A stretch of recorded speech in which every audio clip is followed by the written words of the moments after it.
Nerdy Neo on the mic tells a story. Open mic, a world of digital glory. Talking quests and pixelated dreams. Gamers journey on the mainstream. Open mic with a gaming twist. Press start and raise your fist. From consoles all to new. Every game a brand new crew. Week by week a new guest appears. Sharing love for gaming through the years. Button mashing tales of late night kills.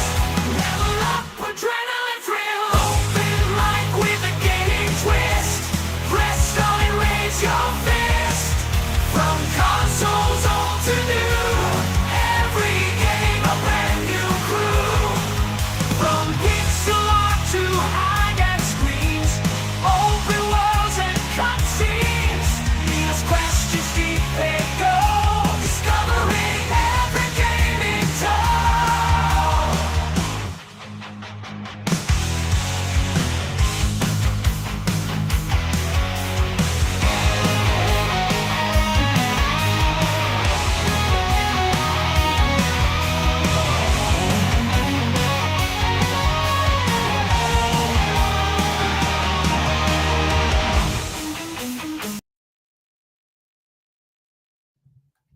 Hello, everyone. Happy Thursday. It is time for another episode of Open Mic, and I've got a good friend who we worked on a project together back in December. We haven't really talked a whole lot one-on-one, so I've been looking forward to this for a few weeks, and I actually have some topics on the agenda rather than just having an open-ended conversation. So I'm looking forward to chatting with Nightmare. What's up, Nightmare? How you doing? I'm good. How are you doing? I'm doing good. Been looking forward to this for a while. So we got connected through the Melee games community, and we worked on a little project back in December, which turned out fantastic. So for anyone who isn't part of that community, Melee K and I have a little bit of a frenemy relationship, and I had this great idea to take the song from Sound of Music. I forget exactly what the title is, but it's a song that these are a few of my favorite things, and rewrite it so all the lyrics are all about the things that Kay actually hates. And so I pitched this to Imp, Black Belt, and DJ Axis because they've done something like this previously. And they're like, hey, we should get Nightmare because he's got a lot of experience with AI voices. So Nightmare joined us, and he took Kay's voice so that we could have all the lyrics be sung by Kay's voice. And it turned out great. So thanks again for that, because it was fantastic. So we talked a little bit behind the scenes, but like what all goes into like your experience with like AI? I mean, you've done a lot of other stuff than just like, voice masking or whatever. I don't even know what the term is for it, but like how exactly does that all work? Oh boy. How long you got? It's so And how did you get into that? Did you just like figure it out yourself, or did you like YouTube? Like, how did you come to learn how to do that? Yeah, so I found the project originally. So I'm a giant nerd. I'm a software guy in real life. That's my day job. So I'm into this stuff anyway. So for years I've actually, there's a bit of a story. For a very long time, as you can probably guess, I'm a big comic book nerd. So one of my favorite characters. I'm gonna go out on a limb here and guess that Batman might be your favorite superhero. Batman is one of my top three. Top three? Yeah, Ooh. it's hard to pick one out of the three, but Batman is the one that looks the coolest. So, okay. Cool. So it's Batman, Spider-Man, and then Iron Man. Iron Man's my favorite. Yeah, Iron Man's pretty sick. I'm more like Iron Man in real life than the other two, probably. I mean, I am like I said, I'm a software guy, so kind of makes sense. So for years, pretty much way back during the when the original Iron Man movies came out. Okay. I've been trying to, well, not that far back, but because of them, for years I've been trying to set up my own AI basically my own Jarvis, so to speak. Oh, that's awesome. Yeah, and I better mute it so it doesn't get activated if I say its name again. Do that really quick because it I need to work on the trigger. I finally did manage to set something up, but Where's the trigger? no, it triggers like on random noises, so I gotta fine tune it a bit. But so one of the components that I was trying to figure out was you need a few different things. Like you need something that can check for voice activation. You need something that can actually transcribe your speech. So when you say something to it, something that can transcribe whatever you say to text, so that the system knows what you're actually telling it. That makes sense. Yep. And so one of the other components is the text to speech part. So after it's done running whatever you tell it to, it will give you a message of some kind. And I have it hooked up to an AI model for the generating the actual text, kind of like my own personal chat GPT. Okay. But it's all local, so nothing goes out to nobody can spy on me. That's the best part. Yeah, exactly. So when you said you're a software guy, like not just like you're familiar with using a lot of software, like you're writing software, is it right? Yeah. I build software for a living. Yeah, I'm Cool. an engineer. So All right, awesome. yeah. But nothing I do is as cool as what I do in my free time, as always is. But yeah, so the final component there is that TTS, something that takes that text and turns it into actual voice. And there was originally a text-to-speech model called Tortoise that I used a few years ago. It was around the same time as the whole 11 Labs thing, if you remember that. 11 Labs, what's that? It was 11 AI, so it was voice cloning. Voice cloning is what these things are called typically. Okay. So where you take someone else's voice and you use AI to reproduce it. So 11 was like it's this proprietary. It's still around, but it's basically a text generation thing that you give it a few clips of someone's voice and then it'll speak in their voice whatever text you say. Okay. But it's proprietary, and then they locked it down behind a paywall and all that. So there was a free one called Tortoise that was open source, but it was very slow. But while I was researching that, I found a program called RVC, which is also open source. And that is the program that rather than text to speech, it's actually speech to speech. Is that the one you've been using for like your Yes. Kevin Conroy? Yes, for every time I pretend to be someone else, that is what I sounds use. great. Thanks. Yeah, so the way that it works is all the crazy technical stuff aside, you feed it a bunch of voice clips of the real thing, and then you train it. And the nice thing is, on a reasonably powerful GPU, it will actually train very quickly. Like within less than an hour, you'll have a working voice model. That it uses the GPU? Yeah, most AI stuff uses the GPU. Huh, I did not know that. But Yeah, I don't so if really you- know a whole lot about all this AI stuff. Oh, you haven't seen the CEO of NVIDIA not shutting up about AI? The Zehoven? The CEO of NVIDIA, Jensen Oh, the Huang. CEO of no, Yeah, I yeah. have not. He will not shut up about AI because that is basically what his primary business model is now, Okay. instead of gaming. But because so something about the architecture of the GPU just makes it ideal for doing machine learning. Okay. Yeah. My extent of AI so far has been to ask Grok to draw. It was for James too, because it was for a stream. We're talking about superheroes, and I asked him who he would cast for Captain America, because he was talking about how he doesn't like Chris Evans for Captain America. And I asked him, and he's like, who'd make a great Captain America is well, he didn't know the name, but I knew the name is Alan Richardson, the guy who plays Reacher. And so I asked Grok to draw Alan Richardson as Captain America, and I did a great job. So that's about the only AI I've ever used. Yeah. So what they do is a little more complicated because they're mixing different types of models somehow. So most commonly you'll have a speech model and then another one for generating images. And there are projects that you can use that will combine them for you, but you have to enable it. So I can't just say, make an image of whatever. I have to enable the image option, and then it'll go call the image model. On But the one that you're working on? yeah, on my local stuff. Yep. Okay. Well, that's Yep. awesome. Yep. And so yeah, with the RVC stuff, yeah, you train that model and then you can use it. You basically just run. There's a little bit of fine tuning involved where you give it the original song. You have to make it relatively isolated, the vocals.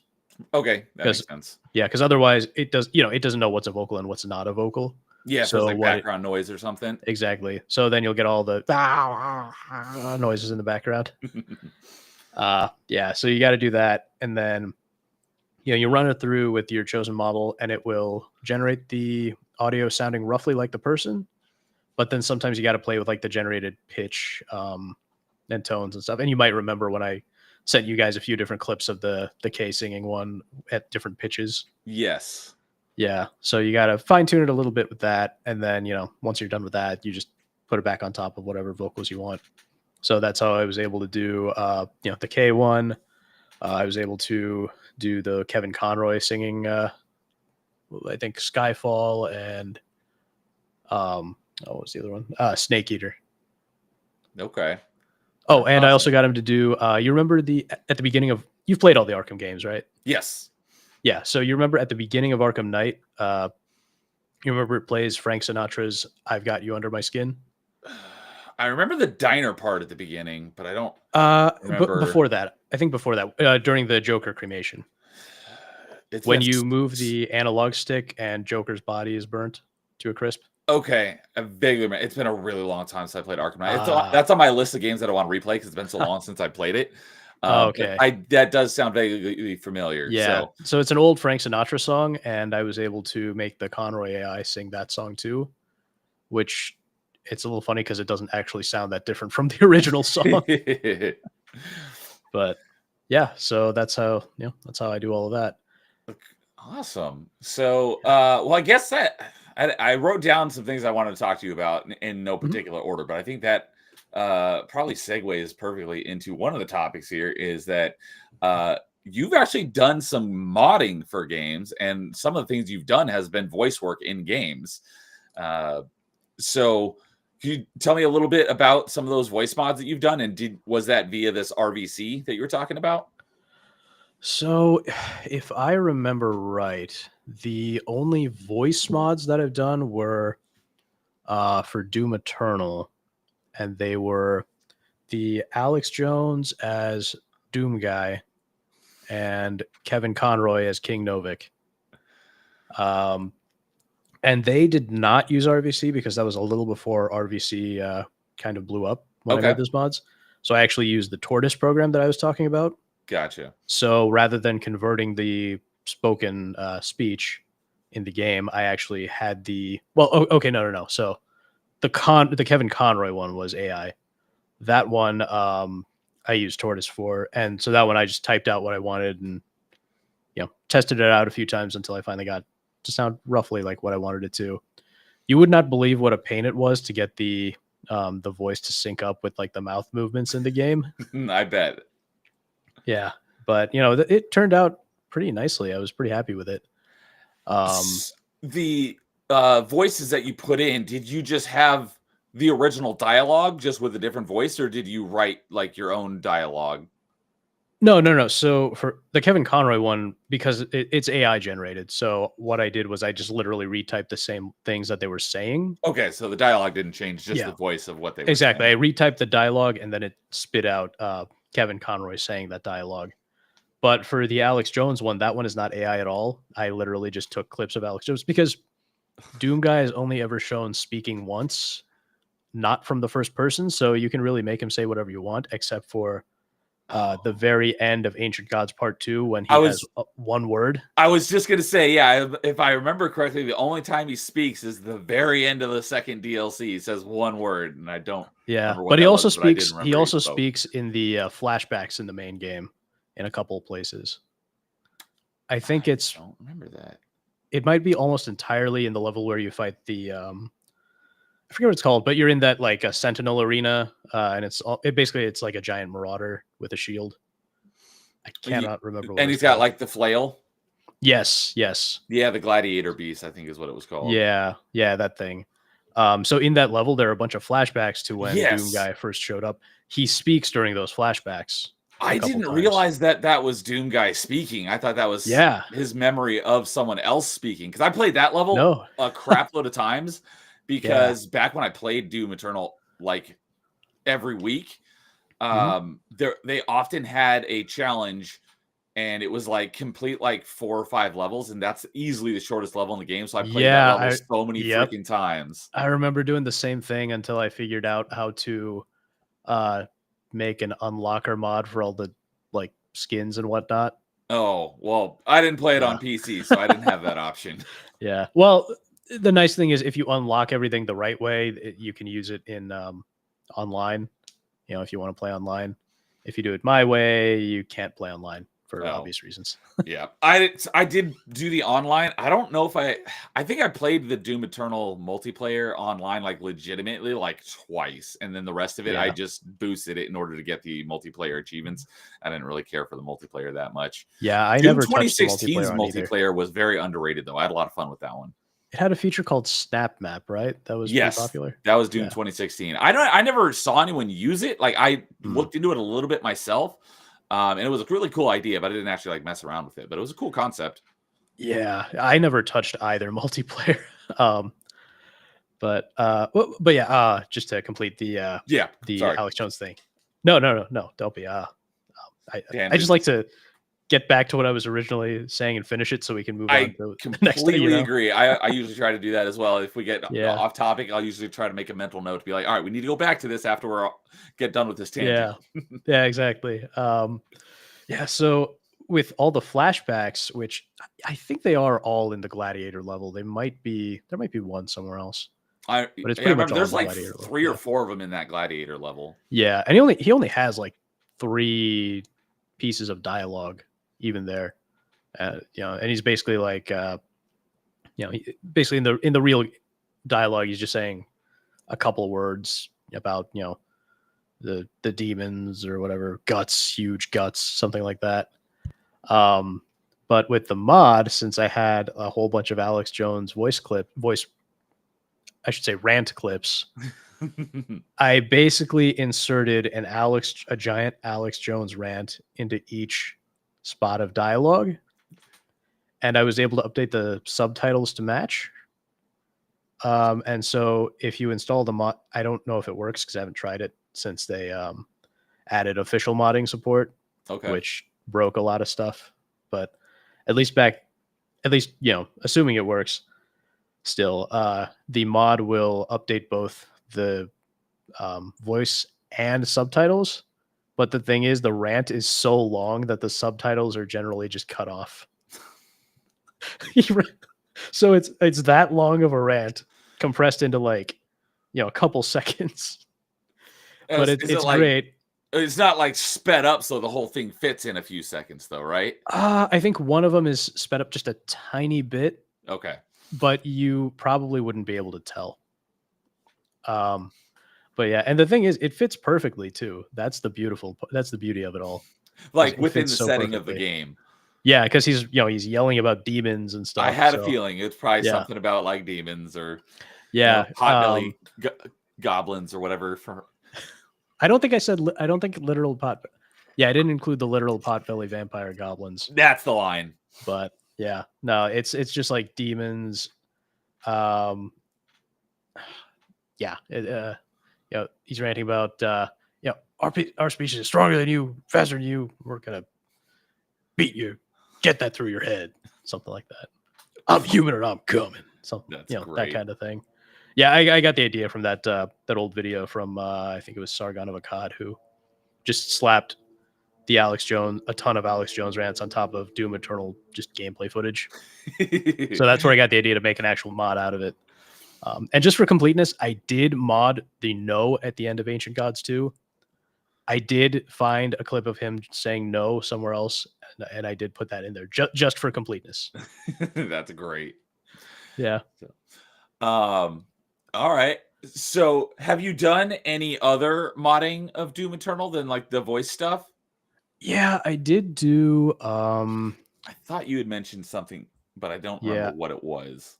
there's a bunch of stuff. I modded some of the music, so I brought back. Um, so if you remember let's see, there were a few music mods that I did. So the main menu music, I initially when they replaced Mick Gordon's just main menu theme, I made a mod to bring it back until Okay. they added an official option for the main menu music, so you could pick which one you like better. At which point, the mod becomes kind of pointless. Right. Um, I got. Do you know when the official support for the original menu music was added? would have been years ago at this point. Because I don't remember that being an option, but I haven't played it in a few years either. Yeah, I think it might have been around 2022. Okay. I should have still been playing it at that time. I don't But- know. But that's all right. I was just curious if you happen to know off the top of your head. Yeah, no, I haven't even played Eternal I don't think I've played either Doom game in a long time now. Oh, I haven't played through the main campaign in a long time, but because when I went through it, I'm an achievement hunter. I went through and I completed everything in the game except for there's an achievement for the base game for beating it. I forget what the game mode is, but it's the one where you actually have only a limited number of lives. Oh, I know what you're talking about. Yeah, but I forget what the difficulty settings are called. You can play it on any difficulty, but it's like a mode, kind of like Fallout has. One of the Fallout games has like a survival mode where you can play it on any difficulty, but it adds new mechanics. Like in Fallout, you have to like eat and sleep and stuff, where you don't normally have to do that in the game. You just have to keep your health up. So it's kind of like that, where you can play it in this one life mode or whatever it's called, but you can play it on any difficulty. And the achievement is for beating the game with having more than 10 lives in your inventory. And then each of the 2 DLCs also have that achievement, except since they're shorter, instead of it being 10 lives in your inventory, it's 5. So I completed everything in the game with the exception of those 3 achievements for like. Was it extra life mode? Extra life mode. That sounds right. Yeah. I just looked them up. Okay. Yeah. Extra life mode. So I had done everything except for those 3 achievements.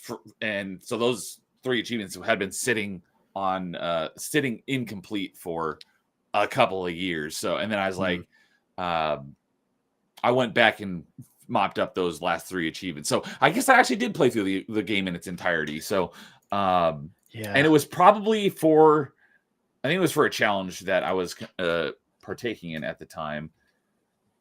So let me see when that was. My last achievement was only in October of 2023. So yeah, I guess, let's see here. Complete extra life mode with 10 or more lives in your inventory, and that was October of 23. And then same for extra life mode for the first DLC and for the second DLC. Yep, I did them all at the end of October 2023. So I guess It was more recent than I thought it was. I thought it was farther back than that. But other than that, like the last achievement I got before that was in August of 2020. So it basically I had it completed, with the exception of those 3 achievements, like 3 years prior. And then I finally went back and got those. So, but yeah, I am going to be playing through Doom Eternal again for the Windows version to get the achievements again, because I freaking love Doom Eternal. We did top 5 shooters recently, and Doom Eternal was my number 1 because I freaking love that game. It's so much fun with. I think I do understand a lot of the people who like 2016 better. I think 2016 is more atmospheric in a lot of ways and less frustrating sometimes. But I think in my opinion, the biggest thing gameplay wise, well, there are 2 things: the meat hook and Meat hook is awesome. I love it. And then I don't know I forget what it's called. Basically, like the dodge slide thing. The dash. Was that not dash in 2016? No. So the same button in 2016 is a crouch. Oh yeah, it's 2016 is another one that I want to go play through again, because it's been a long time since I played through that as well. I'll definitely be playing through both of them before I play Dark Ages, which is one of my, I think it was my number 2 on most anticipated games for this year. Nice. I'm gonna wait. I'm gonna be patient on Dark Ages and just see how it goes. Um, but yeah, mostly because of the whole Mick Gordon thing. I'm a little nervous about trusting it after that. Understandable. That which wraps me right back around to what I was talking about earlier, with the music mods. So yeah, there was that, the where I made it so you could replace the main menu music before they added the option to do it yourself. And then I made a couple more mods for the main menu music, so you can.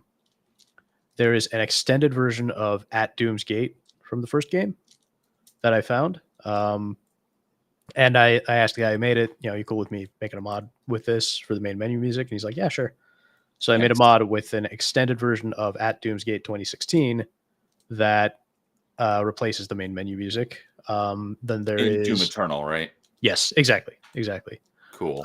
Yeah, 2016's main menu music is just perfection. You can't beat that. It's actually my ringtone. Nice. Yeah, yeah. You come to hate it a little bit when you get, especially when you get family members calling you at the worst possible times. But but yeah. So that I made a mod. Well, it's one mod with a couple options to replace. So you know how there is a version of At Doom's Gate in Doom Eternal when the intro sequence plays. The song titles are not gonna be like, oh yeah, I know exactly what song you're talking about. So, Okay, it's just the opening song. You know the opening, not opening, with the title sequence music in 2016. I'd have to go back and replay it.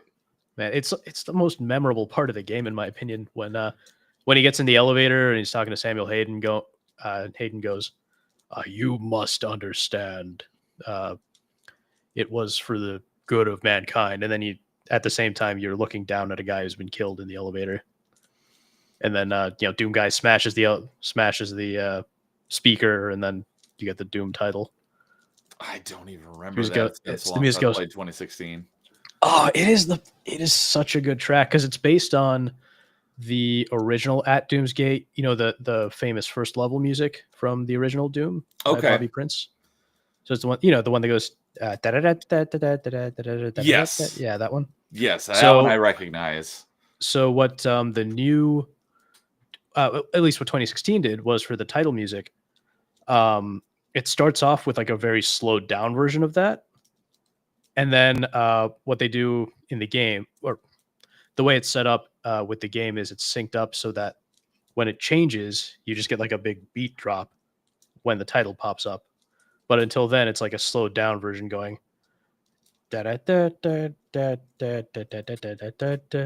And then Okay. it just like slams into your face with the title, and it's awesome. Okay. And they even synced it up so beautifully.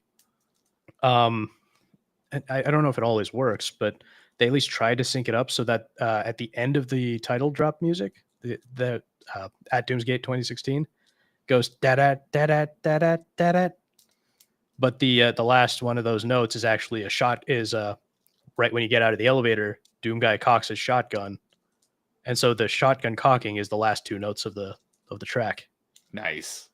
So yeah. So they synced it up like that. I absolutely love that track, and I liked it better than any of the title drop music in Doom Eternal.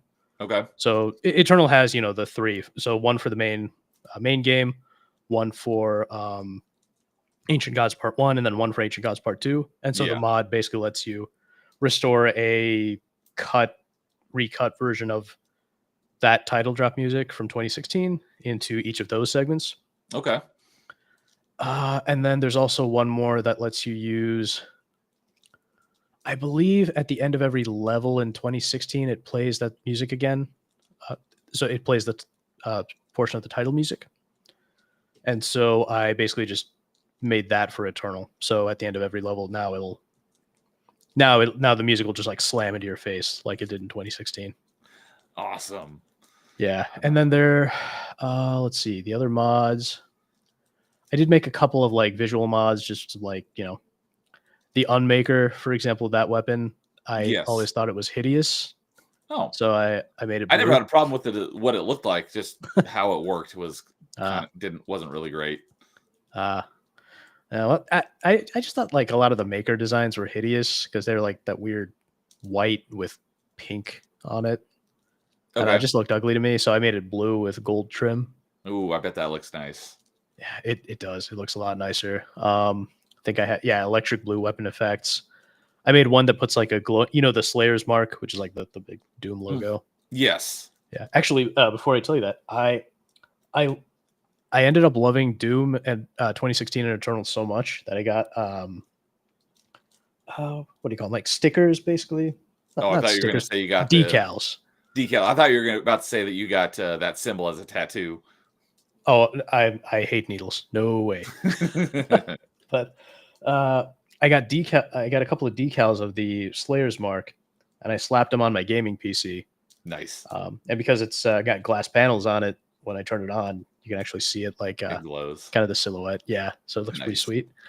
So I made a mod that puts a tiny version of that on glowing in blue on the back of the super shotgun, which is the best weapon in Doom, in my opinion.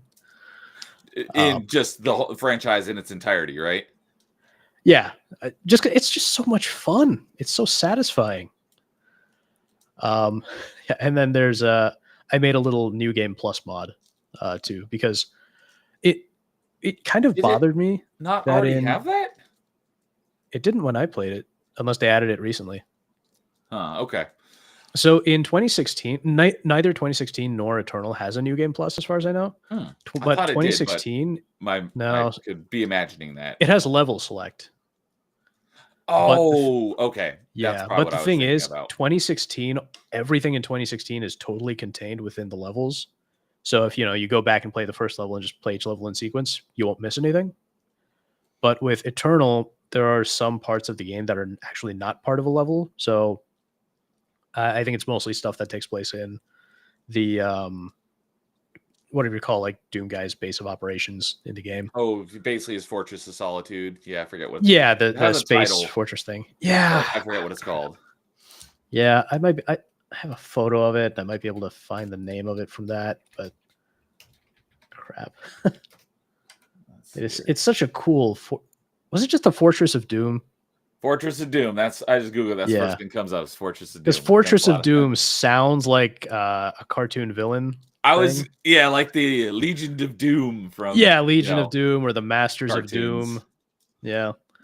But yeah, the Fortress of Doom. So there's some stuff that takes place in the Fortress of Doom, like when the Con Maker shows up via hologram and summons a bunch of demons and takes the power out. That's right. So you can't. There's no way to replay that unless you start a new game. So I made a little New Game Plus mod that really just unlocks everything right from the beginning.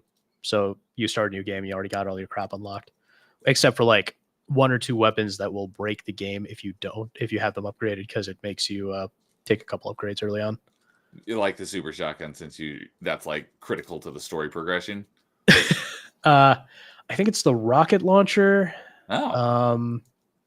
And like just one weapon upgrade in general. I think the one I left out was something on the ballista, maybe, or the machine gun. That's weird. Something like that. Yeah, it's because it's like part of the tutorial that it does. So it wants you to go to the little robot and pick an upgrade. Otherwise, it won't open the door in the building that you're starting off in. Okay, that makes sense. Yeah.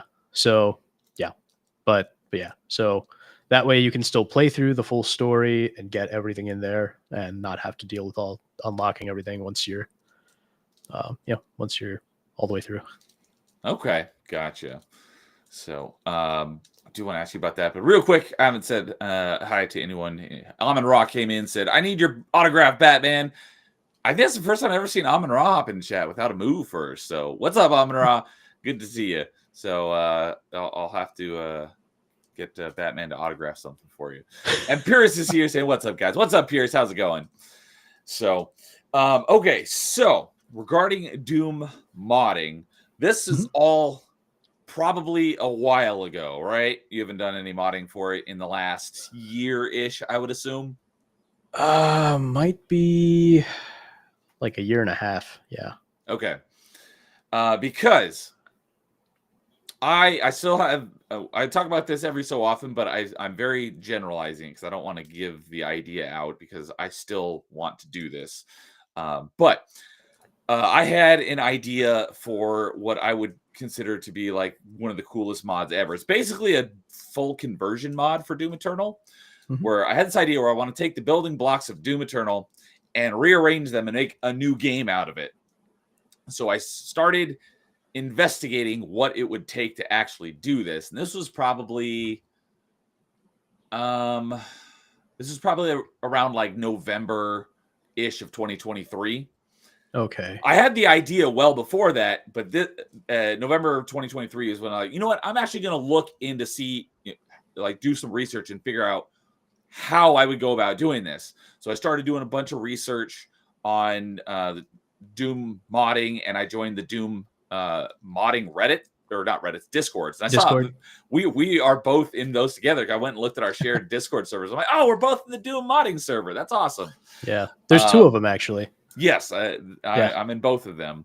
Nice. And I started watching YouTube videos and reading articles and stuff. And everything I was seeing about modding was all done in like Notepad. And I'm like, how do I actually mod the game and like make levels and stuff? And so I came to find out it wasn't actually possible. You could only basically edit stuff that was already in the game. You couldn't really like create anything new from scratch. Yeah. And so I was very bummed to hear that, because I actually was asking around in the one of the Doom modding Discords, like, I'm seeing all this Notepad manipulation stuff, and like you can spawn whatever enemies you want at these coordinates and make all these like encounters, because plenty of people had like these new campaigns, but the levels were all exactly the same. It's just you're fighting different demons through them. And I was like, but how do you like create new levels? Like, oh, you can't. I'm like, are you kidding me? But that changed last summer, June-ish of 2024, during what is it? QuakeCon? QuakeCon, thank you. I was like, what's the con that's all about in all those games? QuakeCon. Yeah. They actually released the developer tools to the public. Yes. So now, yep, what I had in mind is possible to do. And when it was announced, I was freaking out. I went and downloaded it immediately, started toying around with it. It's quite complicated, but yes. I still need to get back to at least spawning the items I want and see if I can edit the properties of them to do what I want them to do. And then go about building the levels, but it should be possible. So I was excited about that, but I haven't touched it basically since like I did a bunch of like work, not work, but just testing it, learning stuff like right after it came out. But I haven't really touched it probably like since July, but there was almost no information at the time because it was just available. So there weren't any tutorials or anything anywhere. I'm assuming there are now. So I need to go and look now that it's been, 9 months or something. There should be some more tutorials out there now to help make learning how to use this developer tool possible. But I'm assuming, or not assuming, but have you looked into that at all? Or do you have any experience with that? With those, with id? Not with I forget id what it's called, but the id developer tools. I don't know if it's id Tech 6 or whatever, or I think they just call it the modding tools, because I think it's a subset of id Tech. Yes. Like I doubt they give you the full engine to play around with, but like it was the exact developer tools that like the devs use to make the game. Oh, is it? Let me see. I have it installed, but I never use them. Yeah, I haven't launched it in a long time, but id Studio, that's what they called it. id Studio, yeah, that sounds right. Yeah. So yeah, I haven't really used it or touched it, but yeah, from my experience with that kind of modding, it's still very complicated, but it's in a nice official way to do a lot more of whatever you want. So, like I've done some game development in the past. Nothing that was ever like released to the public or anything. But that's cool. Yeah, I've worked in Unity and then Unreal 4. Oh, yeah. That's where I first dipped my toes into the modding community was with Unreal Engine. Oh, I think it was 2. It's the one that Unreal Tournament 2003 and 2004 were built on. I'm pretty sure it was Unreal 2. Okay. because the discs for Unreal Tournament 2004 had a full tutorial of basically everything you would need to know on how to build stuff in Unreal Engine. So I was watching all these videos and learning, like, you know, how to program the AI and bot pathing and building levels and stuff. So I actually built some levels in the Unreal. I'm almost positive Unreal Engine 2. So I'm just going to say Unreal Engine 2. I built some levels in Unreal Engine 2, not from like I designed them in my head from scratch. I rebuilt some of my favorite levels, like from Halo in Unreal Tournament. I never like published it or anything. It was just on my computer, and I actually streamed it once, like a year and a half ago, of just dropping in and playing against some bots to show the levels I built. So I dipped my toe into that a little bit, and that was pretty fun. But the Doom Eternal one is like a whole nother galaxy more complicated, obviously. Yeah, like 20 years later, you know, of more engines technology have to gotten work with. so much more complicated. Man, now I'm thinking back to like when I was a kid modding the original Halo on PC. I didn't ever mod the original Halo on PC, but I did have Halo on PC. I've still got my disc right here. Nice. And let's see here the case is in here. The disc itself is in my CD tower right there. But my buddy, who was also big into Halo on PC once they released it on PC, he learned how to do some basic mods, and we did just some. I think he brought his like laptop over to my house one time, and we just did like a system link with just the two of us, and we were screwing around in Blood Gulch with all these crazy mods that he had made. Yeah, yep, exactly. Like I made the one I remember most clearly is he made the pistol. Did he make it fire sniper rounds? No, he made the rockets? pistol fire the shade turret rounds. Okay. But they were like the rate of fire was like times 1,000. So it was like Nice. you pull the trigger for like 2 seconds, and it's like if you shot like 100 shade turrets all at the same time, and it, like the recoil was insane. It was hilarious. Nice. I remember I think the way I set it up was I made the pistol fire, I think it was like missiles or something. And then I made it possible to basically run up the walls, as in the walls of the level, so you could literally run up the skybox. Like on your feet, or like in the Warthog? Yeah, no, just on your feet. And then I made Spartans. and then the Warthog could fly. So pretty much, yeah, it was an absolute disaster. Have you ever heard of a Warchi? A what? A Warchi. I have not. So, while we're on the topic of Halo, were you ever into Red versus Blue? No. So I only modded Halo because like I had some friends who were into it at the time, and I only ever had like the first game on PC. Okay. And I never even played the campaign. I literally only played the multiplayer with those friends. And then I actually was a PlayStation kid, not an Xbox kid. So okay. Yeah, I didn't get to play 2 or 3, and the first time I ever played any Halo campaign was when I got the Master Chief Collection a few years ago, and then I played through Reach 1, 2, and 3.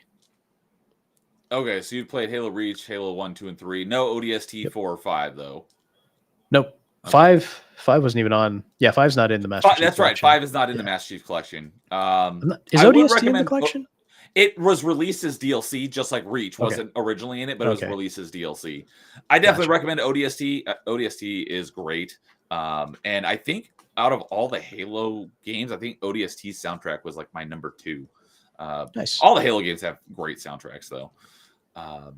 Anyways, where I was going with that is it wasn't actually directly Red versus Blue. You're familiar with Red versus Blue, though, right? Even if you haven't watched it. Yeah. It was owned by was it? It was done by Rooster Teeth. Yeah, that's where what made them blow up was Red versus Blue.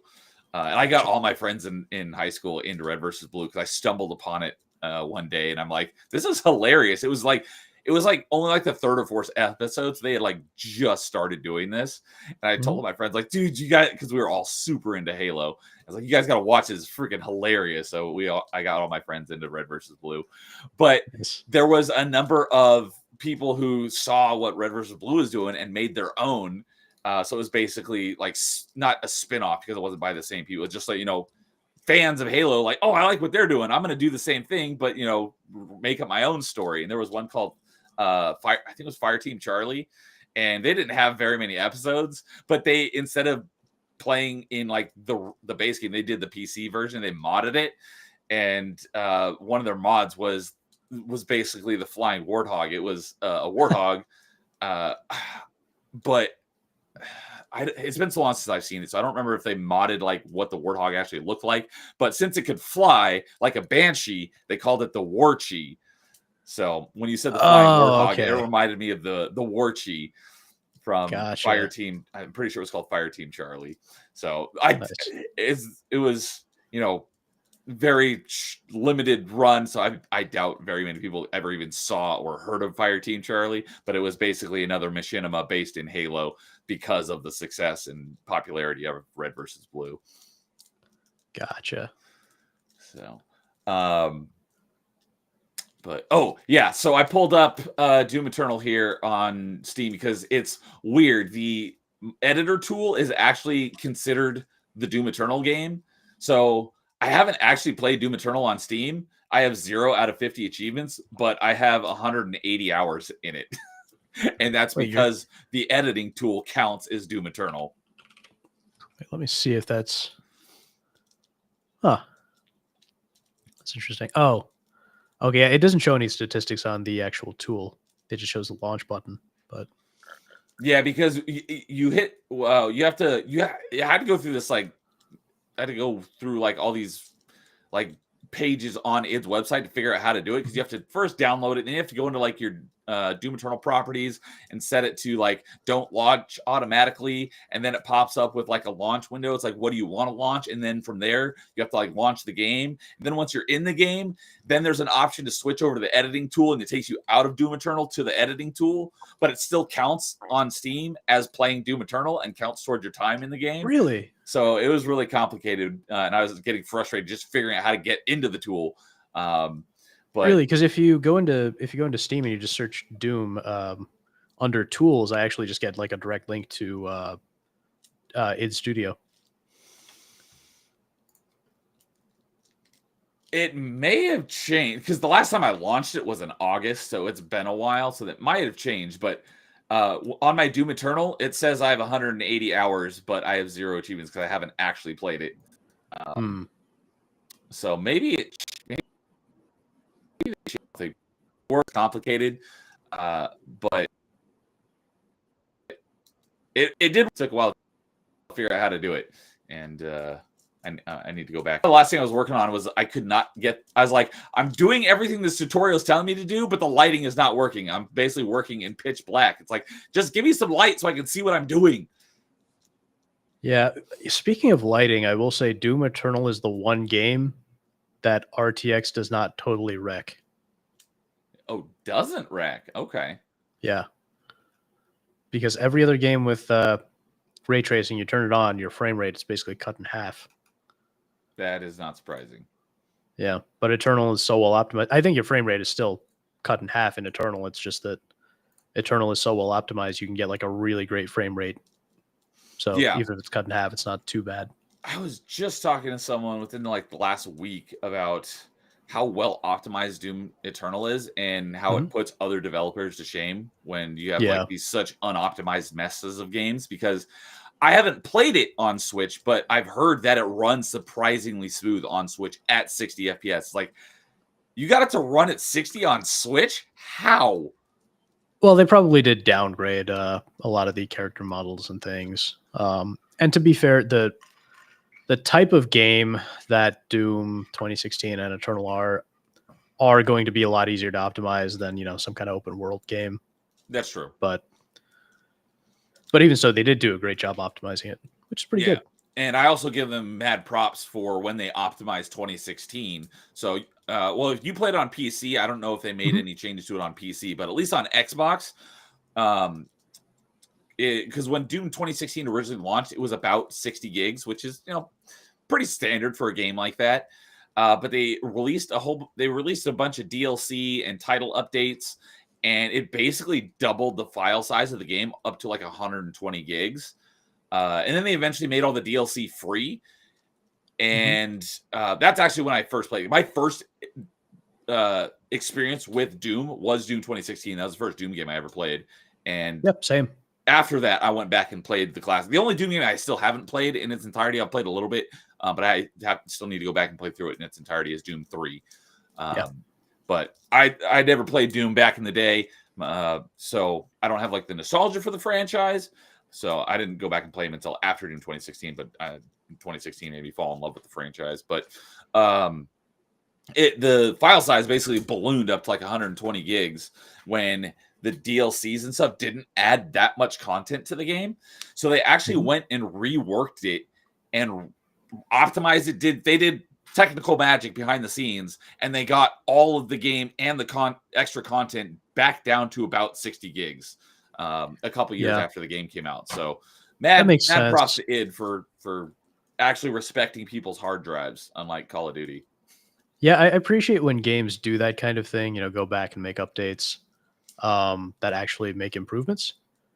For example, the Arkham games, I don't know if the Steam version ever removed Denuvo. I assume it probably did eventually, but I know that I've not played them on PC. Really? Oh, that's the best way to play it now. Well, I'm an Xbox guy, so that's basically where I play everything.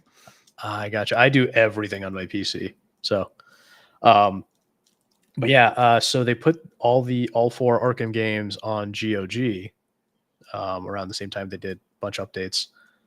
And I really appreciate that because it makes the games that much easier to preserve.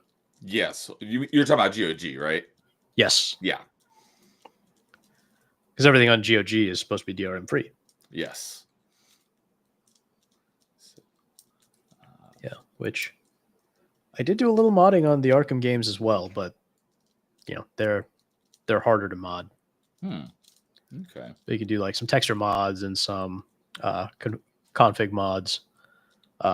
So basically, for example, I was able to mod it so that the Afterburner and the Batmobile is always unlimited, like it is in the Riddler races. Oh, okay. Nice. Which is, it makes it a lot more enjoyable to drive around just because the Afterburner limitation, I think, I know it's supposed to be a challenge, but it's just not as fun if you can't go fast. Yeah. So I totally get that. Yeah, there are actually mods out there that add new models to the game or bring models that were not originally in the game into the game, that kind of thing. So there's one that restores the PS4 exclusive Adam West suit. I didn't know that was in there. Yeah, so someone managed to pull it from the game files and make a config that you can just throw into the game. And it'll work. I think there are a couple other suits like that as well. And now there are actually modding tools that will let you mod a suit and then put it in the game as a new suit. Oh, so you don't have to replace an existing one? Exactly. Nice. Yep. Sweet. So, I see Jake Marino's in chat again saying Nerdy Dio my goat. Well, thank you. I appreciate it. Hello, Jake. Good to see you again. Hope you're doing well tonight. And Purist is saying he played the classic, talking about the classic Doom back in the day, as well as Wolfenstein. The only Wolfenstein games I played were the more recent ones from Machine Games, Old Blood and New Order, and those are pretty good. I will be playing those again at some point because I played the Xbox I thought versions. I thought the Machine Games one were New Order or New Colossus. They did New Colossus as well because, because New Order came out first, and then Old Blood came out. But Old Blood is actually a prequel to New Order. Okay. I actually, and I didn't know that. I just looked up which one was chronologically first. When I played Old Blood, and then I played New Order. Then New Colossus is Wolfenstein 2. I have not actually played that one. Okay, I'd never heard of Old Blood. I've heard of Young Blood. Yeah, that's the one that came out after New Wolfenstein 2 New Colossus, where you play with those aggravating sisters, The who annoying are girls. Yeah. daughters of BJ Blazkowicz. I've not played that one, and I never will. James will play that one. I've made sure he will. Yeah, I'm assuming that means you've gifted it to him. Oh yeah, I gifted it to him a while ago. Yeah, because I know that like Doom and Wolfenstein have like that weird continuity where I believe so Doom 1, 2, 64, 2016, and Eternal are all the same Doom guy, supposed to be the same Doom guy. And then Commander Keen is his grandfather. And then BJ Blazkowicz is Commander Keen's grandfather, but only the BJ Blazkowicz from like the first 2 games from back when id was still making those games. The Machine Games ones are their own timeline that's unrelated. Oh, okay.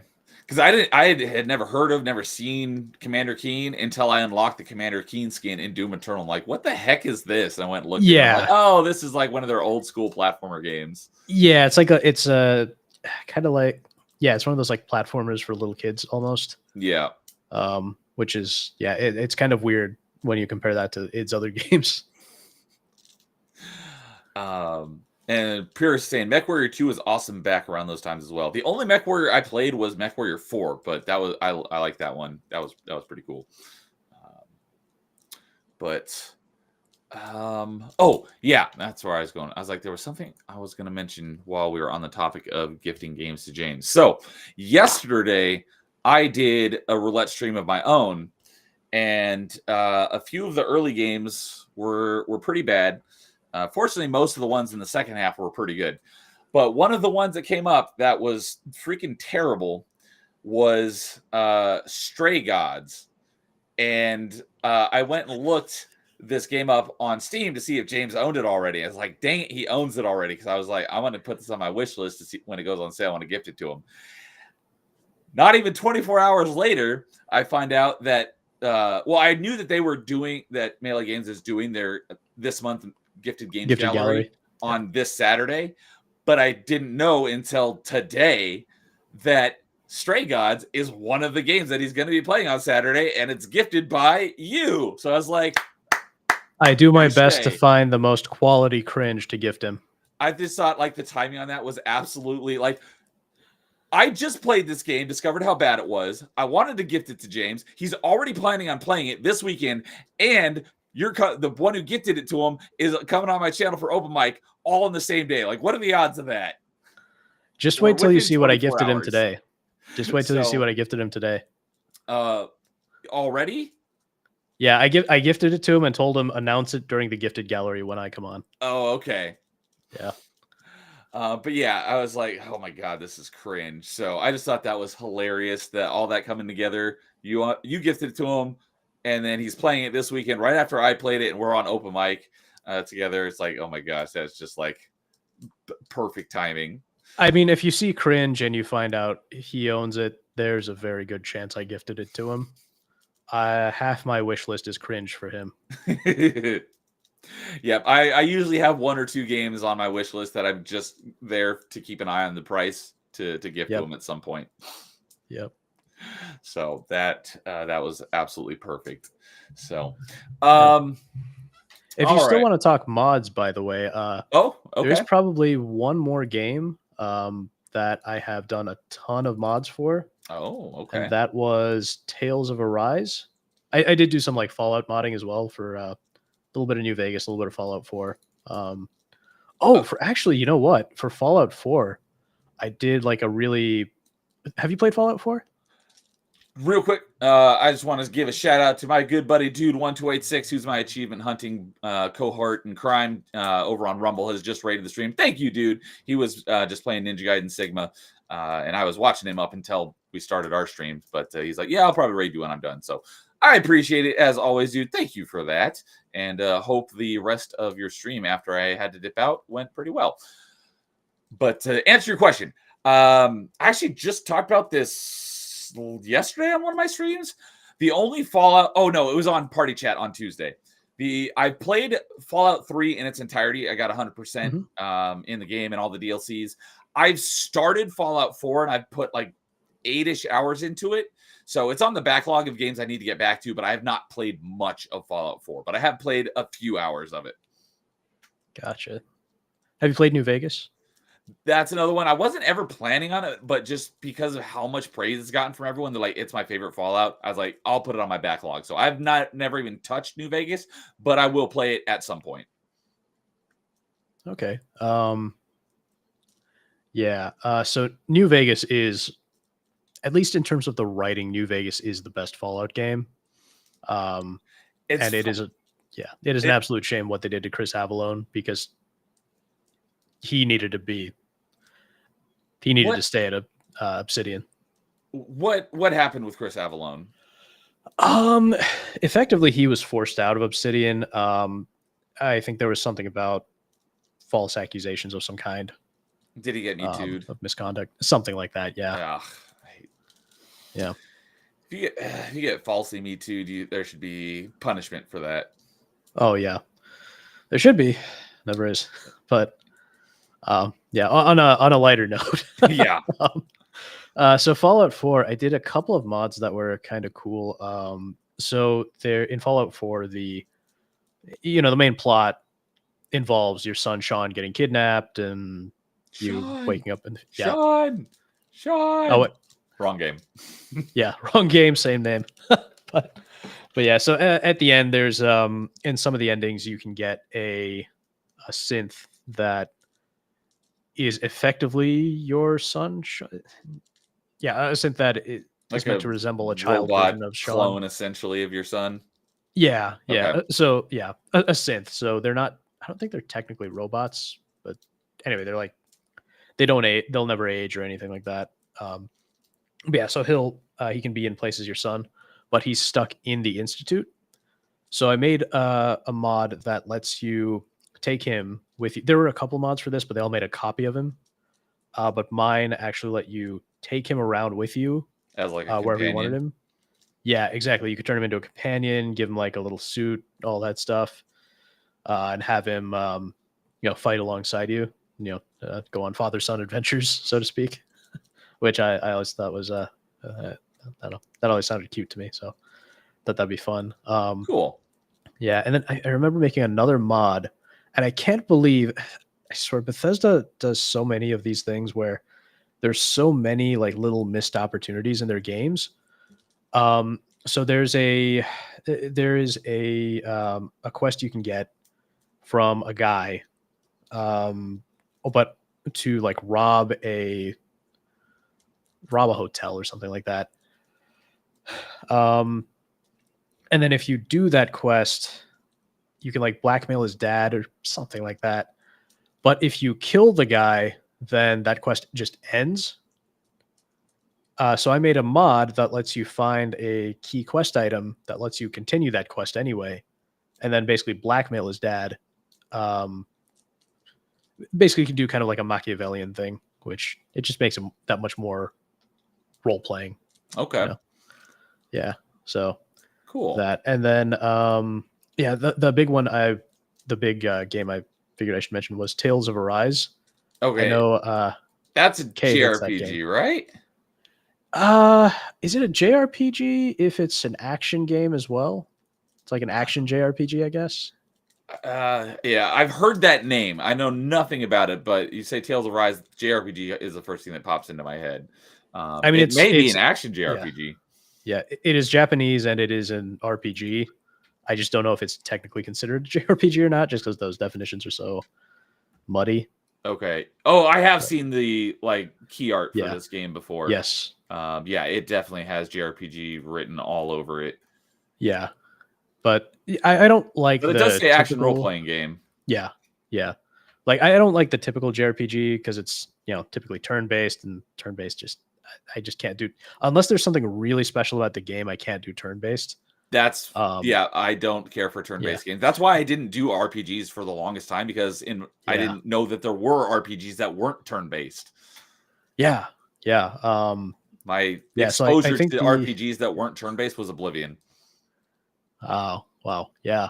Yeah, I think Fallout was Fallout might have been my first non-turn-based RPGs. The only turn-based RPGs I really enjoyed were Mario and Luigi Superstar Saga, just because of how charming that is, and some of the sequels. And then I've played Persona 4 and 5, and I enjoyed those in spite of the combat. Like, I found the combat really dreary, but Okay. the whole social aspect of the game is just so nice, and it's nice to see what it's like to have friends. So For um, me, the turn-based RPGs that I had the most fun with were the South Park RPGs. Speaking I've of heard of Obsidian, those. I, Yeah, those are pretty good. yeah. Well, you're never gonna get another one of those from Obsidian. Why is that? Have you seen Avowed? Have you I seen mean, how I know bad it came Obsidian is these out, days? but I haven't Yeah, heard. Obsidian is like a total shell of its former self at this No, point. yeah, So it's unsurprising with the yeah, way a lot of but studios have gone recently. yeah, but yeah. So to wrap up the Tales of Arise thing, I made a boatload of mods for Tales of Arise. Half of them are like because the especially the main girl with the pink hair, that is a top tier waifu character. So Okay. yeah, I made a bunch of a bunch of mods for those characters. I think one of the more interesting mods I did was I actually made like a full like loose hair mod, so it's not up in a ponytail anymore, Okay. which is kind of cool. That's how I got into playing with Unreal 4, actually. So the modding process with that game, Oh, was if that you're game doing built on Unreal 4? yes, Oh, yes, okay. exactly. So if you're doing any like complex mod for it, you actually have to open up Unreal 4 and then like convert and import assets into it and then export them, which is it's an interesting process. And then I made a probably the most fun. Well, actually, I added some Doom. I forget if it was both 2016 and Eternal or just Eternal, but I added some Doom music to the game. Hmm. Like, so you can select Doom music to play during during some of your battles. And I added the Crucible as the blazing sword. That's awesome. Yeah, so the main character has the Crucible as like his flaming sword. Yeah, and I modded a couple of the swords. Oh, and also, I made a couple of mods that when you put them together, turns the main character into like a medieval looking Batman. That's dope. Yeah, yeah. So it's pretty fun. Yeah, sometimes you get so into modding that you end up spending so much time modding that you get back into the game and you're like, what was I doing again? I totally understand. Yeah. So, but yeah, dude saying that Fallout 4 is good gameplay. The RPG elements just kind of suck. And yeah, Pierce is saying that, yeah, Chris Avalon's a great writer for KOTOR 2. Yeah, he got me too. That sucks. And dude saying I need to get into the Tales games one of these days. I also have to get into Dragon Quest. Too many games. Yes. It's a common problem that gamers have these days. Too many games and not enough time. Yeah. Arise is actually the only Tales game I've ever played, which is probably why I like it so much, because almost all the fans of like the Tales series that I've talked to tell me they hated it or they didn't like it because it was so different from the other ones. But for me, it's just like I only played this one. So I really loved it. So yeah, you don't have anything else to compare it against. Right. Okay. But yeah, one thing I was going to mention earlier is just funny how Obsidian has basically had this happen to them twice, where they get a sequel to a really popular game. It has to get rushed out real fast. It gets released in a pretty bad state, but then afterwards it becomes everyone's like favorite game in the franchise. Obviously being New Vegas and KOTOR 2. Did they not do the original KOTOR? No, BioWare did the first KOTOR and Obsidian did KOTOR 2. Okay. Interesting. And then the KOTOR 2 and Fallout New Vegas were pretty close to each other in time as well. So it's kind of funny how that all happened. And Fallout New Vegas came out pretty buggy from what I hear. Like I said, I haven't played it, but once it got into a stable state. Like people like this is the best Fallout game, and Oh, yeah. similarly, they were rushed into getting KOTOR 2 done in like 18 months, and they had to cut some stuff there. And it's actually available. Like the restored content mod is available on Steam. So James told me how to do it. He's like, you basically just go to the community section, hit download this, and you're good to go, and it restores that content they cut out of the game to get it released on time. And a lot of people love KOTOR 2 even more than KOTOR 1. So is KOTOR 2 the one? I haven't played any of them. Again, those are games I've always meant to play and just never got into. I've played KOTOR 1. I have not played KOTOR 2 yet.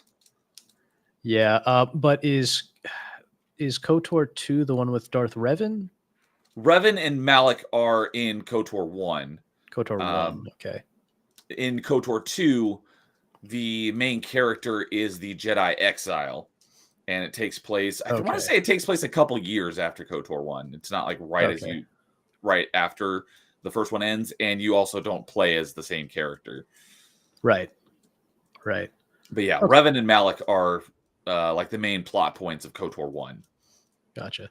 My favorite Star Wars game is Force Unleashed 2. So that tells you how Force much Unleashed 2. Interesting. Yeah. It's I just find the gameplay so satisfying.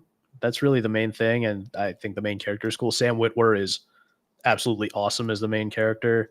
Yeah, and I love the concept, and I love just how powerful the game makes you feel, because you're like the one guy other than Luke Skywalker who can go up against Darth Vader and the Emperor, and the gameplay is just so satisfying, just like hacking and slashing everything to bits. Yeah, they were fun. They're not up there in my top tier of Star Wars games, but they were fun. I did like them.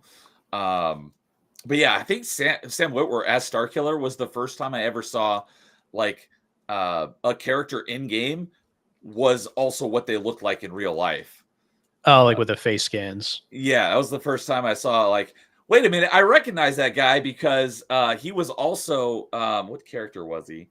Darth Maul. No, I know that was later on because I didn't watch Clone Wars until way down the line. But I was a big fan of Smallville, and he was Doomsday in Smallville. He was a character in Smallville. I don't remember which, but because I was like, when I saw him, in the advertisements for Jedi for Force Unleashed, I'm like, wait a minute, I know him from Smallville. So that was the first character I remember, like a video game character looked exactly like the person it did, in real life. Where obviously that's become more of a norm nowadays. Yeah, the head back scanning. then that was like you'd never seen that before.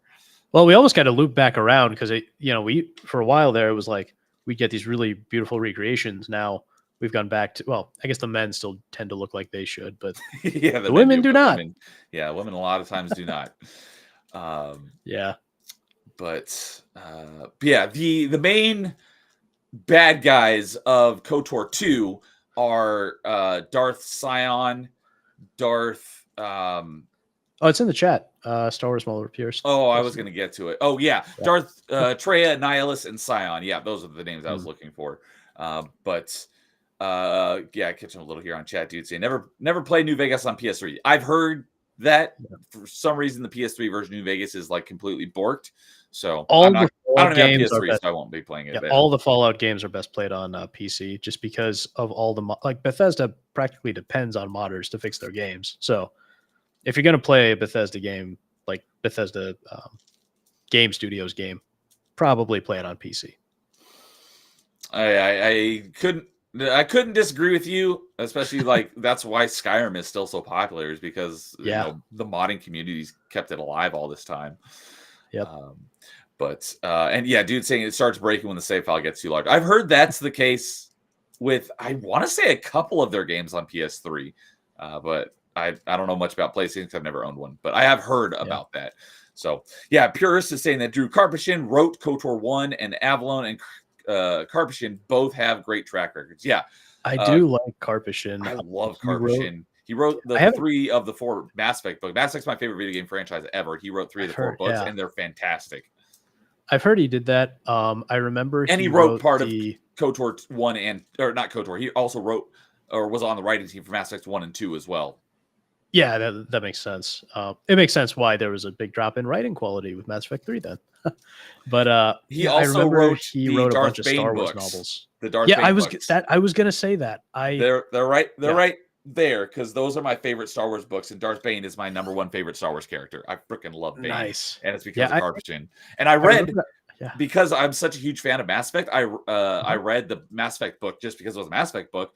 I had no idea who Drew Carpachin was, and after I read it, it said if you like this, you might like some of his other books, and it was Star Wars. I'm a huge Star Wars fan. I'm like, he wrote Star Wars? Hell yeah! And so I looked into it and read his Darth Bane trilogy, and he instantly became like my favorite character ever. I love it.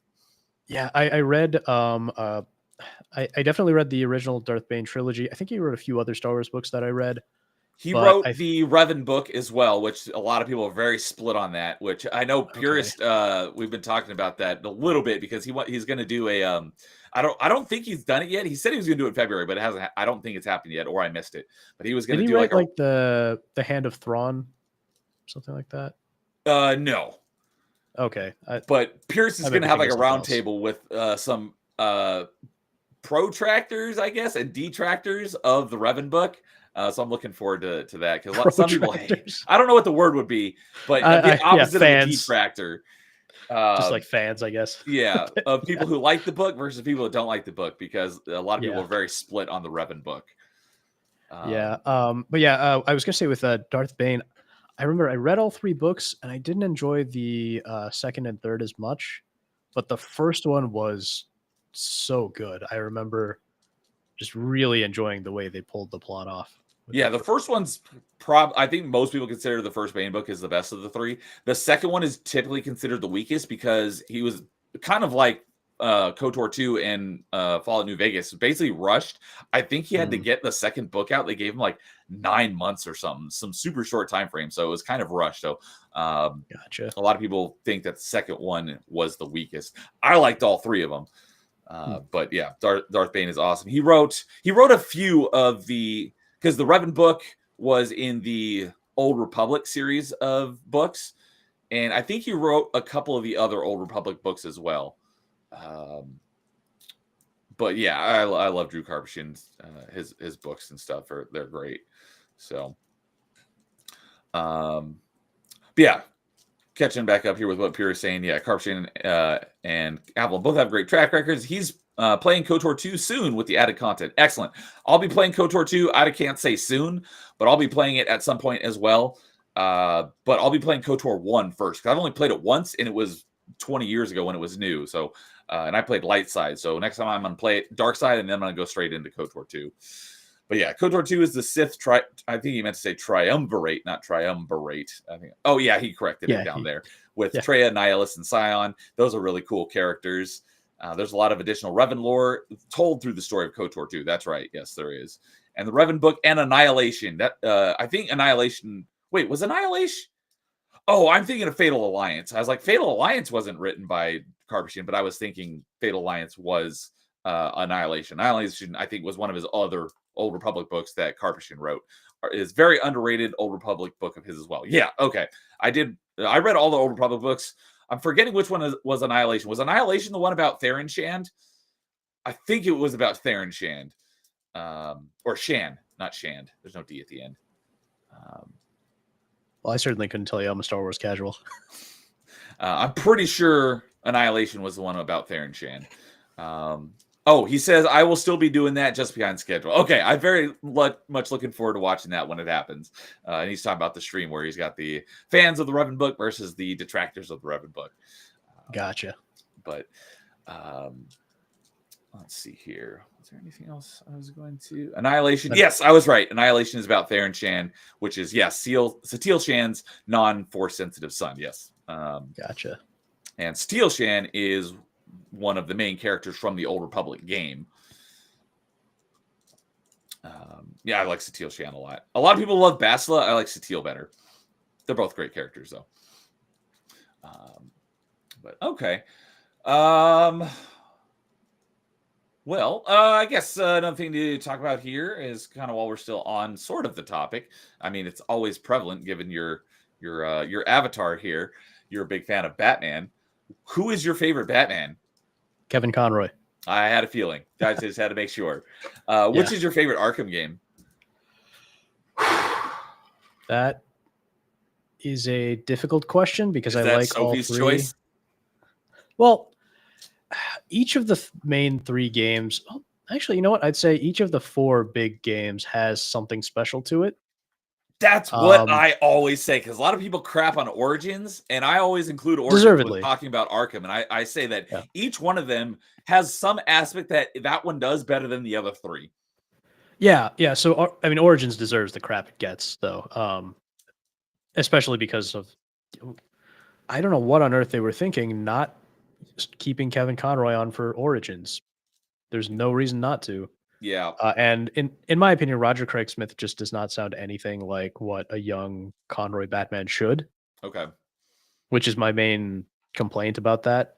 I've always really wanted to mod it so that use AI tools to replace Roger Craig Smith with Kevin Conroy. The problem is, like, I think you can extract the audio, and I could run it through the voice converter. The problem is that, as far as I know, there's no way to get the audio back into the game. Oh, okay. Yeah. So, but yeah. So Origins, I think the thing it does best. People say boss fights. I don't think the boss fights are that good in Origins. Honestly, a lot of them are glorified QTEs, and honestly, I found some of them frustrating, especially the Bane fight on the rooftop, because it's like fighting Rhino in the old Spider-Man games, except Rhino can't turn on a dime the way Bane does. I hadn't thought about that, but that sounds like a very accurate comparison. Yeah. So I didn't enjoy the boss fights as much. I'm not saying they're necessarily bad. I just don't think they're as much fun as people hype them up to be. The Deathstroke one, even, I always cheesed my way through that by just firing the Bat Claw, punching a couple times, and repeating. So there's that. I remember doing that fight over yeah. and over and over again because there's an achievement for beating that fight without getting hit and taking damage. Yeah. So if you want that achievement, Bat Claw, it's either like 2 or 3 punches, and then Bat Claw and 2 or 3 punches, and you just repeat. Yeah, I did not do it that way. Yeah. So you can cheese that one a little bit. But yeah, I think what Origins really has special about it is Alfred. The story has because there's nobody else working with Bruce at the time. It's just Bruce and Alfred, so they do, I think, a good job of deepening that relationship between Bruce and Alfred, and it actually reflects on the events of Arkham City, where toward the end of Arkham City, when I believe Talia is with the Joker or kidnapped by Joker, something like that. Batman wants to go after her, but Alfred says, Batman must save Gotham. And that's kind of a mirror of what happens in Origins when Bruce wants to go after Firefly, but Alfred is asking him, basically because Bane is coming to the Batcave, and Alfred's asking him, could you come back here and make sure Bane doesn't kill me? Which, Bruce doesn't do, and then Alfred's nearly dead when he shows up. So it's like he kind of learned a lesson from that in Arkham City. And then in Arkham Knight, there's after Oracle gets kidnapped, Alfred's talking to Bruce about something or the other, and Bruce tells him, keep your guard up, activate all the Batcave's defenses, because now he's actually, genuinely concerned about anything happening to Alfred. So I think that Origins does a good job with that. And it also does, like with Bane, for example, I think it does a good job of explaining why Bane seems like more of a dumb brute in Arkham City. Yes. Whereas typically he's supposed to be not just a giant brute, but he's also something of a mastermind. Yeah. I haven't, I don't know anything about the comics. So, all these years, my impression of Bane was, he's this big, dumb, muscular oaf. It wasn't until I played Origins. No, he's really smart too. Bane is a brilliant mastermind type of guy. Yeah, so his backstory is very interesting. It's not, and I hate what the Dark Knight Rises did with it because there are parallels, like the fact that he was in a prison, but his origin basically is that he was born to a woman who was in prison for something or the other. She died, and then he grew up in that prison, mostly in solitary confinement. And so he had very little to do other than basically work out, study, and make himself stronger. That's kind of And then he messed up. You're undergoes, born in yeah, prison, you just stay in prison. yeah. He spent almost his entire When he didn't do anything life in wrong. prison. Exactly, yeah. But it's in Santa Prisca is the location. It's supposed to be like an island in like the Mediterranean. No, what am I saying? An island in like somewhere around like Cuba and all that. I think. Okay, I was gonna say I was yeah. thinking like Spain or something, so Mediterranean would make sense. No. He's more Mexican. That's why he has like the whole Okay. luchador. That's why he's like the whole luchador. That look to makes him. sense. Yeah. And so then at the end of all that, he's put through that experimental procedure where they hook him up to the venom, and then he becomes like the big monstrous guy that he is. And that was because of Poison Ivy, right? No. You know what I'm referencing, though, right? When Joker gives the Titan to her. I'm referencing Batman and Robin, the movie. Oh, I've never seen like the Really? older one. Yeah, I think I saw 1989 Batman once, but I haven't seen anything else before Christian Bale's Batman. Huh. Interesting. Yeah, Batman and Robin is the Batman movie I grew up on, so I've got a soft spot. Yeah. Oh, that's a perfect answer because we were talking about something while I was doing my roulette stream yesterday. We were talking about like bad movies and bad games that you really enjoy. That's definitely one of my bad movies I enjoy is Batman and Robin because it's the first Batman movie I ever saw and it's the one I grew up with. And it's terrible, but I like it. And in that one, Poison Ivy is the one that gives Bane the Venom formula and turns him into Bane. Okay.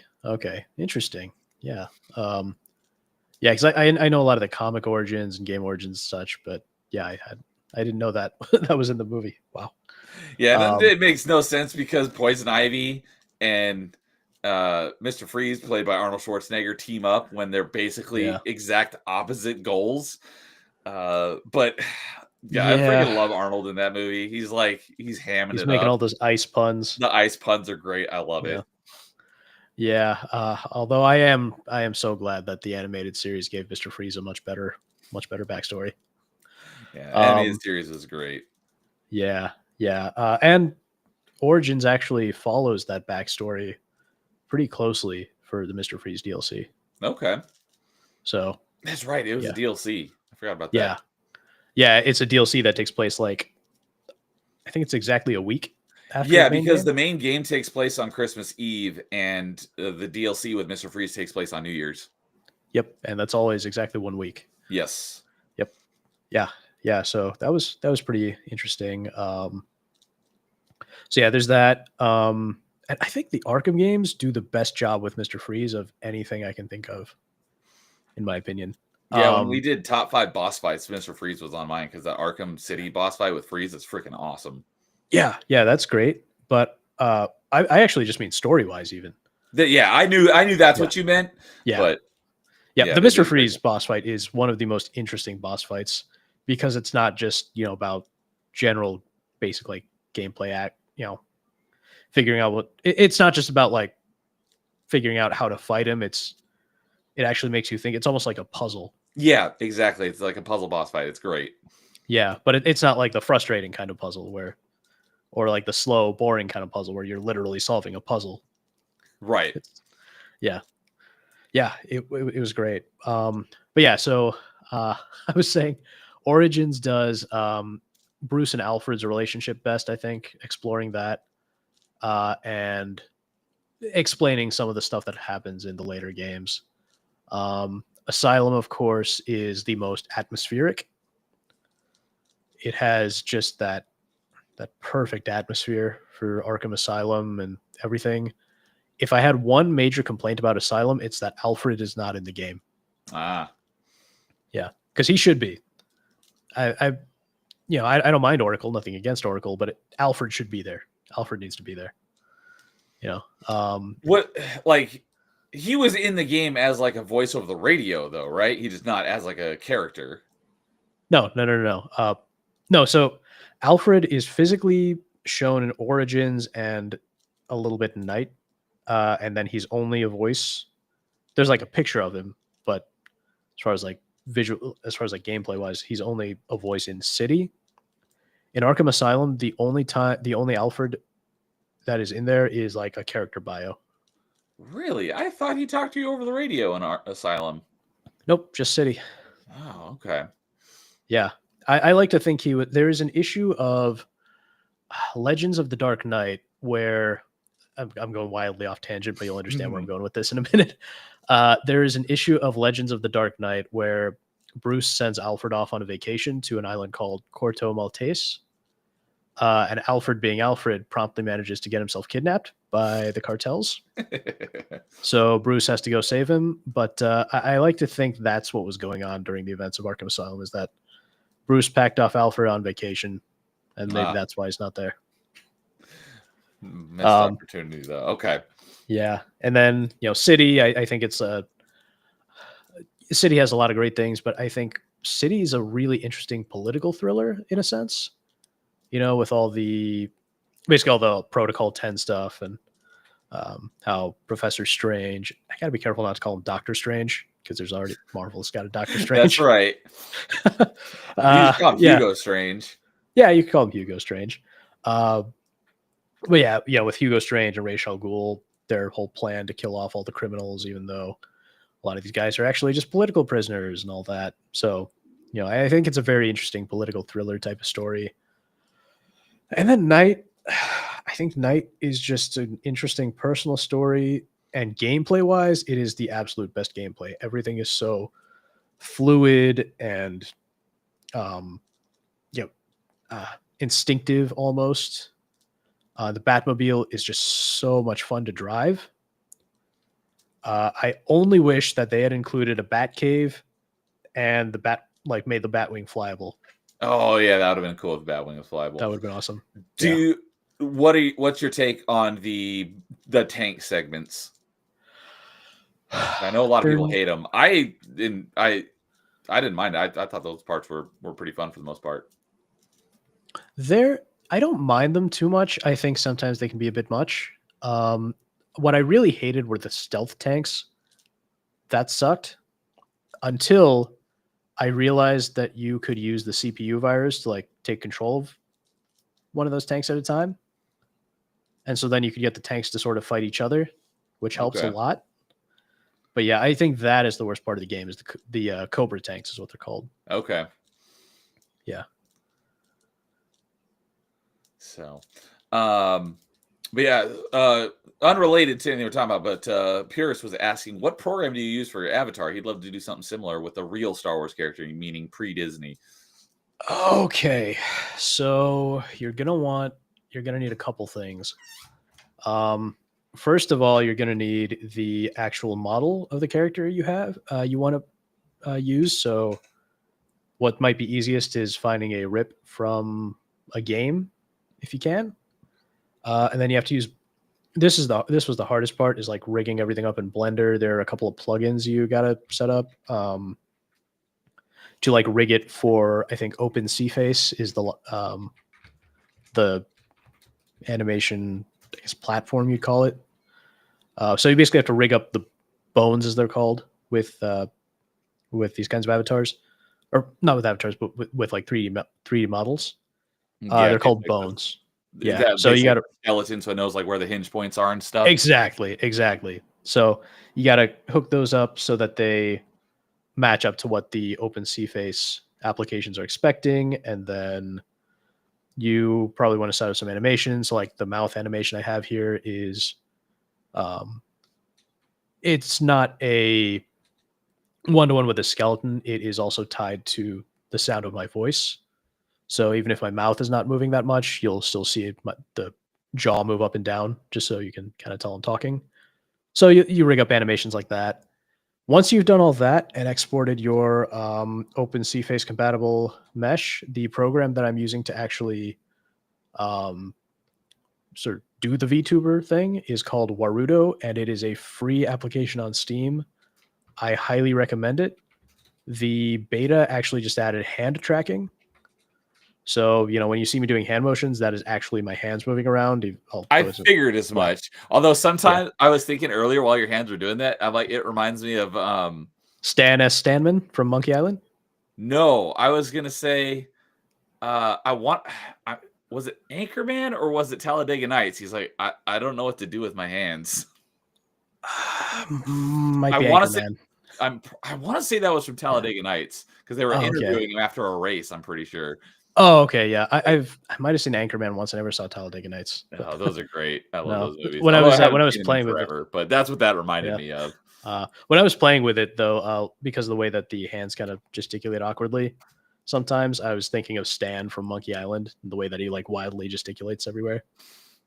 Okay, yeah, I was right. It was from Talladega Nights. Okay. 'Cause they're interviewing him, and he's got his hands up, and they're like, "What are you doing?" He's like, "I don't know what to do with my hands." He's like just doing the weird thing with his hands while they're interviewing him. So Yeah, while the hands are moving around, sometimes that popped into my head. yeah. But yeah, the program is called Warudo, Warudo. It is totally D-O, free on okay. Steam. Yeah. Yeah, totally free on Steam. So you can download it, use it. And if you use the beta, it has the hand tracking. Okay. Yeah, if you really want to go all out, it's good if you have a webcam. I was just going to ask, like, how does it do the tracking? Is it a Yeah. webcam, or do you have specialized equipment that have Nope. sensors on it? Nope. It's all webcam based. So it can, if you have, I think, Leap Motion controller, you can tie it to your hands and do it that way. But I don't bother with that. I just have a webcam, and Okay. it basically just does like tracking based on your webcam image. So of course you got to be careful not to hook up your actual webcam to a stream or anything because you don't want people to see you. Yeah, assuming you don't. Yeah, assuming you don't yeah. want to actually be seen. Yeah. But yeah, so that's how you do that. And then you can use a phone, I think. So you can use your phone's camera and download like an app for it. I've never done that. I've just used the webcam. Okay. So your character model, did you Mhm. create that yourself, or did you get that from somewhere? Oh, it's ripped from Arkham Knight. Okay, because that definitely looks a lot like the Nightmare Batman at It the is. end of the game, which It is that is the model. which is your namesake. Yeah, it is the model. I did make some tweaks. So for example, there's like a thing across the shoulders that's kind of meant to look like a bigger cape, but it looks really bad. So I got rid of that. And then I made some changes to the texture so they glow a little more nicely, that kind of thing. Nice, because like that character model is actually in the game. Because the only place I Yes. remember showing up is in that like 1 second clip at the very end of the game after you get the real ending. So no, it was in a shows video. up- It's not even in the game. Like in the that's a video, but when you're back in Arkham Asylum during like the climax of the game, when the part where I'm going to spoil a 10-year-old game here. I hope nobody minds. when you're in the being affected by the Scarecrow's gas, right?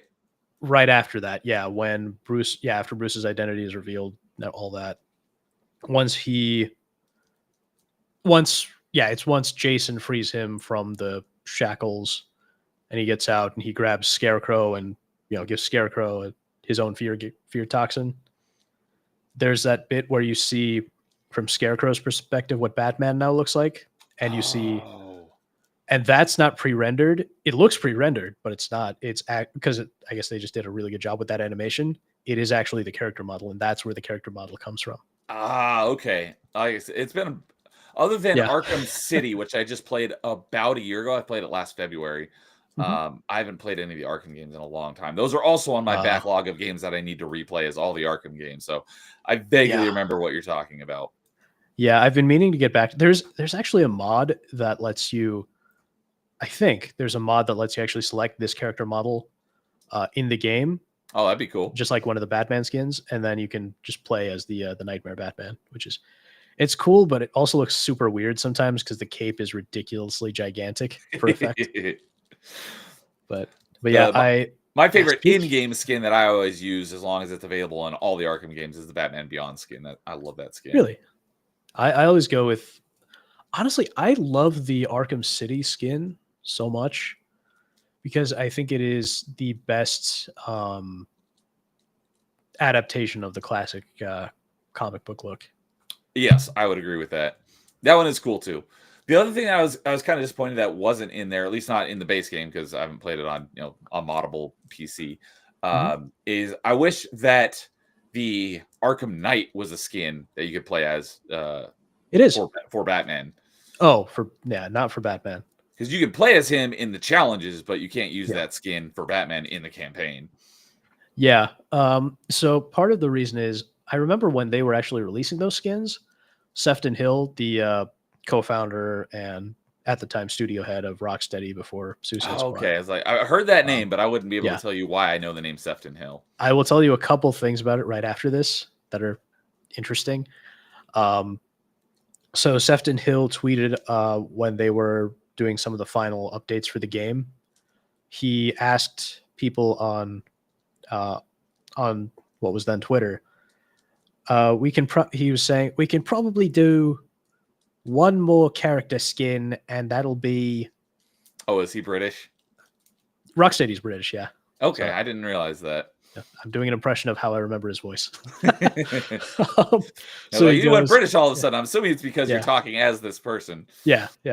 So he was asking people, do you want the Arkham Knight skin for Red Hood, or do you want the classic Harley skin from that prequel DLC for Harley Quinn? Because Harley Quinn's playable in the game too, in the challenge maps, because she has like one of her little DLCs.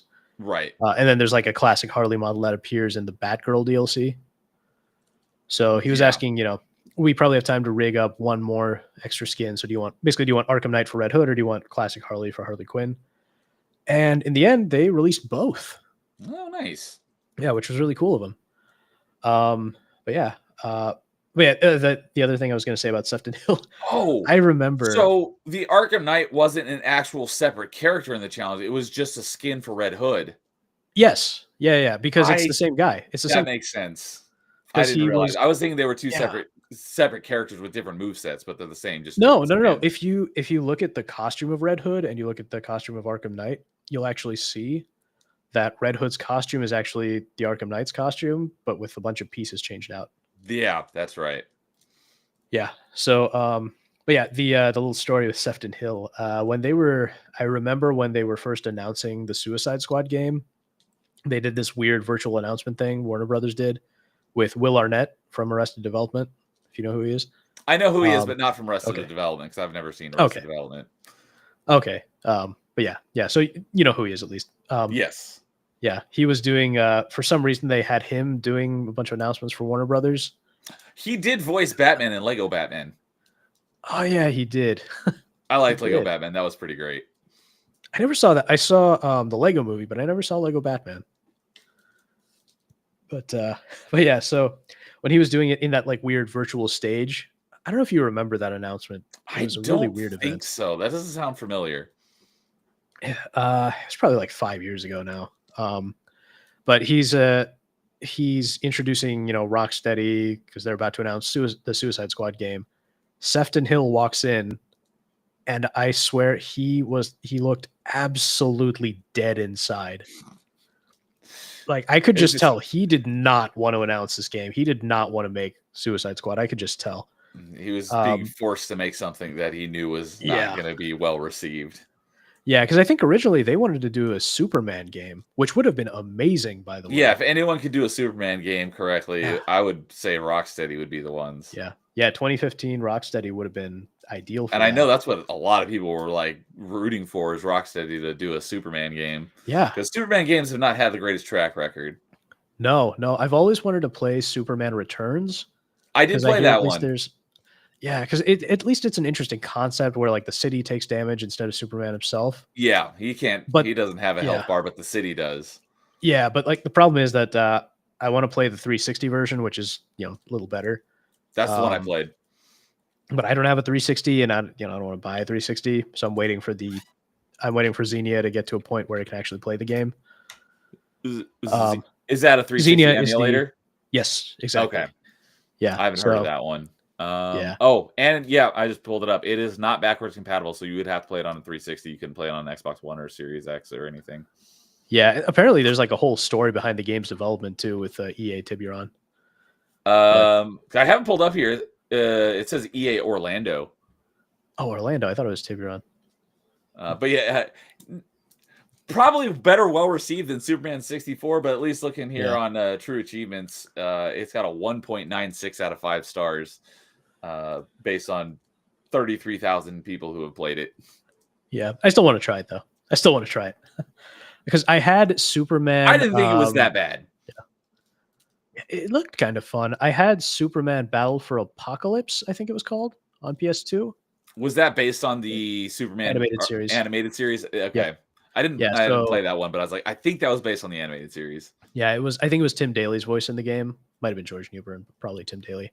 And I couldn't get. I only got past like the first couple levels. It was okay, but Superman with a health bar always seemed a little odd. So, Yeah. Yeah, and then I know there was another Superman game, I think on the original Xbox that I never played. That one was just purely comic based, but apparently it was really bad. But yeah, yeah, and just what I was saying with the Suicide Squad thing. Oh yeah. When Sefton Hill came out and said that, I was saying, like, right then I was saying, this game is going to be terrible. It is going to be garbage. It's going to be just like Marvel's Avengers and Gotham Knights. And I was telling my friend this, and he's like, "Nah, it's going to be fine. It's going to be good." And people were telling me, "Oh no, you're wrong. Rocksteady's not going to do a bad job." I think comparing Suicide Squad to Gotham Knights is insulting to Gotham Knights. Might be. I had never played any of these. I was excited for that game, and I was like, "Why is this not the actual sequel to to Arkham Knight? This actually makes sense because Batman's gone and it's up to his team now." And they're like, "No, the Suicide Squad is the actual canonical next game." It's like that makes no freaking sense. No, I didn't like either concept, to be honest. I don't want to play as sidekicks or villains. I want to play as Batman. I like the concept. Yeah. I didn't play it, but I was looking forward to it. And then when I heard it wasn't very good, I was like, yeah I'm not going to play it. If I'm going to play as someone else, I want that someone else to be Superman. But fair enough. But yeah. Yeah. And well, it turns out I was right. All of those games were terrible. Yep. And real quickly here on the topic of Superman 64 on retro achievements, there are 20 people who have mastered it and gotten all the retro achievements for it. I'm sorry for those 20 people. But yeah, I was disappointed. I knew, kind of like you, from the moment Suicide Squad got announced, I knew it was going to suck terribly. Yep. So I was excited about that one at all. And then as soon as I saw it, and it's like, this is a third-person shooter, it's like, WTF is this trash? Well, the moment I saw, I was more disappointed that Gotham Knights turned out to not be very good. Yeah, yeah, but I mean, like the moment I saw that they made Deadshot black, I realized this is just a cash grab. Now, what like I know nothing about the comics. My experience with like Superman and Batman is like from both of their animated series and the Arkham games, so I don't really have any background in any of the comics. Canonically, what race is Deadshot? Because from Arkham City is the only thing I've ever had an experience with Deadshot. I thought he was Hispanic. No, I'm pretty sure he's a white guy. Okay. He does look a little Hispanic, I guess, but I'm pretty sure he's a white guy. Yeah, Floyd Lawton. That's his name, as I remember. I didn't know what his name was, and I don't know where I got that impression. I just thought for some reason he was Hispanic. No, he does look a little Hispanic, even in Assault on Arkham. He does look a little Hispanic. That's probably why too, because I watched that. Yeah. And when they announced the not the Suicide Squad game, but the Suicide Squad movie, I was like, oh, this is just like the animated movie Assault on Arkham, where they get all the villains together to run an op for Amanda Waller. Yeah, but they didn't do that right, and the Joker was so bad in that. But you don't like having damage tattooed on his forehead. What the heck is his name? Jared Leto. Thank you, Jared Leto. I just spaced on his name. You didn't like Jared Leto Joker? It was too weird. But I was going somewhere with that. Something about with the Suicide Squad getting announced. Oh no, with Deadshot being black. Oh, Deadshot. Okay. Yeah, I knew at that point it was a cash grab because Will Smith happened to play Deadshot and also happened to be black when the character is not black. So at that point, something told me they're probably just releasing this to tie into the Suicide Squad because they've been trying to make Suicide Squad a thing for so long. And the thing is, the best Suicide Squad thing they ever did was Assault on Arkham, I because thought that was Kevin pretty good. Conroy's in it. Yeah, Kevin Conroy is in it. The plot is, in my opinion, the plot is excellent, and Batman is so well written, even though he's not. I mean, Kevin Conroy has first billing in the movie, but I don't know if he's technically considered the main character. Yeah, But I definitely wouldn't consider him. I only saw it once. It was a long time ago, so I vaguely remember it, but I don't even remember him actually being in the movie. I just remember all really, the because what happens with I can't remember his name. You know the black guy from uh, Breaking Bad. Giancarlo Esposito. Yes, so he plays a character in the movie, and In his character the Assault on Suicide Arkham. Oh, Assault he on Arkham. voiced the character. Okay. Yeah, he voiced the Gotcha. character. I thought we were Yeah, talking about the and- Suicide Squad movie. I'm like, I don't remember him being in Suicide No, Squad movie. no, he wasn't. No, not live action. No, so yeah, they had a great voice cast for that movie. And there is a plot point with him and Batman. I really think people should watch that animated movie just because it's so good and it's set in the Arkhamverse. But there is a plot point that is just the most Batman thing ever. Involving Tara Strong wasn't Harley Quinn in that one. Interesting. No, it was Hynden Walsh. Hynden Walsh did the voice also in 2004's The Batman. Yeah, I don't even know who that is. She's a pretty decent Harley Quinn. Yeah. Yeah. But yeah, Troy Baker was Joker. I didn't realize Troy Baker was Joker in that. Troy Baker is a really good Joker, and I think he is a decent young Batman because he did the voice of Batman in Batman versus Teenage Mutant Ninja Turtles. I have not seen that one. I saw a little bit of it once. Giancarlo Esposito was Black Spider. I don't Yes. remember that character. He's not the most memorable character, but like I said, there is a plot point involving Black Spider and Batman that is just pure Batman. That it is. I don't want to spoil it because it's just that good. But yeah, I thought that they did Joker and Harley pretty well in that too, because of the way that Harley makes Joker jealous, and he actually does get jealous, even though, people say, "Oh, Joker doesn't really love Harley," and yeah, that's probably true. But he's still gonna get jealous if he sees her with someone else, because, she is about as close as he is capable of loving a person.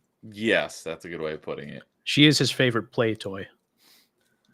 So yeah, a couple of the other people in it. Neil McDonough was Deadshot. I did not know that. And John DiMaggio was King Shark. And Jennifer Hale was Killer Frost. And Martin Jarvis is Alfred, but he's always Alfred, right? He's been Alfred. Yeah, he's Alfred in the whole series. Yeah, it's funny how Martin Jarvis is basically your, the guy in Batman that does everything for him, when Jarvis, and Iron Man is the one who does everything for Iron Man. Well, in some versions, Alfred's father is named Jarvis Pennyworth. Oh, that's funny. Yeah. Also, I think you got a spam bot on Twitch. Oh, yeah, that happens all the time. Oh, and Nolan North was Penguin. Yes, Nolan North is Penguin in the games too. I did not realize that. Yep. And Troy Baker voices Two-Face. Yeah. It's funny because I saw Assault on Arkham. Like I said, it was a long time ago, so I vaguely remember. It came out in 2014. I probably saw it around 2015, not long after it came out. And I had completely forgotten this character because when they announced the Suicide Squad video game and there was King Shark in there, I was like, who the heck is King Shark? He was in this movie and I didn't even remember him. Voiced by John DiMaggio. He's not the most memorable character. Oh, Amanda Waller is in it, and she is obese, as she should be, and she is voiced by CCH Pounder, who is the same voice from the animated series. Oh, okay. Yep. Way down there at the bottom. CCH? What kind of name is that? It's one of those stage names, right? Yeah. Okay, I recognize her. I've seen her and stuff before, and I wouldn't be able to tell you where I've seen her, but I've definitely seen her and stuff before.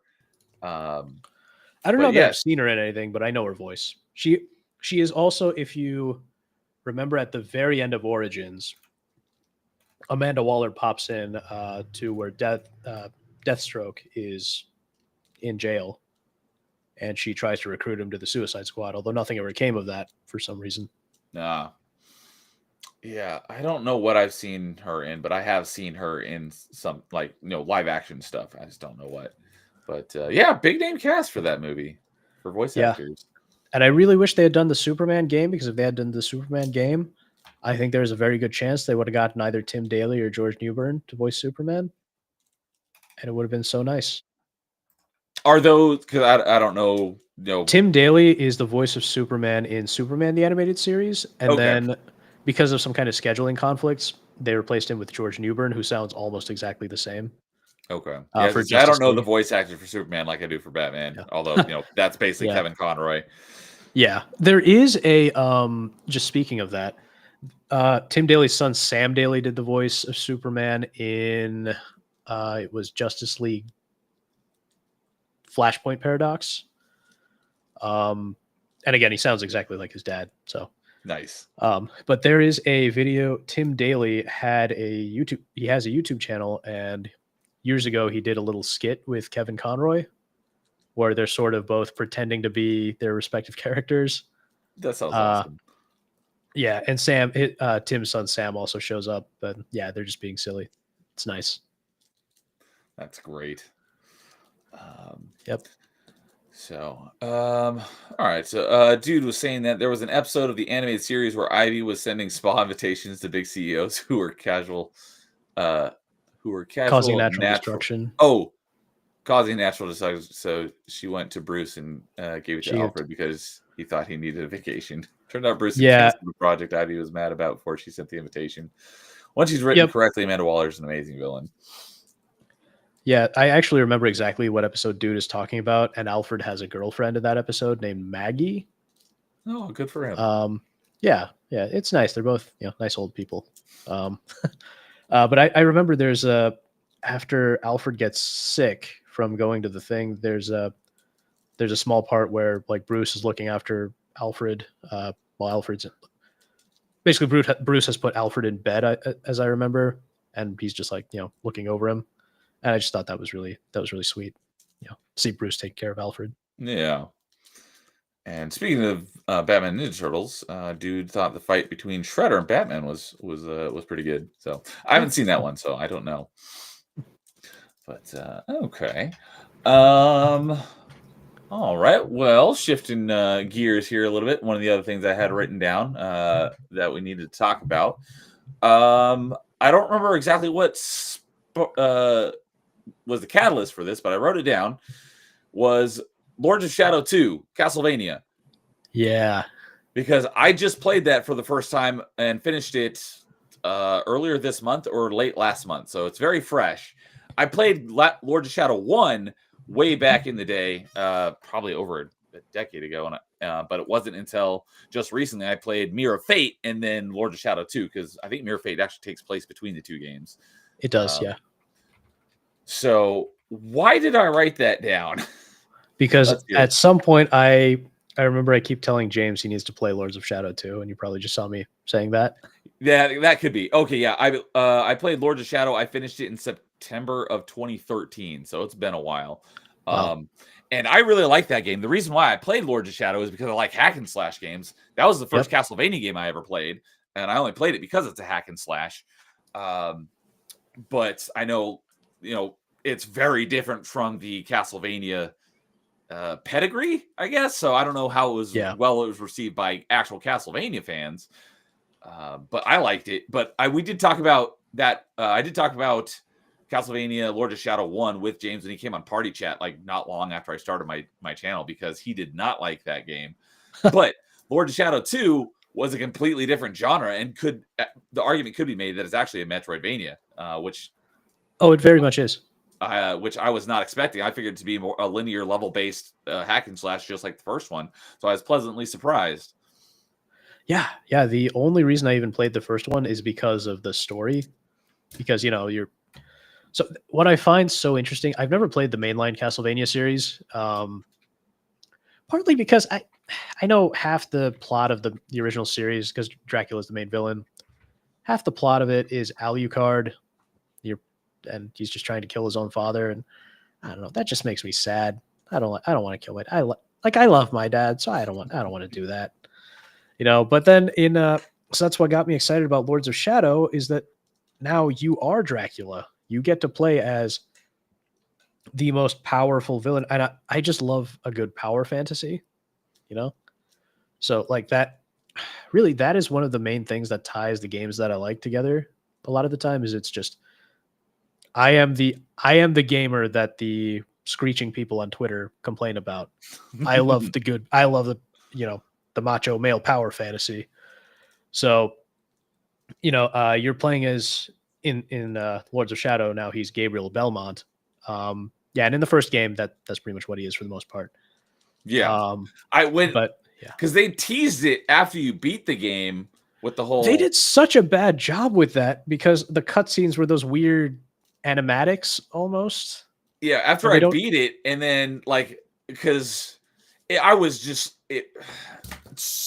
taken aback, I guess, when I beat Lord of Shadow because they teased like you becoming Dracula. I'm like, where Yeah. the crap did that come from? Like, I'm like at the end when you're fighting the boss of the first game, which is Satan himself, and Yeah. you're like, I am God's instrument. He has called me to defeat Satan, and now all of a sudden I'm Dracula. I'm like, what the heck? Where did that come from? Talk about a complete 90 or 100 degree, left turn, 180 degree. I'm like, Yeah. where did that come from? It was like so jarring.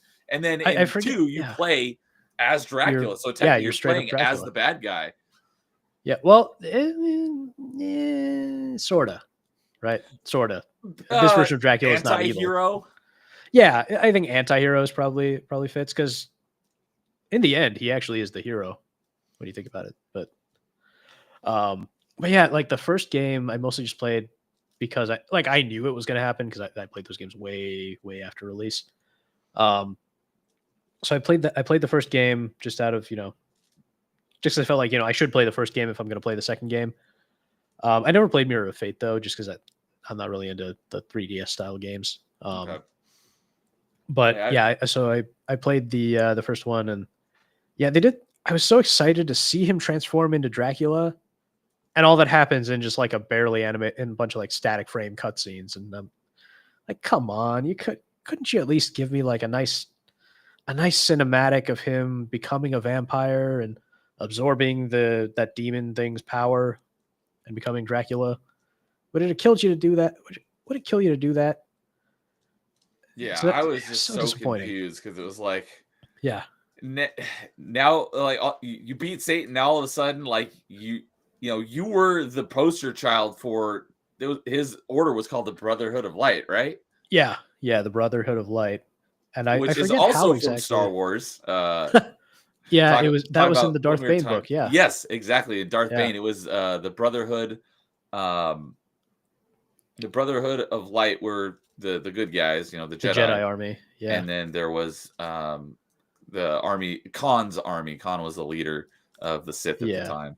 But yeah, I just thought that was kind of funny. But yeah. he's like the poster child for the Brotherhood of Light, and now all of a sudden he turned his back on God, and now he's Dracula. And like I forget it was exactly so jarring. why. I forget exactly why he gets so pissed off at God between 1 and 2. Yeah, they did not do a good job of explaining that because I was like, I didn't understand why the like. No, complete... I think it's something to do with how he felt betrayed by the God mask not letting him get his wife back or something like that. Because like the driving thing of the plot, the driving part of the plot is that his wife is dead, and it turns out that he was tricked into killing her. It's been so long since I played it. I vaguely remember that. And so in the second one, I remember that she was dead, but like she shows up, and so does the second son. one. I was so confused on the story, but I enjoyed the game. One important thing to remember is that Hideo Kojima was apparently involved in these games. Oh, that's why the plot is nearly indecipherable. That does explain a little bit. Yeah. So, so that explains why it was Konami. It's confusing. Yeah. But yeah, so in the second one, yeah. So in the first, even in the main game, he doesn't become Dracula. It's like DLC where he becomes Dracula, where he like drinks the blood of the vampire girl, and then he goes and fights that like ancient evil god demon thing. Yeah. And then he tricks it into absorbing its power. I did play the DLC because I have all the achievements for Lord of Shadow 1. I forgot about that. What I do remember is that DLC was a pain in the Yep. royal butt because the achievements, you have to beat it on the hardest difficulty.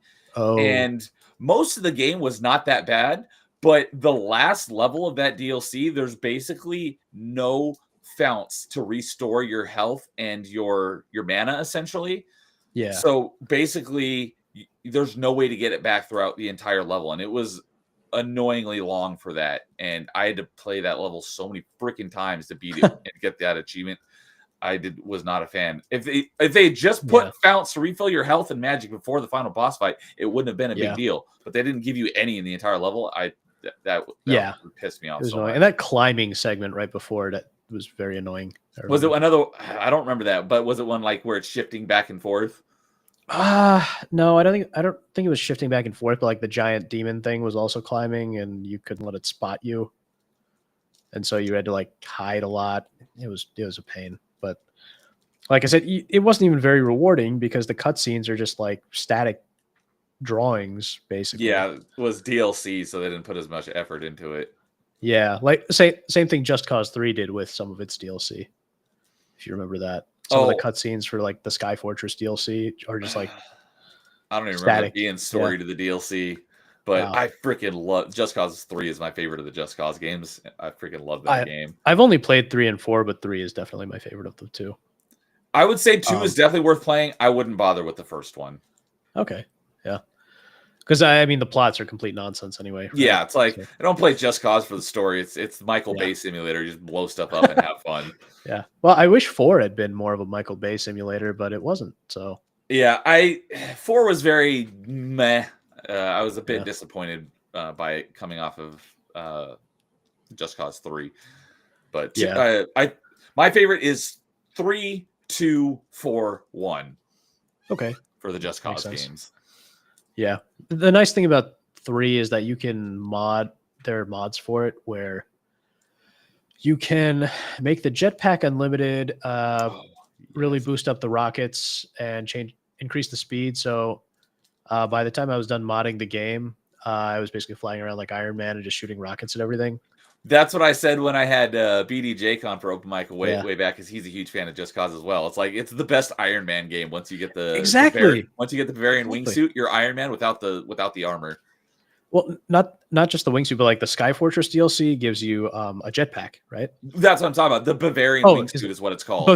That's what it was. Okay, yeah. That was a game changer. I'm like, oh my god, I already love this game. This just made it so much better. Yeah, and with those mods, you literally don't need another vehicle anymore. You can literally just like jetpack across the entire map because it speeds you up too. Yeah, which is so much fun. And yeah, I've often said 3 up every once in a while just to dick around in it for a little bit because I love that game. I made a couple of wallpapers in Wallpaper Engine. If you're familiar with that, I have it, but I've never actually launched it yet. It's worth it. So I have a couple of wallpapers that are video landscapes. One is it the main menu where he's sitting on the beach with the no better no. So I got a camera hack, and I just zoomed the heck out, zoomed out like crazy. So it is a video loop of just the Medici countryside and ocean. Oh, nice. So yeah, so you can see like the Città di Ravello, which is like the capital city of the area. Okay, yeah, like the little dictator's mansion, and then like the big buildings, and then you can see a ton of like the mountains and countryside off to the left, and then the big ocean off to the right. It's really nice wallpaper, and it's super wide, so nice. You can download that. I got a similar one for Arkham Knight where you can just see like Gotham it's just Gotham. So, like I said, I haven't launched it, so I don't really know the extent of what you can do with it. Like, since I'm pretty sure we're friends on Steam, so if I went into there, I'd be able to download the ones that you've done. Yeah, they're on the workshop. I don't think are we friends on Steam? If not, I thought we were. Okay, yeah, I see you there. Yep, we are. Okay. Yeah. So would I be able to go to you and look at the ones that you've published, essentially? Maybe. I can always look for them and link them to you. Okay. But yeah, I made an Iron Man spinning arc reactor one too, but I never updated. They updated it, so it broke, and it doesn't look that good anymore. Oh, that sounds pretty cool. Yeah, it was kind of neat. But I think the Just Cause and Batman ones are the best ones because they, I can't even find my own stuff here. Jeez. The workshop is not the best interface. Okay, yeah, there are. Yeah, it's just the Arc Reactor and then Just Cause 3 and Arkham Knight. I wonder if I can paste the link to you here. Maybe I'll finally boot it up after the stream here and take a look. Okay. Yeah, there you go. Sweet. There you go. And if that works, then I'll put it in the stream description afterwards in case anyone else wants to go take a look. Yeah. Yeah. So they're video loops. So I think you got to have the right codec installed. But if you do, it'll just play in the background in a nice loop for you. And the Arkham Knight one is nice, but I think the Medici one is better just because it's like that beautiful sunny beach side. So it's just like a really nice, relaxing wallpaper to have. Yeah. But yeah, so basically what I did was I just zoomed out with a camera hack and then recorded the game just going for like 15 minutes and then looped it. So sweet. Yeah, I definitely gotta go take a look at that. What were we talking about? What got us on Just Cause? Castlevania. We were talking about Castlevania. Yeah. Due to saying that the true ending for Symphony of the Night is bittersweet between Alucard and Dracula. It felt like closure. Because I thought it was cool having just played Lord of Shadow 2, the DLC for Lord of Shadow 2. You actually play in as Alucard. the Lords of Shadow type of third person hack and slash as Alucard, which I think is the first and only time since Symphony of the Night you play as Alucard. I think you can play as him maybe in Mirror of Fate, but I'm not sure. Oh yeah, you're right. Because there's 3 acts essentially, and you start out the first act you play as there's Simon, Dracula, Alucard, and then you play Simon, as Alucard, and then you play as Trevor. Or Trevor, okay. And I can't remember who's Trevor and who's Simon. I know one of the two appears in Lords of Shadow 2. Are you talking about the character that shows up like in the story of Lords of Shadow 2? Yeah. That was or is that Victor? That was Victor. Okay.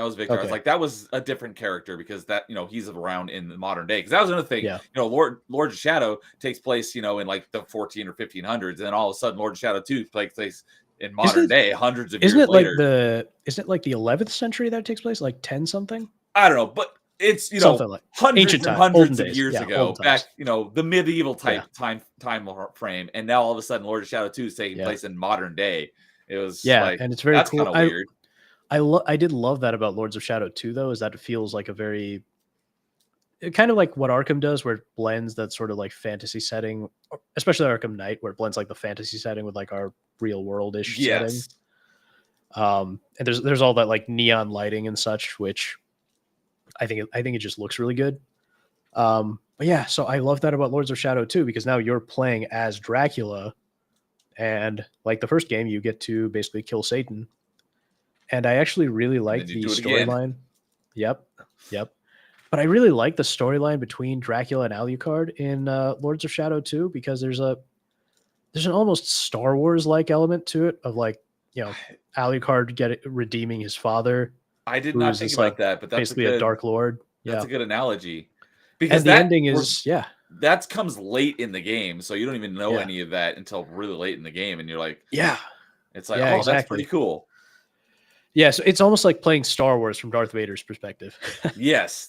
I hadn't thought about that. That's a great analogy. Which, now that I think about it, that would actually be kind of fun. Because I know in the beginning of Force Unleashed, they let you play as Darth Vader for a little bit. But yeah, it's you're basically playing as the Darth Vader of vampires. Yeah. And then he redeems you, and it's just kind of like a nice, relatively happy ending where father and son just get to go live happily ever after, or at least in peace together. Also, I really love the act. Well, I should say the actor for Death. I forget his name in the game, but basically the character that is Death. That is Patrick Stewart of X-Men fame. Oh, Zobek. Zobek, yes. Yeah, he's in both Lords of Shadow. Yep.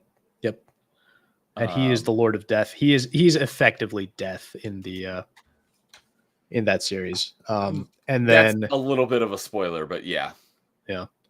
yeah, but I mean, come on, those games are like 10 years old. Yeah, because you And don't then ever actually yeah. see, death until you fight him late in Lords of Shadow 2. No, Lords of Shadow 1. You fought him in Lords of Shadow 1? I think so, yeah. Because I absolutely know you fight him near the end of Lord of Shadow 2 because I just played it. But it's been a very long time since I played Lord of Shadow I'm 1. So pretty I don't remember sure fighting him in the first one because I thought he was on your side the whole time. he's pretending to be on your side. Well, he's the reason. Okay, I guess I'm just going to go full spoiler now. He's the one who made you kill your wife. Okay. I do not Um, remember that. Well, you wouldn't remember it because it's something you find out very, very late in the game.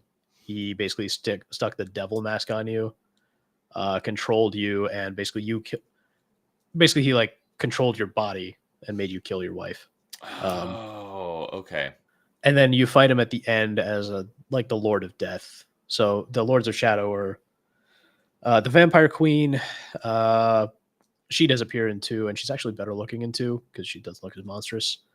Then there's Oh, I do remember her. Yeah, and then there's like what was the other guy? Like a goblet werewolf. That's what it was. The Lord of Werewolves. But you basically once you kill him, he never appears again. Okay, I don't remember him.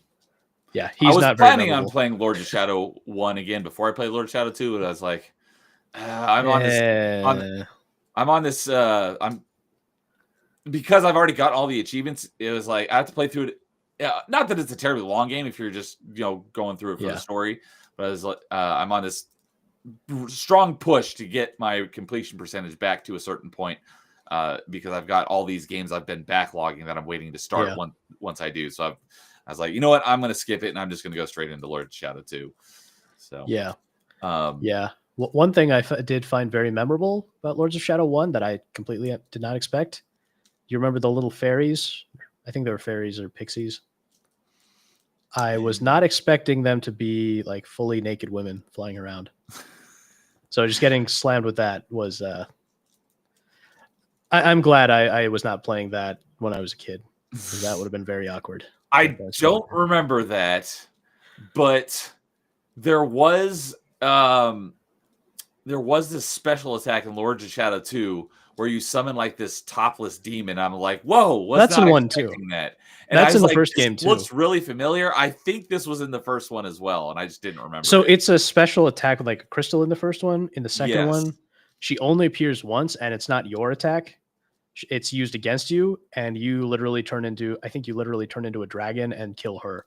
Oh, that sounds right. Yeah.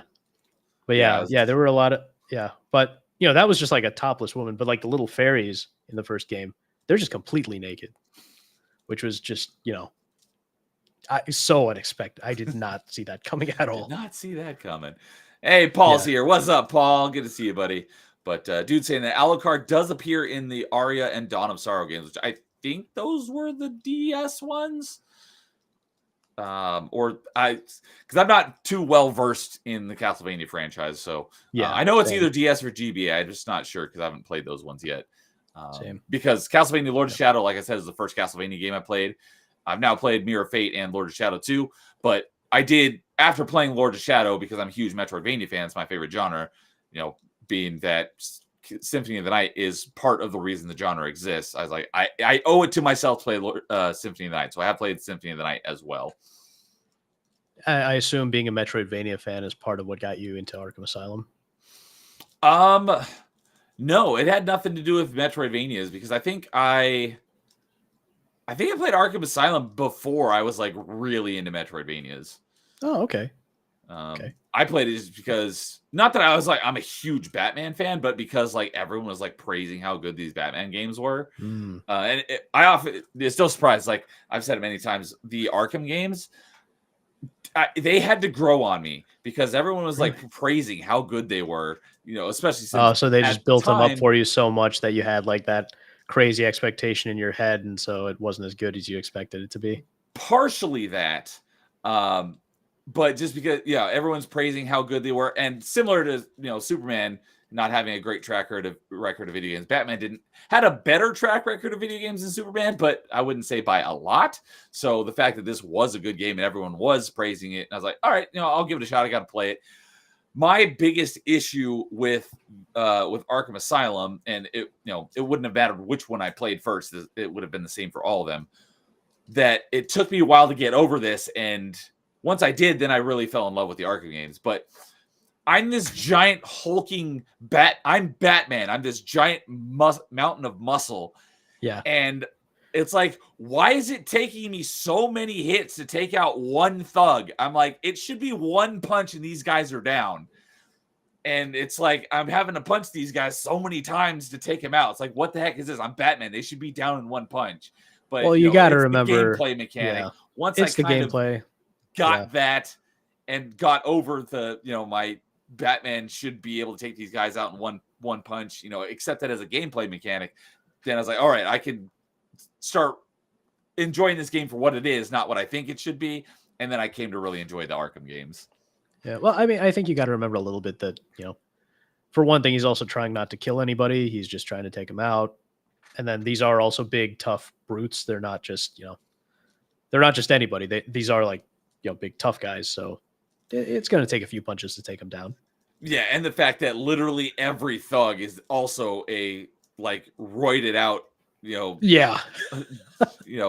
gym jockey. It's like, I'm sure there'd be a lot of thugs that are not, that built. I think those thugs ate, I think the main thugs ate those thugs. Yeah, for sure. I had a similar not video game related, but I had a similar thing with a movie where I had this expectation of it and I hated the movie. But then the second time I watched it for what it was and not what I was thinking it was going to be, and I fell in love with it. And so that is, as you probably have no surprise, my favorite movie of all time is The Matrix. So when the next movie from the Wachowskis, I never remember how to pronounce their name, but the next movie from the Wachowskis, I'm pretty sure it's Wachowski, it was announced, and it was V for Vendetta. I'm like, sweet, let's go see this. And I was greatly disappointed by it because I was expecting, something like The Matrix, and it's nothing like The Matrix. Yeah. But then the second time I watched it for what it was, and I fell in love. It's one of my favorite movies as well. I absolutely love V for Vendetta so much. So I had a very similar thing with that as a movie as I did with the Arkham games on the video game side of things. Oh, interesting. Like the reason I got into Arkham in the first place, I remember I had played the Batman Begins game. So I've heard that's actually pretty decent. It is. It's a little bit, I think I've seen people describe it similar to Splinter Cell. I've never played Splinter Cell. I love Splinter Cell. But yeah, it's very like there's some, stealth, some like simple stealth mechanics in there. Decent amount of just like beat 'em up action. It is a surprisingly good looking game for the PS2, by the way. I know it was on original Xbox as well. Yeah. For that era of games. And I remember most of the main cast is in it. Like it was on GameCube as well. Yep. Yeah, GameCube. I usually play it in Dolphin. Okay. Yeah, because you can do like texture mods and all that. Oh, okay. Because talking about achievements, so I'm into retro achievements thanks to Dude. He got me into it, and Dolphin or GameCube just got retro achievement support this last summer, so I've been playing a lot of GameCube games again for the first time, in 2 decades essentially, because now I can play them for achievements. And so I recently played through one of my favorite Star Wars games because it was on GameCube as well and has retro achievements. That's Jedi Outcast. But boy, oh boy, the GameCube version is pretty garbage because the only version I played is the PC version of Jedi Outcast, which is phenomenal. The GameCube version is not great. Yeah, it makes sense. Yeah, but yeah, so like Batman Vengeance had been okay. Batman Begins was fairly fun. And yeah, like I said, they got most of the movie cast in there. They even got like Morgan Freeman in there, which was, I mean, it's Morgan Freeman. You wouldn't expect him to even be in it. Yeah, that's awesome. Because that would have still been in the era when movie-based games were still a thing. Like those don't exist anymore. Yeah. It was surprisingly good. And it was 1 year after Spider-Man 2 had come out too. Oh, so that's a very highly regarded video game as well. Spider-Man 2 is the best movie tie-in as far as I know, and one of the best superhero games. I'll give you a good superhero game. My favorite video game tie-in is GoldenEye. That's a good one. Yeah. Did you play the remakes? Remake, as in like the one that. PS3, Wii. with Okay, Daniel the Craig. actual remake. Yeah. I had the Wii version. I played a little bit of it, but I never beat it, and I don't know whatever Okay. happened to it because I've gone through all my video games and I can't find it. So I don't know if I lost it or I sold it or what, but I don't have it anymore. So Okay. It wasn't bad. I remember the remake more just because I played that more recently. It was decently fun. James Bond had some good video games back in the day. But yeah, anyway, to finish my earlier thought. yeah, big name voice yeah. cast in it too. Yeah, as well. yeah, with Batman Begins had that had the big voice cast. Yeah, and it was a very, very good looking game for that era. And I remember I liked that game a lot, especially the Batmobile parts of the game. Those are really fun. And as James told me, they basically took the Burnout. They basically like ripped Burnout and put it into Batman Begins for the Batmobile segments. So those are a lot of fun. Okay, I've not played the Burnout games, but I know those are popular. And those are. Yeah, I haven't played them either. But I guess maybe I should because those Batmobile levels are really fun. And I like that game a lot. So when they canceled, EA Pandemic Studios were supposed to make a Dark Knight game for the 2008 movie, and I know Gary Oldman, who played Commissioner Gordon in those movies. Great he actor. In an interview he had mentioned that they had been putting a lot of work into the game, and that something about like the cape physics that they'd been working on. And then the game got canceled because EA just shut down Pandemic entirely, and I was disappointed because I was actually looking forward to that. And then like the next year, like not long after, the demo comes out for Arkham Asylum on PS3 at the time, and I cannot tell you how many times I replayed that demo and just thought it was so cool. We've talked about that on Party Chat before. Yeah. Games where you played the demo a crap load. Yeah. I've got a few where I played the demo probably more than the actual fully released game. Yep. Yeah, it's like I played the crap out of that demo for like a year probably, and then I dragged my dad to Walmart when Arkham Asylum finally came out and made him buy me Arkham Asylum. Yeah, I remember seeing my science teacher there randomly for some reason. Yeah, and so then I got home. This was back when games came in packaging, and before you played the game, you could like open up the case and read the manual and all that. Game manuals, I miss those. Yeah, now you just get like a card with a website and like a warning. Yeah, it sucks. Yeah, which is why there's no nostalgia left on all the physical releases anymore. Anyway. Yeah, a lot of times they don't even come with a physical disc. It's just a code. It's just a code in the case. But yeah, and then I played it and I just loved it. So yeah, that's my story with Arkham. Okay. But really, one other thing I'd wanted to mention with Lords of Shadow 2, the guy who voices Satan in those games is a really solid actor. Gonna bring that up because I've still got the voice cast up here. I was gonna mention a few of the people who are on the voice cast. Jason Isaacs. Patrick Stewart was Zobix. Yeah, Jason Isaacs did the voice of Satan, and he is a great actor. And no matter what he plays, I will always hate him because of how good of a bad guy he played in The Patriot.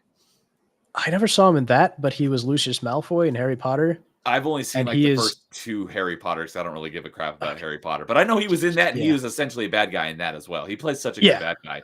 Yeah, he plays Draco Malfoy's dad. He's amazing in that. But then what made me, if you want to see Jason Isaacs as a good guy, this is going to be a totally out of left field recommendation. So feel free to laugh at me. Is it going to be the TV show that he was in? No, I don't even know what TV show. Okay, he was in like a murder mystery TV show. I'll tell you. In just no. This is like a family friendly movie. Okay. It was a Jackie Chan movie called The Tuxedo. Oh, that's the one where Jackie Chan puts on. Hewitt is in it. Yes, I've not seen that one, but it's worth a watch if you want to watch. If you want something that's safe to watch with your parents or your kids, that's probably a decent choice for that. Okay, he's a good guy in that one. He is a really good guy in that one. So like the premise is that Jackie Chan is basically just like I think he's just like a taxi driver or something, and he gets hired as a secret agent's driver and he's instructed, do not talk to do not talk to your boss, do not do anything, just do what he tells you and drive a specific way. And that secret agent turns out to be Jason Isaacs, and Okay. it turns out that he has this The not magic, tuxedo but like is what does this all high the tech work. tuxedo. Yeah, basically it makes him like a martial arts master, that kind of thing. And then basically Jason Isaacs, when he actually meets Jackie Chan, he talks to him and he goes, "Did they tell you not to talk to me and all that?" He goes, "Yes, sir." And just drive on the route. "Yes, sir." And he goes, "You know what? You can ignore those guys. You know a faster way to get where we're going." And basically he kind of befriends Jackie Chan. And he's really nice to him. And he somehow, he gets called off on a mission or whatever, and then Jackie Chan gets his tuxedo, and all sorts of hijinks ensue. And at the end of the movie, Jason Isaacs helps Jackie Chan ask out a girl at a museum, which is So it's a very wholesome movie, and his character is very, very nice. So if you want to like a Jason Isaacs character, I'd recommend that movie. Okay. Because Patriot is a fantastic movie, and he plays such a good bad guy in that movie. Is that with Mel Gibson? Yes. Okay. Yeah, if you haven't watched The Patriot, I definitely recommend it. It is a great movie. And the reason, it's not really a spoiler because it's pretty early in the movie, but Jason Isaacs kills one of Mel Gibson's sons, because he's got a number of sons, early on in the movie. And so one of his oldest son, who's played by the Joker that died, Heath Ledger, basically has a grudge against Jason Isaacs' character for the whole movie. So great movie. But yeah, I'm looking through his IMDb, and God, he's been in so much stuff. And he's done he voiced Brainiac in the Suicide Squad game. Ooh, poor guy. But yeah, he's done some other work with some other video game or comic book character stuff. He was in Marvel's Midnight Suns as a couple characters. What was the other thing that I saw him in? Shoot, there was I haven't seen it yet, because there was a TV show that he was in where he was it was kind of like a CSI type of show. I never saw it. I just remember seeing him on the poster of it, but it was like one of those murder mystery type shows. And I'm pretty sure he was a good guy in that. Oh, he was in a Legend of Korra episode as Commander Zhao. Oh, interesting. I never really saw Legend of Korra. I saw the original Avatar, but not Legend of Korra. Avatar is freaking great. So, but yeah, great actor, plays a great bad guy. Yep. And then the other one I was going to mention or was that one? Oh, yeah, the lead character, Gabriel Belmont, voiced by Robert Carlyle. I actually just mentioned this on another stream within the last week or so, because I am and was a huge fan of Stargate, and Robert Carlyle is one of the main characters of Stargate universe. And so very cool. When I played Lord of Shadow, I'm like, God, that voice is familiar. I'm like, I swear that's the guy from Stargate Universe. I looked it up. I'm like, it was him. He's the voice of Gabriel Belmont. So yeah, he did. I don't think I've seen him in anything else, but he did a really fantastic job. As Gabriel. As Gabriel, to a point where I was barely even questioning the fact that Gabriel Belmont is Scottish. Yeah, when Dracula is typically Transylvanian. Oh, okay. Because his accent is Scottish. It's not. It's not Romanian. That makes sense. And Robert Carlyle was born in Scotland. Yeah, that would explain why he's got the Scottish accent. But yeah, he did a good job. Yeah, the wife is played by, I don't know her name, but she was in. Don't mention it. the Halo show we won't acknowledge exists. Oh no, I was going to say the Truman Show. That's what it was. Oh, I only saw that once, and it was before I knew who she was. Oh, okay. Yeah, she was in. She was like Jim Carrey's admirer, something like that, in the movie. That was trying to help him escape. So I thought because she played. She was Halsey in the Halo show. Oh, I didn't watch that. I didn't either, but I know she was in it. What I know her from is she played Keith Sutherland's wife in the show. Sutherland's wife, yeah. In Designated Survivor when he was. Yeah, I saw a little bit of that. That was a I saw cool little bit of premise. that. Yeah. Seasons 1 and 2 were good. Season 3 got bought because it was originally one company. I want to say it was originally a Netflix series, and they sold it to Amazon, and then it went No, it started downhill. off on ABC. I know that. Okay, but yeah, it was one company for seasons 1 and 2, and then Amazon bought it Mm. and did the third season. Third season was not very good, but the first 2 seasons were good. I really enjoyed it. The biggest thing I remember about that show is that the girl who is Kiefer Sutherland's advisor or whatever is actually really hot. Yeah, yes, she is. Her real name is like America or something. But yeah, she's good looking. It's something Ricci, not Christina Ricci. Yeah, It's like I want to say Italy, Italian.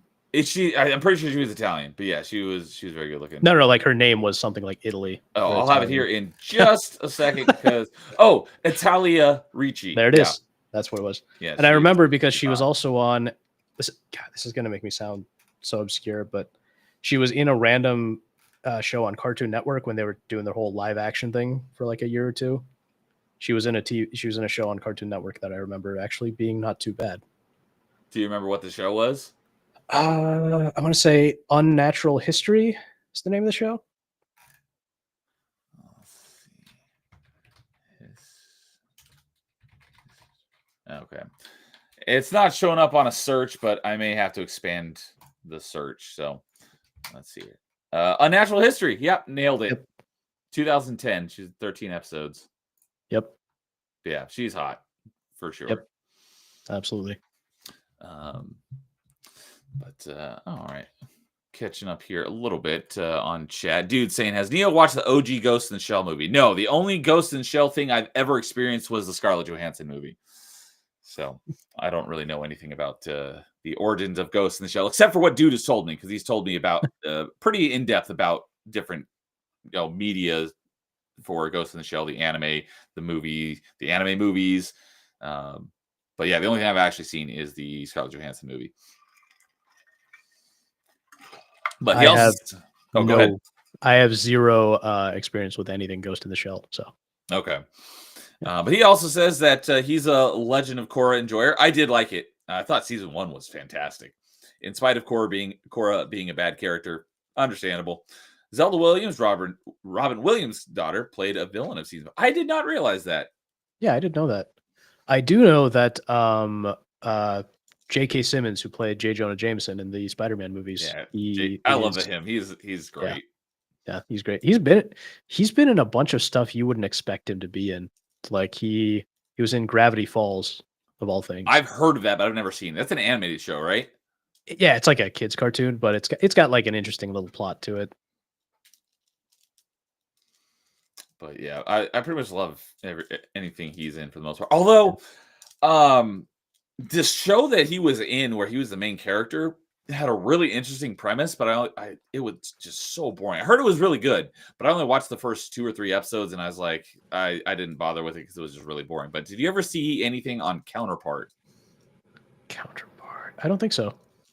It was a really interesting premise where it's basically like these 2 parallel universes, and like he communicates with he's like part of this government organization, and he's one of the people that works for this government organization, where he communicates with his other self in the other parallel universe, as do the people that he works with. They work with their own parallel universe counter self, and it was a really interesting premise, but it was just so slow and boring. I didn't continue watching it, but I heard it was really good, so maybe I have to get another chance someday. But Interesting. that's the only thing I can think of off the top of my head that J.K. Simmons was in that I didn't enjoy. Okay. Yeah, I know he played Commissioner Gordon in one of the DC movies. I never saw it. In one of the live action ones, or voiced him in Yeah. one of the animated ones? No, physically. It was in, might have been like, okay, it was in Justice League, the 2017 Justice League, Zack Snyder. Oh, Zack Snyder Justice League. I didn't see Zack Yeah. Snyder Justice League. I only saw the original release. Well, it was the original release. But Oh, was he in both? I assume he was. Yeah. He was in the theatrical release for sure. Okay, then I did see him, because I did see the theatrical. I just don't have a way to separate that from like DCU's Justice League TV show or like anything else that's just called Justice League.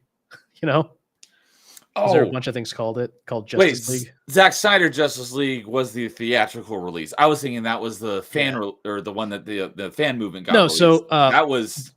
So yeah, it was. So the 2017 theatrical version is literally just called Justice League.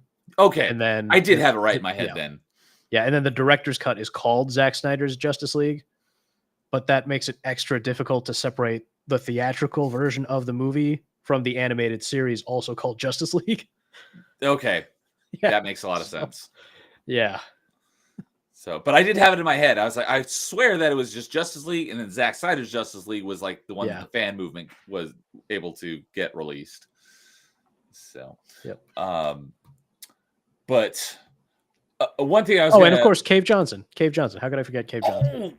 I just played. Well, I didn't play through the campaign because that's not the only one I want to play through again. Is Portal 2 because Portal is my favorite Valve franchise. But yeah, he was absolutely fantastic as Cave Johnson. I love that character, even though you never see him. It's all just voice. But there is a painting of him in the game, and it looks.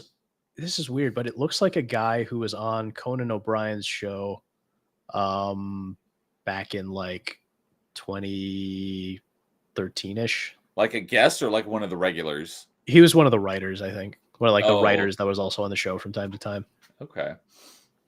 But yeah, Cave Johnson actually, was a great. Let me see if I can look up the guy's name because I think I remember it. And then you can tell me if he looks like the portrait. But dude, saying the theatrical cut of Justice League can just be called Whedon cut. Oh, that's why people call it Justice League. I just keep getting a politician. No, okay, I see the comedian, but I can't get a photo of him. Jeez, come on, it shouldn't be that hard. Come on, internet. Okay, here we go. Here's a photo of him. Oh, you're gonna share it? Yeah, I'll paste it to you. Oh, okay. You can do that too. I was gonna say, if that you have it up, not gonna work. You could just share the screen. That link is not gonna work. Let me get you a better link here. There you go. So I'm not a streamer, so I don't know how to do anything. Okay, so down at the bottom, you hit the little monitor with the up arrow if you wanted to share your screen, and then you could just share the tab. Then you wanted to do that way. I probably shouldn't because there might be some personally identifying information on my browser. Okay. Oh, you know what? I did this in the wrong browser because there we go. All right, now I should be able to show it. Let's see your share, and let me pull up my. Cave Johnson was an American politician who served in the state of Tennessee as a Democratic congressman in the United States House of Representatives. Oh, like so Cave Johnson is actually a real person as well? Yeah, there was a real Cave Johnson in like 1845. So it's been, like I said, it's been a long time since I played through the campaign of Portal 2, but I actually just helped someone through the co-op of Portal 2 just last week because I love Portal 2, and I would happily help anyone through the co-op because I love that game. So it's been a long time since I played it, so I don't really remember the picture. I do remember there being a portrait of him on the wall in the game somewhere. I don't really remember exactly what it looked like, but if anyone does remember what the portrait of him looks like, got a link for that. This is. I got the link. Oh, okay. If I can, I don't know if it'll load, but I'll paste it too. See if you can. All right, let me copy that and I'll replace it. Hopefully this doesn't pull up anything. Any day now. Yeah, that Portal wiki is kind of slow, but.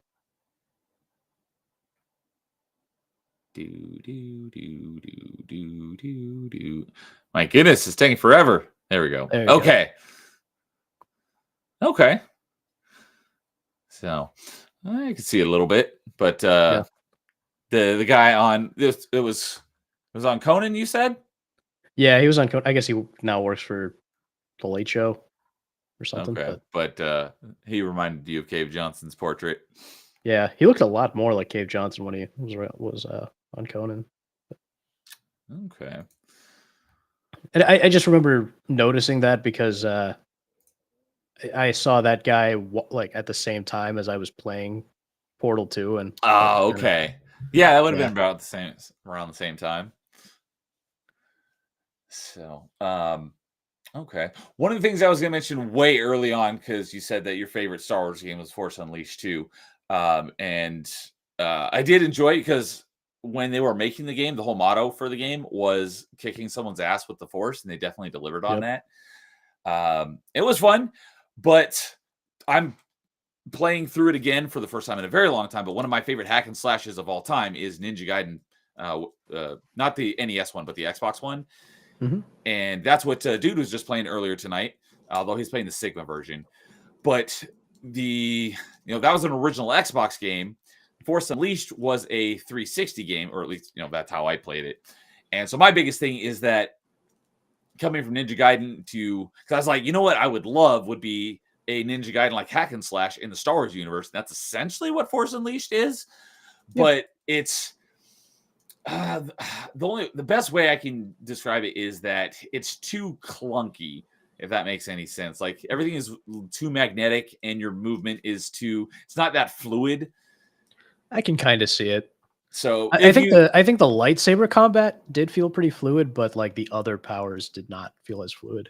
But I still enjoyed the game, but it didn't play as smoothly or as fluid as I was hoping coming from Ninja Gaiden. But my favorite, as mentioned earlier, the Jedi Knight series of games, those are my favorite Star Wars games, and Jedi Outcast and Jedi Academy being I tie them together because they're built in the same engine, so they're basically the same game, but Academy has more mechanics to it. But those Academy is a sequel to Jedi Knight, isn't it? It's the sequel to Jedi Outcast. Outcast. And it came out only like a year or so after Jedi Outcast came out. It was very short because it's built on the same engine, so they didn't really have to build it from the ground up. But they took everything that they did in Jedi Outcast and they expanded upon the lightsaber combat. Like the lightsaber combat in Jedi Outcast was already great, and they made it even better in Jedi Academy. But the story in Jedi Outcast is far better than Jedi Academy. But just how good the saber combat is in Jedi Academy, it's my number one favorite Star Wars game, and no other Star Wars game before or since has ever matched it when it comes to lightsaber combat. Interesting. Yeah, I've been meaning to play some of those games at some point. Yeah, the Jedi, the whole series is great, starting with Dark Forces, although that's a first-person shooter. It's a Doom clone. It wasn't until the sequel to that, Jedi Knight 2 or Dark Forces 2 Jedi Knight, where you actually get force powers and a lightsaber. But yeah, those games are all great. Is Dark Forces 2 still like an FPS style game, or does that transition to third person? Dark Forces 2 Jedi Knight is, you can play it. This goes for Jedi Knight Mysteries of the Sith, which is the Jedi Knight expansion, Jedi Outcast, and Jedi Academy. This goes for all four of those games. You have guns, so you could play it as a first-person shooter if you wanted to. But I think you're doing yourself a disservice because you have force powers and a lightsaber. So I don't know why you would use guns when you can use a lightsaber and force powers. But if you wanted to play it like a first-person shooter, you can. Although there are parts, like when you're fighting other force users who use lightsabers, your guns aren't going to do any good. You have to fight them with your lightsaber. But for the most part, when you're fighting stormtroopers and stuff, you can play it as a first-person shooter if you want. But I think I would say you're playing it wrong in that case. Yeah. But yeah, I'm asking because I would prefer to play it more in the later game style as opposed to the Doom style for a game like that. Okay. Yeah. So, because I mean, you have a lightsaber. Of course, you want to play with a lightsaber. It's cool. Yeah. Typically, although there is a setting you can change, but typically in Jedi Knight and onward, when you switch to your guns, it goes into first person, and when you switch to your lightsaber, automatically switches to third person. Oh, that's interesting. If you wanted to play it all in first person, even with your lightsaber, you could. Or if you wanted to play it entirely in third person with your lightsaber or your guns, you could do that as well. But by default, when you're using your guns, it goes into first person. But when you switch to your lightsaber, it goes to third person. But you don't have to do that if you don't want to. Nice. That's pretty cool. Yeah, I've been meaning to play those games. I might, if I do, I might just skip the first game then. But Dark Forces is great, but yeah, that's solely a first-person shooter. Yeah, an FPS, unless they're like straight up Doom 2016, I probably wouldn't be super into an FPS. So yeah, that makes sense. But yeah, absolutely for sure, play Jedi Outcast and Jedi Academy. No Star Wars games that ever made you feel like a Jedi like those, because it's not like, because in like Force Unleashed, when I was talking about it's clunky, like when you're around enemies, you're slashing, it like automatically locks onto them, and you're gonna unless you're you're automatically gonna slash at whatever enemy is closest to you. Or if you wanted to slash at a different one, you have to point your joystick at that one and hit your attack buttons. In Jedi Outcast, you could be, and so basically everything I was going to say goes for Jedi Outcast and Academy because they're essentially the same game. Just Academy has more stuff in it. You can make a slash at someone right in front of you, and you could miss if it doesn't line up perfectly. So you have to make your slashes actually connect, and you can slash in all sorts of ways. And it's not like a button mashing hack and slash game, like Force Unleashed or like Ninja Gaiden, for example, where you're using combos and stuff. You actually have to aim your slashes by how you're doing your movement and where you're aiming. I'm assuming you're going to play it on PC because you say you play other stuff on PC. That is the proper way to play it. And so how you do your slashes, which way your slash goes, depends on which movement you're doing and kind of where, at what point you're hitting the, your slash button. So you'll do different slashes. They actually have to connect and be within range. Otherwise you'll miss. The other thing that's great about it, and why no other game has come close to it when it comes to lightsabers, is almost all Star Wars games, even when you're hacking away at someone that, you're cutting down their life bar, lightsabers cut through at pretty much anything immediately. And that's how lightsabers work in Jedi Outcast and Jedi Academy, is you hit someone once and they're probably dead. There's a reason why certain characters don't, either because they're also, Force users. They're Force users and they are blocking your attacks. The main exception to that is in Jedi Outcast, there are enemies that are not necessarily Force users and they can survive multiple hits, but there's a lore accurate reason to why. But is it for like the most Cortosis armor? Yes, exactly. Okay. I remember my Darth Bane.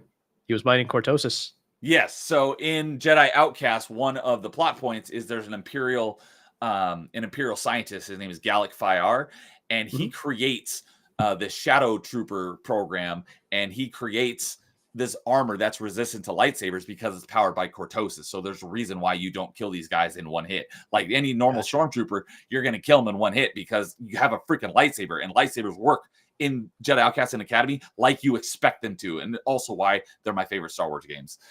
When you do play it, absolutely make sure you turn on the Saber realistic combat cheat. It doesn't change anything other than it's not actually a cheat. It doesn't change.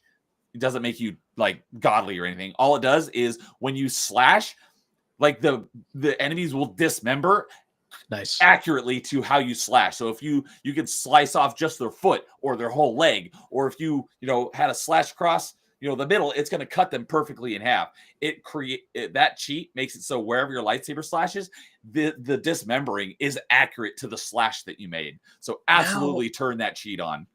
Now I have to ask you, have you played Metal Gear Rising: Revengeance? Yes, I love that game. Yeah. I have not played it in a very long time, and I do need that's also on my backlog of games I need to go back and play again. But yes, I've played that, and that is a great hack and slash.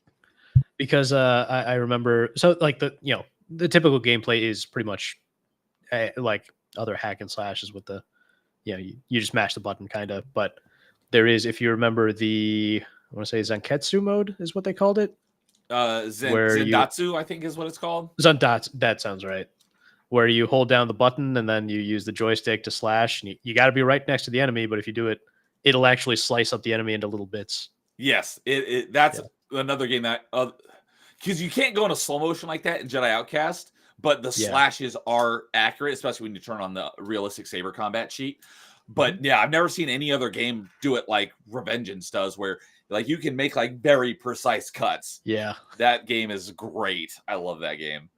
Apparently it's the Metal Gear game that Kojima was least involved in, which is why the plot makes sense. It's the only Metal Gear game I've played. It is worth playing the rest of the games. Well, some people say 5 is great. Some people don't. I'm one of the people who doesn't say 5 is great. I found 5 kind of frustrating and honestly kind of unnecessary. 3 is typically considered the best for a bunch of reasons, and it's great. And also the numbering doesn't make any sense. They're all completely out of order. I've had people some franchises that I know knew nothing about until I've had Yeah. people on my show and they've Yeah. enlightened me on some. Metal Gear is one of them. I didn't know anything about Yeah. Metal Gear. I still don't know a lot, but I've learned a little bit because of having people on. And then Final Fantasy, I know nothing about it.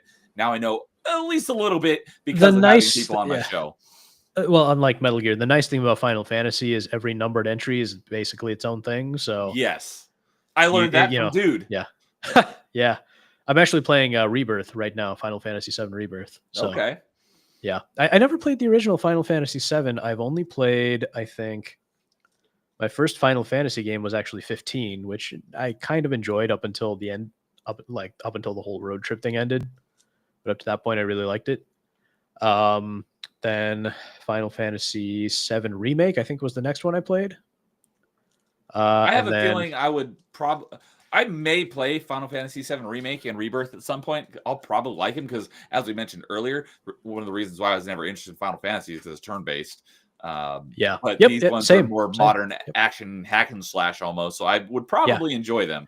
I think you would really, since we seem to have some similar taste in gameplay, I think you might like Final Fantasy 16 a lot.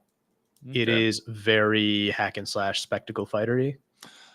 Another one that I mentioned because I mentioned Ninja Gaiden, one of my favorite games. It was by Team Ninja. Team Ninja did a Final Fantasy game. Are you familiar with that one? I might be. It's called Stranger of Paradise. I did play that. Yes, it's a little bit Souls-like in its combat, though. I've heard from people who are Final Fantasy fans say that it's a direct predecessor to the original Final Fantasy VII. It is. It is. It's a prequel. And then not to Final Fantasy VII. Not to 7. It's a direct prequel to Final Fantasy 1. Oh, the original Final Fantasy? Yeah. So basically the plot is that your main character in Stranger of Paradise goes on to become the main villain, I think, or one of the main villains in Final Fantasy 1. Oh, I did play this demo for Stranger of Paradise, but I wasn't really feeling it, which I was kind of disappointed in because it's Team Ninja, and I love Team Ninja. It's a weird game. Like there's no open world, but there are like these little hubs that you go into, and you can talk to people, but you literally do everything through a menu. It's super weird. But yeah, by the end, and there's this whole weird like multiverse time travel. This was Final Fantasy getting on the multiverse boat. But yeah, there's this whole weird multiverse thing or time travel thing. I don't know, something like that. Where the main character is basically from another world, and then he's talking to something with a princess in the first game. And basically they decide to become the main villains for some reason. Like intentionally they decide to become the main villains of the Final Fantasy 1 world for some reason. Okay. And what's also really annoying is that because it's a prequel to Final Fantasy 1, I am never going to play Final Fantasy 1 because there's no way I'm going to be able to get into a turn-based game that is also like that super really old. Yeah. Yeah. Understandable. So yeah. But yeah, it's kind of a confusing plot, but yeah, basically it's a prequel to the first one. Okay. Because yeah, dude's saying that the first Final Fantasy game, the NES one had time travel. Because he's a big fan of Final Fantasy, and I don't know if he ever got through all of them, but he's been playing through at least some of the Final Fantasy pixel remasters that came out recently, and he was enjoying those. Okay, cool. Yeah, but yeah, I think you would enjoy, at least someone. I think you would enjoy the Final Fantasy VII remakes, even though you might be confused by the plot. You might be confused by the plot because it does some weird stuff. I had to look up a whole bunch of it, and I still barely understand it. 15 is more self-contained. You might like 15. And 16, I think you'll definitely like.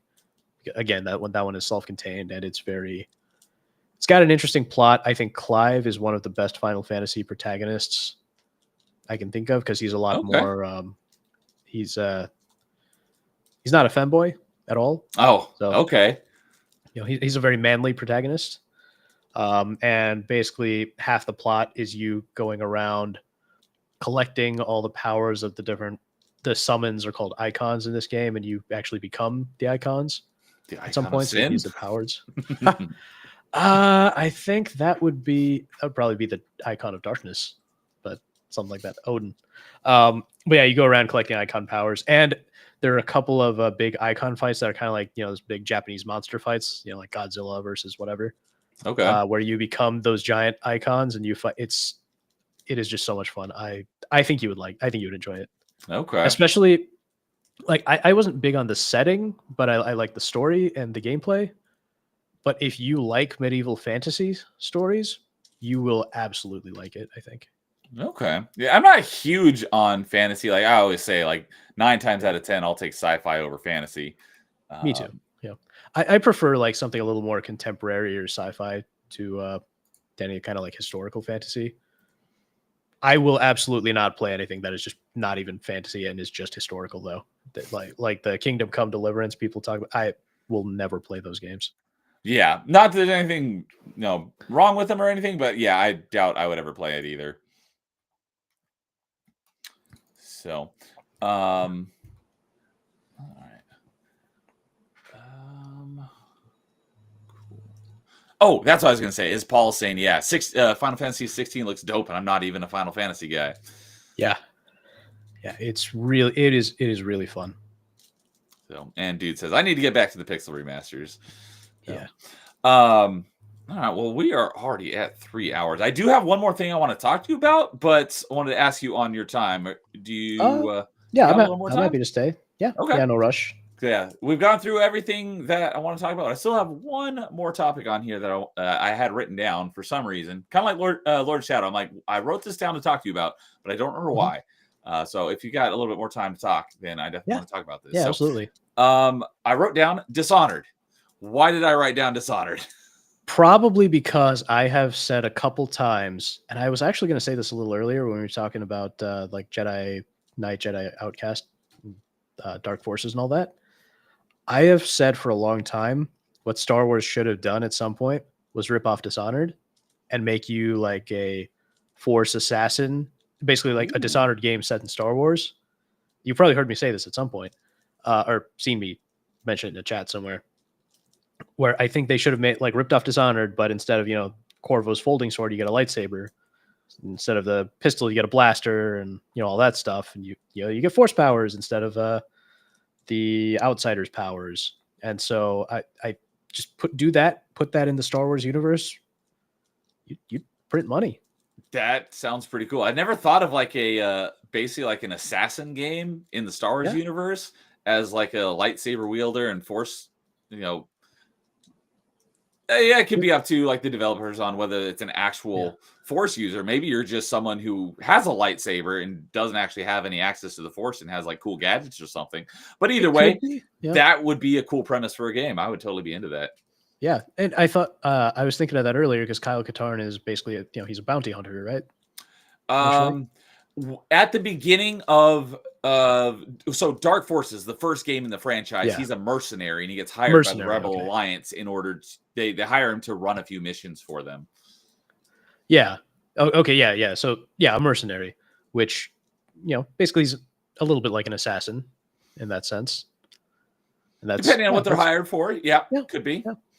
So I mean that's because that's very similar to what you do as Corvo in Dishonored. Yeah. And yeah, Paul's saying that Star Wars Dishonored sounds dope, just like a Zelda Dark Souls. So, but yeah, I have I don't remember what stream it was, but yeah, I wrote down Dishonored and you'd said something about it because I bought Dishonored on 360. Mm-hmm. Let's see here. When did it release? Dishonored. It was not too terribly old. It came out 2009. 2012. Really? At least on 360. I don't know if it came out earlier on other platforms, but at least on 360. No, it would have been in October 2012. But I would assume they would all release at the same time. Yeah, it would have been all the same time, roughly. I first played it on PS3, so okay. But yeah, I bought it, the 360 one, probably within a year and a half. So around 2013, maybe early 2014. And I never actually played it until last year. I finally got around to playing it. I have not 100%ed everything because there's still one more achievement left that I need to get in the last DLC. And I didn't do, there's one of the first DLC that came out was actually like this trial mode where you have to like assassinate these targets like in under a certain amount of time. Dunwall City Trials. Yeah, the Dunwall City Trials, and you get ranked on your performance, kind of like the some of the challenges in the Arkham games. I've not Yes. even touched that DLC, so I don't have any of those. Me neither. But other And than I played that game like from around the time it came out, and I still have never touched that DLC. okay. So yeah, I finally got around to playing it. Not last year, this year, or late last year. Let's see here. When did I jump back into it? Because I got my first achievement in 2019 when I dived it, is what it's called, when you get an achievement on it to put it on your tag. But I didn't get around to actually playing it until December 1st of last year. So I played through it in December, and I played the DLC just the first DLC I played in January, and the second DLC I played in February. So pretty fresh. But of the story and the first and the 2 story DLCs, I have all the achievements except for one in the second DLC, because you have to beat it with a certain amount of money in your inventory. And I was just a tad bit too short. So I need to play through that DLC again at some point to get that achievement. And then I have that Dunwall City Trials DLC, which I haven't even touched. So I've essentially done everything in it. I just have some achievements left. And then I'm currently playing Dishonored 2. I was playing it just this afternoon, right before we started our stream. And I'm liking the game a lot. The biggest issue I have with it is the achievements, because the achievements force you to play it without getting detected and without killing anyone and without using buying or upgrading any of your cool powers. Yeah. So I get it. It makes the game more difficult, so the achievement means more, but it takes a lot of the fun out of the game. Especially when every time you get detected, you got to reload your last save. And I was playing the 360 version, so every time I got detected, it took a while for the pause menu to pop up, and then I had to load my save and wait for that to load. So it took way longer than it should have. I'm enjoying Darkside Dishonored 2 a lot better, because it's an Xbox One game, and I'm playing on my Series X, and it's got quick save and quick load, so it's a lot faster. But still, it's a little too slow and methodical for me. So I'm very much looking forward to, just like when I played Dishonored 1, the high chaos playthrough, when you don't have to worry about getting detected and you can go and kill everyone. That was a lot more fun. I'm looking forward to that, because I'm currently on my first playthrough of Dishonored 2, where I'm playing low chaos. I'm not getting detected. And so I'm very much looking forward to playing high chaos again and being able to just go through and wail on everyone. But I do like it, and I do see a lot of inspiration from some other franchises, like Half-Life is a big one, and BioShock as well. Yeah. So the thing with Dishonored is that the story especially basically punishes you for playing in high chaos. Yes. Which, that's the thing, because I've Yeah. gotten James to talk about it on a few of his streams, and that's one of the things that he said as well. It's like, you're an assassin, but you basically get punished for doing your job. yeah. And I get that. It Yeah. makes sense. Yeah, basically it's like, are you taking the moral high ground in a sense?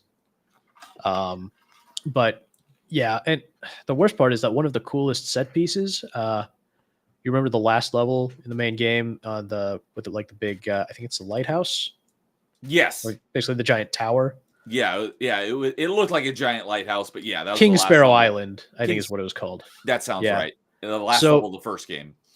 Apparently in high chaos, the entire island becomes a war zone, and everything is just going crazy. And it ends with what's his name? The general Admiral Havelock, basically. Havelock. Yeah. Yeah, Havelock at the top of the tower, holding Emily and threatening to kill her. Yes, that's high. Like he's about to kill her. Yeah. And it's just a way cooler ending, just a way cooler climax, where you have to save Emily that way, and you see all the conspirators dying and everything. Whereas yeah, because low chaos on the is high just chaos, a couple of the conspirators that were in his crew killed each other. well, no. So they are in the process of killing each other. In low chaos, in that level, yeah, they kill each other. in low chaos, everything is pretty quiet and normal, and then you get up there, and he's just kind of recording something, and it turns out he's just poisoned the other 2 co-conspirators who are sitting at a table dead. Yes. And then all you really have to do is knock him out, and then I didn't realize they were dead. I thought they were just passed out drunk. No, he poisoned them. I did not catch that. Yeah. Yeah, all you do is knock him out, and then you get Emily out of the door. That's it. It's a little anticlimactic. So Yeah. Another thing, while we're Yeah. on topic of the final level of the first game, that and we're talking about the whole story where you get punished for doing your job, was I want to say Samuel Samuel? Hayden, but Samuel Hayden is Doom, but his name is Samuel. Yeah. I forgot what his last name is in Dishonored, but he's I don't the think he has a guy. last name. He's just Samuel the Boatman. Yeah, he's the guy that ferries you around to your missions, Yep. back and forth between the hideout and your missions throughout the game. And on the last level, if you're playing High Chaos, he drops you off, and then he shoots a flare off to basically alert the whole island to your presence, and then he takes Yeah. off and he screws you over. It's like, I've been freaking wronged. Everyone thinks that I killed the Empress. I'm getting revenge by killing them, and you're mad at me for that? It's like, what the heck? Yeah. Yeah, I I think never. I deserve some vengeance. Yeah, I think they did overdo it a little bit there. But there are some other things that I think do make sense, like how in the middle of one of the levels, Emily will draw a picture of you. Not in Yes. the middle of the levels, but like at the beginning of one of the levels after you save Emily for the first Yeah, time. when you're at your hideout and kind of just talking to people Yeah. and upgrading your equipment and stuff. Yeah, and so if you're low chaos, she'll draw a picture of just you normally. I think you're even smiling, and it says "Daddy," because the game not so subtly implies that you're her dad. Yeah, I Um, picked up on that like in the opening cutscene, but then throughout really? the entire game, like no one seems to understand. I'm her dad, right? And Yeah. no one like seems to understand this connection. And then in Dishonored 2, it's like they don't hide it at all. Like it's. I think in the first stated game it's meant. Yeah, I think in the blatantly that first you're her game it's dad. meant. I think it's meant to be like an open secret in the first game, and then in the second game, by that point they've pretty much just come out and admitted it at some point.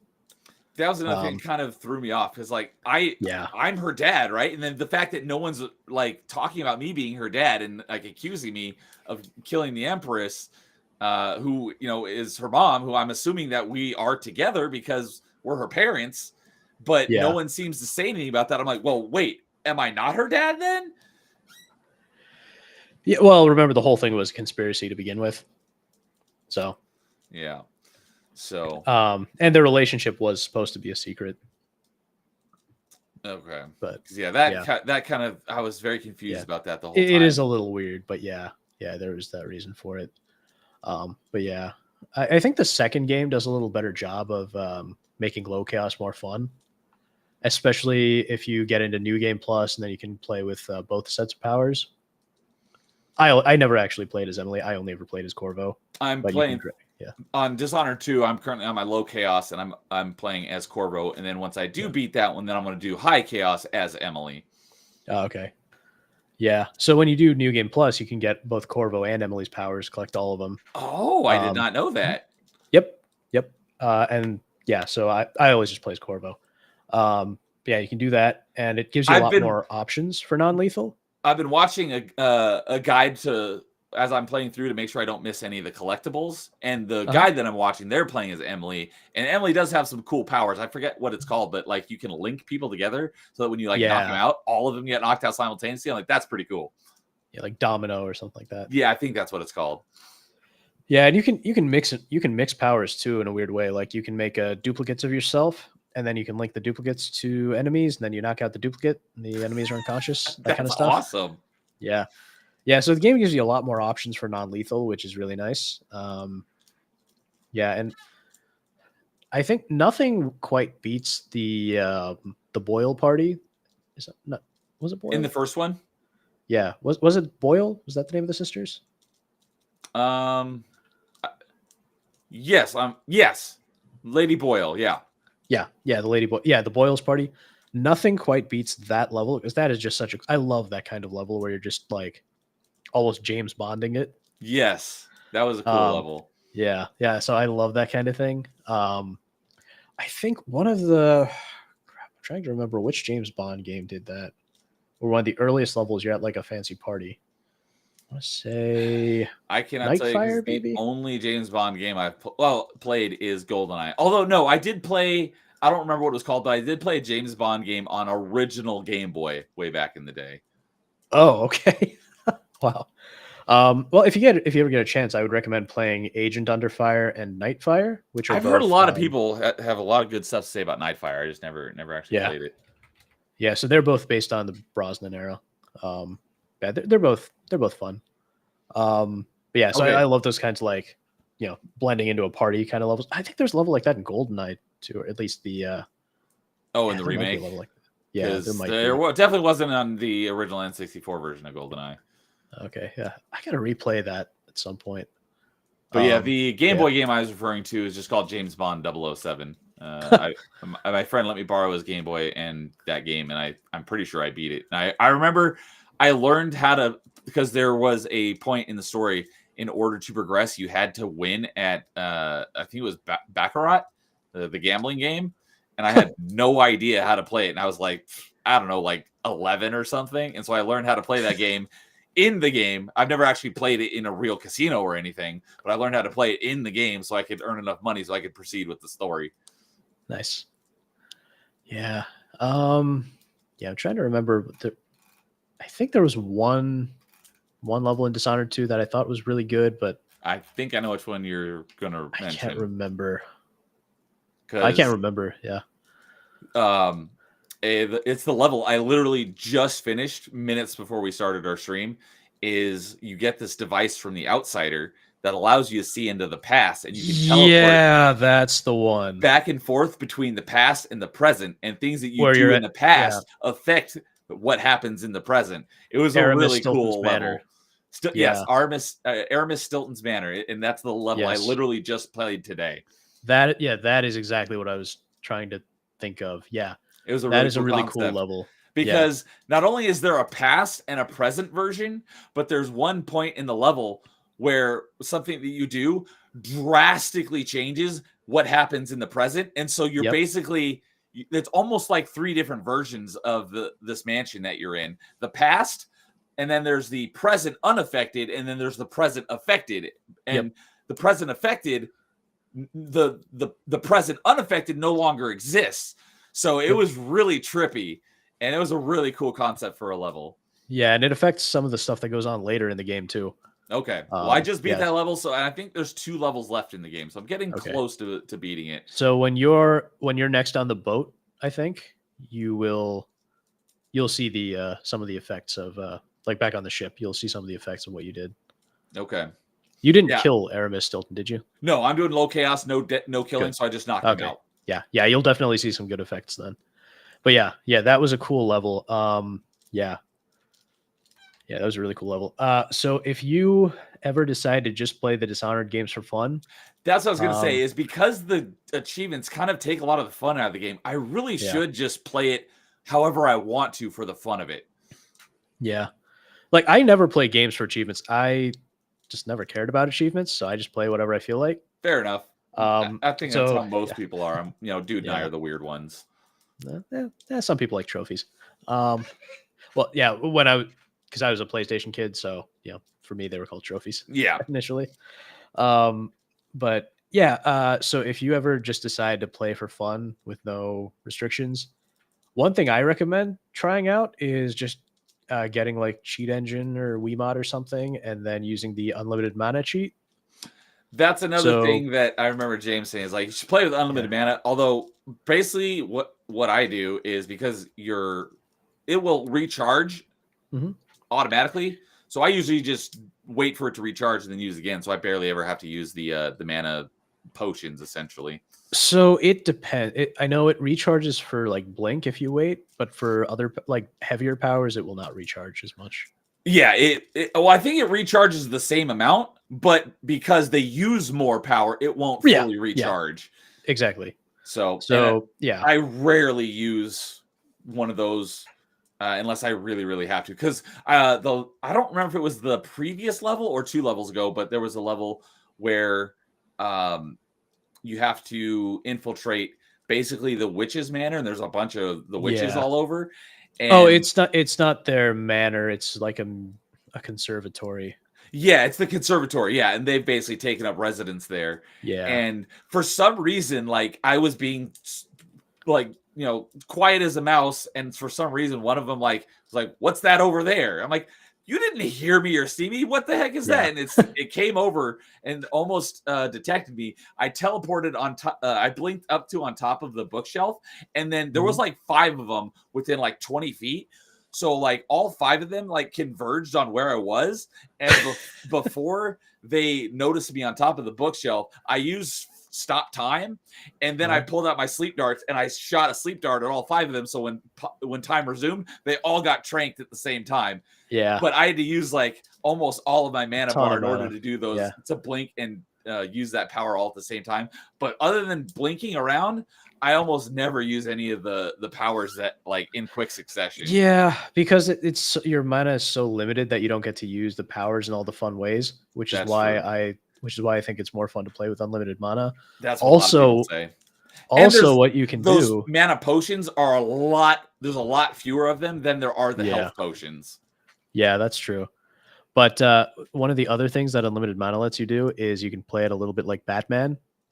So you can blink around everywhere, do stealthy takedowns. Then all of a sudden you alert. If you want to go like the loud way, you can, leave the body there for someone to find, and then they'll panic, cause some chaos and fear. And the game doesn't really have fear as a mechanic, but you can have fun with it. Yeah, the when I was playing my high chaos on Dishonored 1, it was nice when I could kill people and upgrade the ability. So when I kill them, they turn to ash, so there's no body to hide. Yeah, there's that. The second game also, some of Emily's powers are helpful for that. So like she doesn't have blink, she has far reach. Yeah, because his is straight, but hers is like a teleport. An arc. His is a teleport. Hers is like almost like a web zip. Yeah. So, but if you're doing New Game Plus, you can have both powers. So you can blink around the map. Use far reach can actually be used to grab people if you upgrade it. Oh, okay. So I did not know that. You can actually you can actually grab people, knock them out wherever you are, and then just leave them there. And so you can get up on like a high perch, grab someone, knock them out, leave them behind you, and just keep repeating that. So you can get very creative with the Batman tactics. Okay. Yeah, well, I won't be able to do any sort of cheat engine or anything because, like, as mentioned, I'm playing on Xbox, so there's no mods or anything. But I very likely need to play through it just for the fun of it, and just it'll be even better. I just hate that the achievements on the Dishonored games take a lot of the fun out of it. Yeah. When you played the first, so random, but when you played the first one, do you remember Granny Rags and what's his name? I want to call him Pork Chop, but that's not his name. I remember Granny Rags. What's the name of the Slackjaw? That's Slackjaw. Okay, yes, I remember Slackjaw.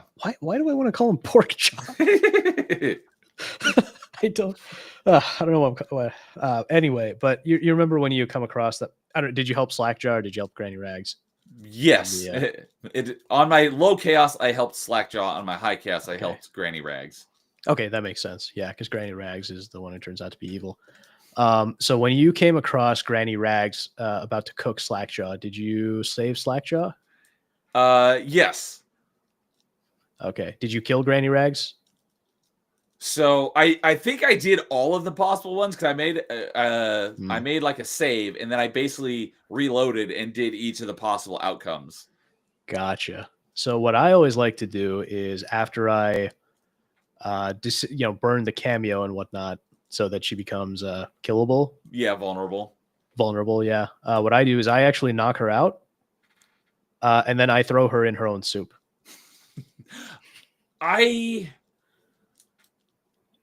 Oh, no. Because she asked you to put Slackjaw in there. So I do remember putting him in there when I was going. Because I think there's an achievement tied to each of the different outcomes. And that's why I did that. Yeah. So I do remember putting him in there. I don't remember. I don't think I did with her. I think I just knocked her out and or killed her, depending on my playthrough. Yeah. So it's not really a game. It's not really like anything you're supposed to do. I just find it very ironic, poetic, and hilarious. Yeah. Poetic justice. Yeah. Christian Frades is topping in a few minutes ago saying hi. What's up, Christian? Good to see you, buddy. Hope you're doing well tonight. Yeah, so I'm getting close to finishing my Dishonored 2 low chaos. I'm looking forward to playing through it in high chaos, playing a little bit more high pace because some of these levels are really long and having to reload them all the time. Like one thing that was nice about the level that I was just talking about. Because wait, no. The I'm pretty sure it was the conservatory level. What? Yeah. And then the level after it is, oh, that's the other mission that I was thinking of. Is the other mission that is really cool in Dishonored 2 was the one right before the mission I was talking about, where you have the device that lets you see and teleport between timelines. The Dust District? Yeah, that's the Dust District. Yeah. The level before that is the I forget Addermire? the dude's yeah, but his mansion, and it's like a maze because everything is like shifting around all the time. Not Addermire. That's Jindosh. Kieran Jindosh, yes. Kieran That- Jindosh. That was also a cool an level. extremely cool level. Yeah, now I remember. Rooms are moving around all the place. It's Yeah. almost like did you ever see the movie Cube? I never saw it, but I know what you're talking about. So yeah, so Cube is like this weird movie where all these people just wake up and they're basically trying to survive and figure out their way out of this maze, and the rooms are constantly shifting. That's basically what this guy's mansion was, where these rooms are shifting and walls coming down, and there's all these levers and changes everything. It was really cool and really hard to keep track of what was where because stuff is always moving. Really cool concept for a level, but that level, if you don't count all the times I had to reset, I don't even know, because every time you load your last save, whatever time you played from that last save to when you reloaded that last save gets lost. Yeah. So my entire playthrough from beginning to end, not counting those resets, was 4.5 hours. The levels are freaking long when you're not being detected and knocking everyone out. If you count all the times I had to reload my checkpoint, it was probably like 6+ hours on that level. And that should have been split up into 2 levels, because there's a whole part where you're in the city before you go into his mansion, and that was like 2 hours by itself. That should have been one level, and then his mansion should have been another level. So because of that one level was super long. Thankfully, the level after that, with the time travel, I swear there was a level in between, but there was another level after that where it was basically like 2 back-to-back levels where you don't go back to your base, and it was actually split into 2 separate levels, whereas the one before that is it was where you not. go? Is that the one where you go to the city and then you go to the Addermire Institute and you save the doctor lady? So that was essentially the second level. Okay. So the first level is the docks. The second level is that institute. So that was split up into 2 different levels. I'm pretty sure it was shoot, I don't remember now. But there was a level after the Jindosh's mansion where it was basically 2 missions back to back without going back to your base, and it was split up into 2 levels like it should have been. I just wish they had done that with that previous level that took me like 6 hours to beat. That should have been split up into 2 missions, but it was one really long mission. Okay. Dust District. Oh no, so the levels I'm looking now. So you go to the Good Doctor, that's the Addermire Institute, then there's the Clockwork Mansion. Clockwork Mansion, that's the one where we're talking about where everything's shifting around and moving. Yep. And that then was the really long one, because that one should have been split into 2 levels. Yeah, probably should have been. And then there's the Royal Conservatory, which is the witch's base. Yeah. And then there's the Dust District, which is the where you get to the time travel stuff, which kind of is split into separate chapters, if not levels. But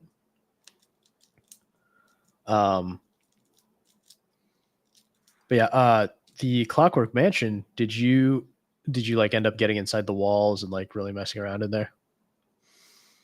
I probably did everything, because that's the one that took me, when I beat the level, it said 4.5 hours, but that's not counting all of my, loading my last save, which was probably more than 6 hours. That level was really freaking long. So I'm pretty sure I did basically everything.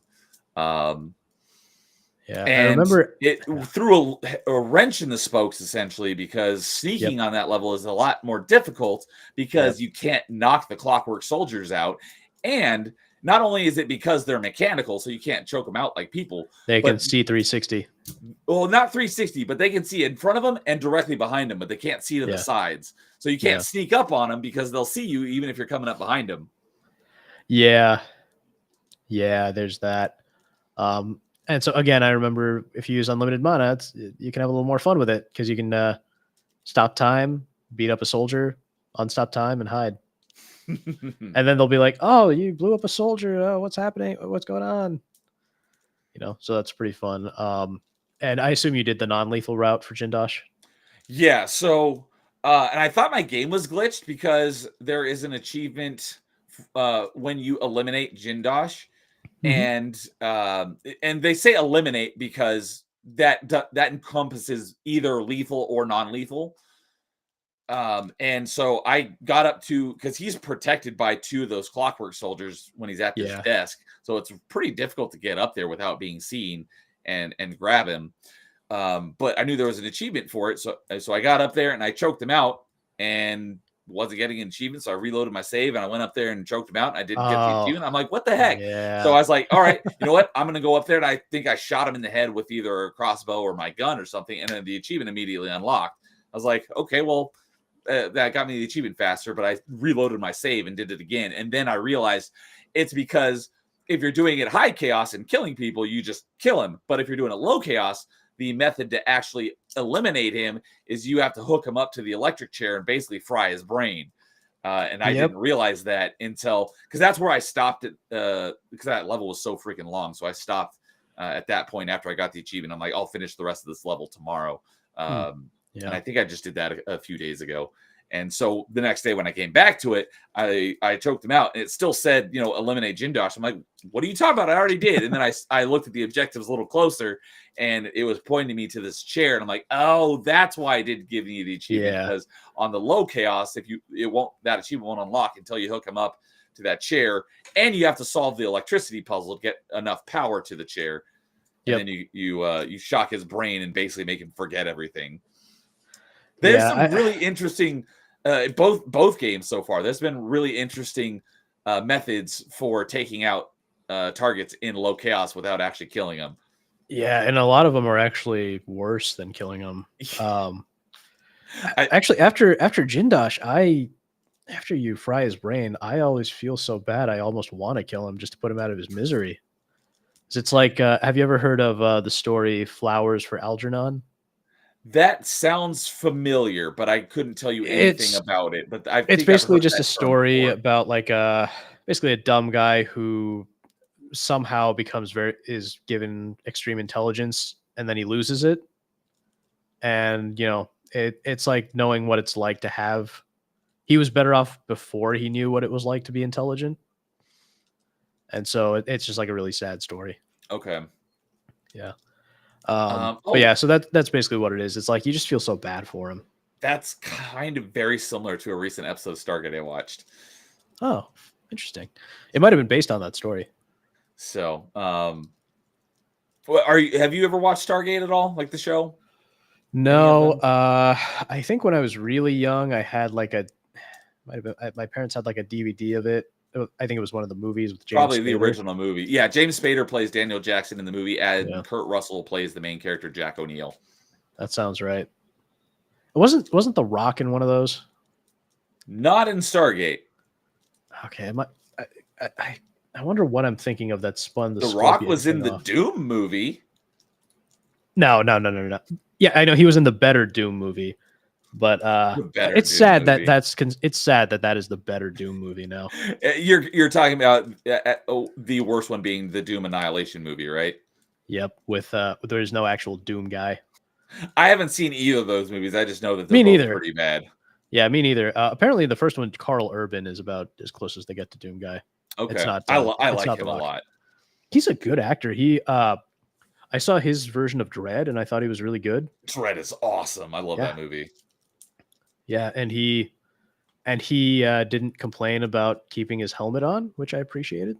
Yeah, exactly. When people complain about actors being prima donnas about I need my face seen, it's like shut up and play your role. Carl Urban never complained about it in Dread, and Hugo Weaving never complained about it in V for Vendetta. Speaking of V for Vendetta, you never Yeah. even see his face in that movie. Exactly. Oh, I was thinking of the Mummy. That's what the Scorpion King's spun off Oh of. yes, he's the Scorpion King in the Mummy movies Yeah.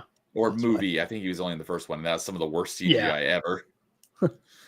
Yeah. I don't know But why I remember that, but I do. but yeah, there was an episode of Stargate that I watched recently where someone was a murderer, but they used this machine to wipe it from their own memory, so they don't remember doing it. Hmm. So, but yeah. So speaking of some of the other interesting non-lethal takedowns, speaking of, I think it sounded like it was your favorite level in the first one, the Lady Boyle party. Yes. You basically knock her out and give her to a stalker essentially, and he takes her away to be forever essentially his unwilling wife. I don't know if you want to say that, but that was. I mean, interesting- considering she's funding, evil, I'm okay with that. yeah, she's not a good person. But I mean, it's not like she's going to be that miserable. It's not like he's going to be punishing her or anything. He's just going to be looking after her. So Yeah, it's not the and- worst punishment. No, not at all. But yeah, She gets off. She gets off easy compared to, say, the High Overseer in the first game. High Overseer. The head of What their was- like church thing. I'm trying to think of So- what his low chaos elimination. So his was. non-lethal one is you knock him out, stick him in a chair, and then brand him with the Oh, that was like the second level. yeah. But I don't know if you noticed in the later on in the game, if you do the branding later on in the game, when after Dowd captures you, when you go to retrieve your weapons at the bottom of that big building, there are a bunch of There's some weepers down there. weepers, and Campbell will be one of the weepers if you use the non-lethal route. I did not know that. Yeah, it's not immediately obvious, but you can kind of tell from his clothes, and That's an the interesting mark is on his little, face.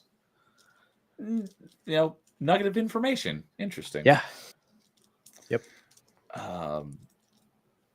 And then Yeah, there's I know there's the what are their names? The Pendleton twins. the Pendleton twins in the first one. You do a That's- job for Slackjaw, as you mentioned earlier, and his Yeah. crew will take He'll care of him for you. Yep. He cuts out their tongues and puts them into slavery, which is That that was another pretty brutal.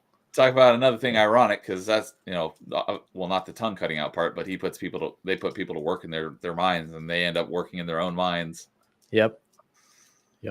So great, interesting non-lethal takedown methods in these games. So but yeah, I'll probably finish up my low chaos of Dishonored 2 within the next couple days. And then once I'm done with once I'm done with low chaos, I'm going to be doing the high chaos, and I do plan to get 100% in Dishonored 2 because there's no DLC, and none of the achievements seem too difficult. So I do plan to get 100% in Dishonored 2. And then I'm going into Death of the Outsider. I think I heard you say you have not played that one. Is that right? Yeah, I have not played that, and I have no interest in playing it because it just ruins kind of the Outsider stuff. I like the Outsider way more in the first game than I do in the second game. I'm so glad you mentioned that, because they changed not only the character model, but they changed the voice actor as well. And I like it. His character. They changed the model writing for him too. and the actor in Dishonored 1 a lot more than 2. I'm like, okay, I Yeah, can so- understand recasting the voice actor, but why didn't you use the same character model so it looks like, I'm like, who the heck is this guy? This isn't the Outsider that I've been working with in the first game. Why did you change the Yeah. character model? I like the first one a lot better. And they also changed up the way they wrote him too, where he's acting a lot more like tricky almost. He's like kind of teleporting around and Well, he still does that in 2, but no, in two, that's what I'm talking about. He's like teleporting around while you're walking around and like acting all kind of he's acting all weird, like he's trying too hard almost. okay. Like when he stretches, there's a point where it shows his sacrifice scene.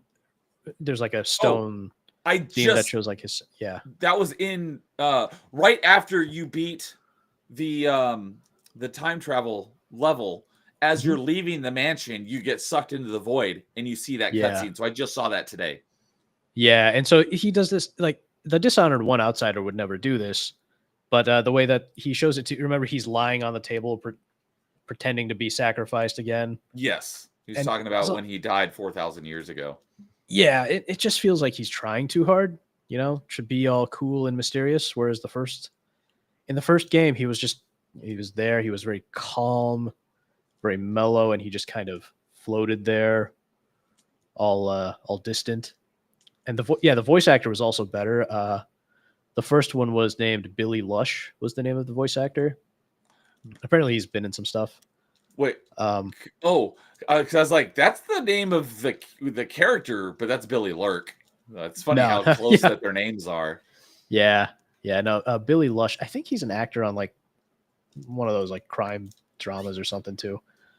But yeah, so he was the first one, and he did an amazing job. And then the second one was a guy named Robin Lord Taylor, who played the Penguin in the CW Gotham show. Oh, okay. And that was just trying way too hard to be cool. I just pulled up the IMDb for Dishonored, and holy crap, this has a stacked voice list. Yeah. Billy Lush is the outsider. I've never seen. I'm seeing the actor's face for the first time. I've never recognized it, but Carrie Yeah. Fisher was in it.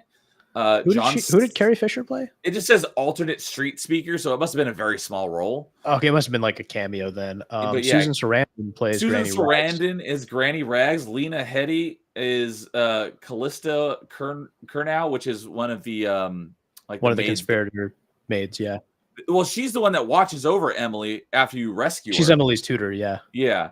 John Slattery is Admiral Havelock. I did not realize that. Oh wow. Um, Yeah, I didn't either. Chloe Grace Moretz is Emily Caldwin. I did not know Yeah. that until just now. That- That's crazy. That one I remember. Yeah. The one though that I did know, because when you play the DLC for Dishonored, the two story DLCs, you play as Dowd. Dowd, who's the guy who assassinates the Empress in the opening of the Mhm. game. So now you're playing from his perspective, and it takes place. Those two DLCs basically take place in between the beginning of Dishonored and the end of Dishonored. Yep. But when in the DLC starts, you hear him basically like narrating some stuff. I'm like, God, that voice sounds familiar. So I looked it up. I'm like, oh, it's Michael Madsen. So there's a stacked casting list of this game. I did not realize how many big name voices were in this. Yeah, there were some really good voice actors in that game. Yeah. And the art style of those games too is gorgeous, especially the first one. It just that like almost painting like style. Apparently the artist who was like responsible for that art direction passed away recently. But Oh. it's too bad because he did an amazing job. So I've got the cast list here for Dishonored 2. It's got a few big name people in it as well. Rosario Dawson is Megan Foster. So Rosario Dawson, I think she was also in the first one. She might have been in the DLC, but not in the main story. Yeah. Vincent D'Onofrio is Duke Yes. Luca Abel. I did not know that until just Yeah, now. he voices the Duke and his double. Yeah. You mentioned Robin Lord Taylor is the voice of the Outsider. Heck, he even looks like the Outsider in. I think they modeled the character model in 2 after this guy because it looks kind of like him. I can see it. Sam Rockwell is Mortimer. I don't remember which character Mortimer Ramsey is, but Sam Rockwell. Ramsey is at the beginning of the game. He is I think he's like the captain of the watch or one of the guys on the watch that betrays you, and you can lock him in your safe room. If you remember that, it's one of the non-lethal things you do. At the very beginning. I'll have to keep an eye on it when I play through on my second playthrough. You'll never see him again except in that first level. But yeah, so he's the guy who you knock out and then you drag up to your safe room and then lock him inside. Oh, yeah. I do remember that now. Okay. Yeah. So Sam Rockwell. And then Pedro Pascal is in it. He's Paolo, who's basically like Paolo. the gang He's leader basically like of the Howlers. Yeah. I forget the name of the guy who voices Corvo in the game. Steven Russell. Yeah, so he because voices. he had no Corvo, who you play as in the first game, has no dialogue. He's a completely silent protagonist. In Dishonored 2, he's actually has speaking lines. Yeah. So fun fact. Well, okay, I'll finish what I was saying, but about Stephen Russell. Oh He yeah, go for it. he's been in a few things. I recognized him as the voice of the Nick Valentine in Fallout 4. Okay. So yeah, he's like a robot detective. But yeah, so a little fact about Corvo in the first game. Originally, he was supposed to be voiced, so making him a silent protagonist was not an intentional decision. Oh, okay. They I did not literally know just that. ran out. Yeah, they literally just ran out of time, either time or Oh. budget. So they planned for him to be a voice character and then had to cut Yep. it. Yep. So okay. So I got a couple people hopping in chat. Justin Cook, what's up, jerks? Hello. Hey, ABF is here. What's up, Alec Baldwin's finger? How's it going? I saw it's like, yeah, wow, I can't. This is like the record for open mic concurrent viewers. Oh. We got 20 right now. That's awesome. I'm glad to be the record. Yeah. I can't say definitively, but I don't know that I've seen a higher number than that on an open mic. So I hope everyone's enjoying the conversation. The fact that we've had a high number for most of the stream is awesome. So and then I don't know this actress by name, but the voice of who played the Empress in the first one, because she died at the beginning of the game, but her character does show up occasionally. She shows up as like a little spirit thing. Yeah, as like almost like a ghost sort of thing. Same actress in both games. And I don't know what her actress looks like, but she's the voice of the mayor from South Park. April Stewart. Yeah, I recognize that name. Yep. Oh, she's also the voice of Sharon Marsh. I did not realize that. Yeah, she voices a lot of characters in South Park. Sharon South Park Marsh. only has I think South Park only has like 4 or 5 major actors. Yeah. Wendy Testaberger, Shelley Marsh, Sharon Marsh, Leanne Cartman. So wow, that's she also voices the Empress in Dishonored 1 and 2. That's pretty funny. So oh yeah, I mentioned Dowd as a voice actor, Michael Madsen, because I was like, God, that voice sounds so familiar. I was trying to place it, but I guessed wrong, and I looked it up. I'm like, oh, Michael Madsen, that makes sense. So, yeah, I'm planning on playing Death of the Outsider after that, and it's much shorter because Dishonored has like a 60 to 80 hour completion estimate, which I think Dishonored 2 does as well. 40 to 50, slightly shorter because there's no DLC. But Death of the Outsider is only like a 20 to 30 hour completion, so it should be much quicker. It's almost like a standalone expansion. Yeah, and I haven't played it yet. Oh, I did take a look at the achievements though, and it looks like it's a little bit more lenient because I don't think there's an achievement for beating the game without using any of your powers, which is nice. And I think there's an achievement for not killing anyone, but I don't think there's an achievement for not being detected. Okay. There's a couple of achievements that were both in Dishonored 1 and 2, but this one does not have, so that also helps make it go faster. I don't think you need to play through it twice. I think you can do it in one playthrough. So, but I think, just based on what little I've gleaned, I think Death of the Outsider takes place between Dishonored 1 and Dishonored 2, because 1 and 2... it takes place after. It takes place after the whole series. Oh. Because there is like a 20-year time jump between Dishonored 1 and Dishonored 2.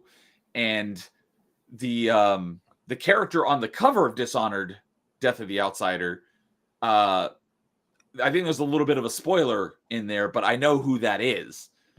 Yeah, and it would make sense the that boat captain. Yeah, it would make sense that it takes place between Dishonored 1 and 2 before she lost her eye and her arm. So those are prosthetics though. Okay. Well, okay. I was thinking that it takes place between the two, and No. it explains how that happened. No, so she but you don't have to say anything because I don't want any spoilers because I will be playing it. Okay, it's not really much of a spoiler, but I believe she gets like prosthetics from the Outsider at the beginning of Death of the Outsider. Okay. Yeah. So. Yeah. But yeah, I'll just say that Death of the Outsider, the name is not meaningless. Yeah, I'm assuming, like, I don't know how you would kill him since he's like 4,000 years old and he's basically like a god that exists outside of time. So if you're trying to kill him, that's I think it's interesting. probably, if I remember right, it's like they got to go track down the ancient sacrificial knife that was used to sacrifice him and make him the outsider in the first place. That that kind of MacGuffin type of plot. Okay. Yeah, speaking of the outsider, I'm like, and I didn't think about it until I saw that cutscene where he's, mimicking his death. I'm like, him becoming the outsider, was that intentional or was that by accident? So, yeah, I believe it was intentional, if I understood the lore correctly. So they specifically sacrificed him in a way to make him the outsider. Okay. And I believe they were some like ritual cult in the Pandician continent. So like how outside of like the 4 major islands, that there's like a whole continent called Pandicia.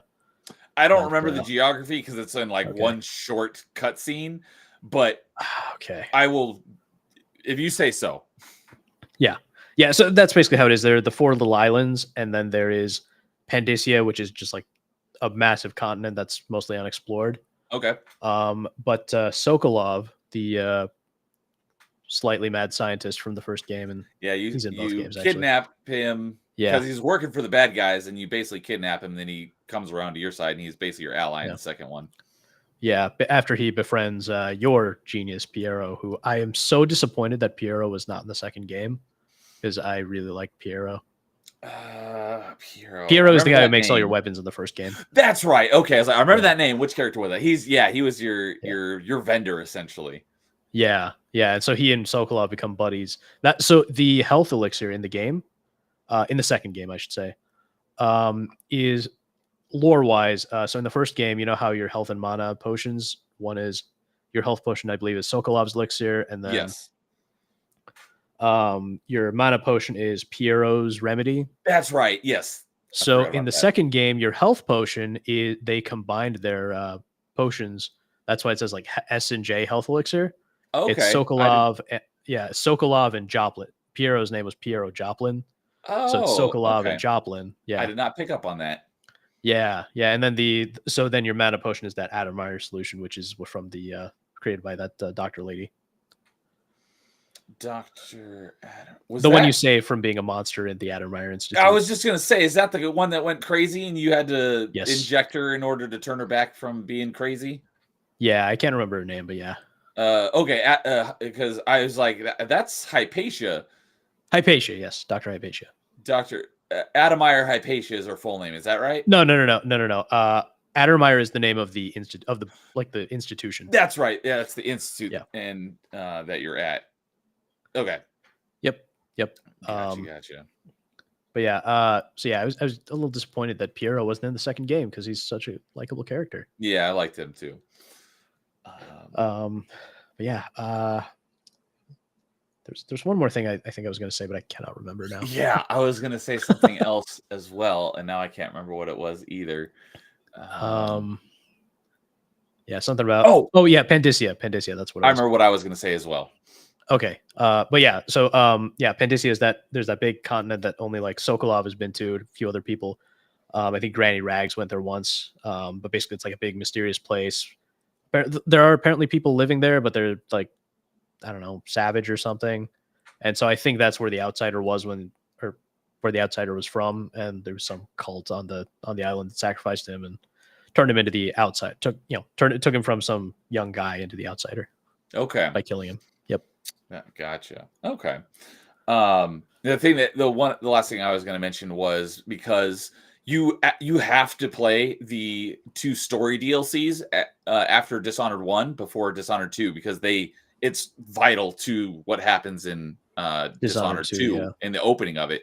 So if you are going to play Dishonored, you can't just go from Dishonored 1 to Dishonored 2. You do have to play the 2 story DLCs. You can skip the Dunwall Trials because it has no story in it, but the 2 story DLCs you absolutely have to play. And I mean, you can, I think, skip the Dow DLCs if you're just not in the mood. I would say if you want to skip, they're worth least playing. Look up something on YouTube to kind of fill in the gaps. They're worth playing, but they're not absolutely necessary because the second game more or less picks up after what's her face has basically undone everything Dowd did. What's her name? The evil woman. Oh, the witch? Yeah. Delilah. Delilah, yes, thank you. Basically, like at the end of Dowd's DLC, he defeats Delilah, and then Yeah, Delilah he is, basically locks her away in the void, and then and all of a that's sudden in Dishonored 2, she's in the she's just back out. opening, and Yeah, she's there. I'm like, what the? How? Where'd you come from? they You're supposed to be do. locked away forever. The level I Yeah, just played, where you teleport back and forth between time, explains how she came back. it does explain how she came back. So it's pretty well contained. So you don't have to play the Dowd DLC. Also, I, Corvo. from a lore Yeah, perspective, I think it is required. yeah. Also, I think you will find the finale of Dishonored 2 interesting if you like Okay. the finale of the Dowd DLC. Yeah, I enjoyed the Dow DLCs. Yeah. So I'll be Also, getting to if the you want, story finale very if you- soon. Also, if you want to do some sword fighting, that is the best time to do it. Is when you confront Delilah for the last time, Okay, because So. she is unkillable initially. that would make sense. Yeah, because she's yeah. So the second story DLC was the Briggsmore, which is what was the first story DLC called? The Knife of Dunwall. Yes, Knife of Dunwall. Yeah. So, but yeah, so that's what I've been playing through is the Dishonored games, and looking forward to getting those all squared away. Both because they're good games, and because they're on my list of some of my games that I've started that have a higher achievement count in them. So it'll get me, by completing them, it'll get me closer to my goal, so I can start all the games I've been backlogging, because I've got a lot that I want to play. So if you do want once you finish all the Dishonored games, if you do want something Dishonored-ish, you might want to give the Prey game a shot. 17. We were just talking about that last night as well. That's definitely in my backlog of games that I'll be starting after I finish my recovery. Yeah, things. It had absolutely nothing to do with the original Prey. They own same studio though, right? It's Arcane. Yeah, and Arcane did the Dishonored games, right? Yeah, it's the same as Dishonored, but it's not related to the original Prey games. Is what I'm saying. Oh yeah, the original from 2006. There was no Arcane. Only, there's no connection to them. Arcane had no intention of calling it Prey in the first place.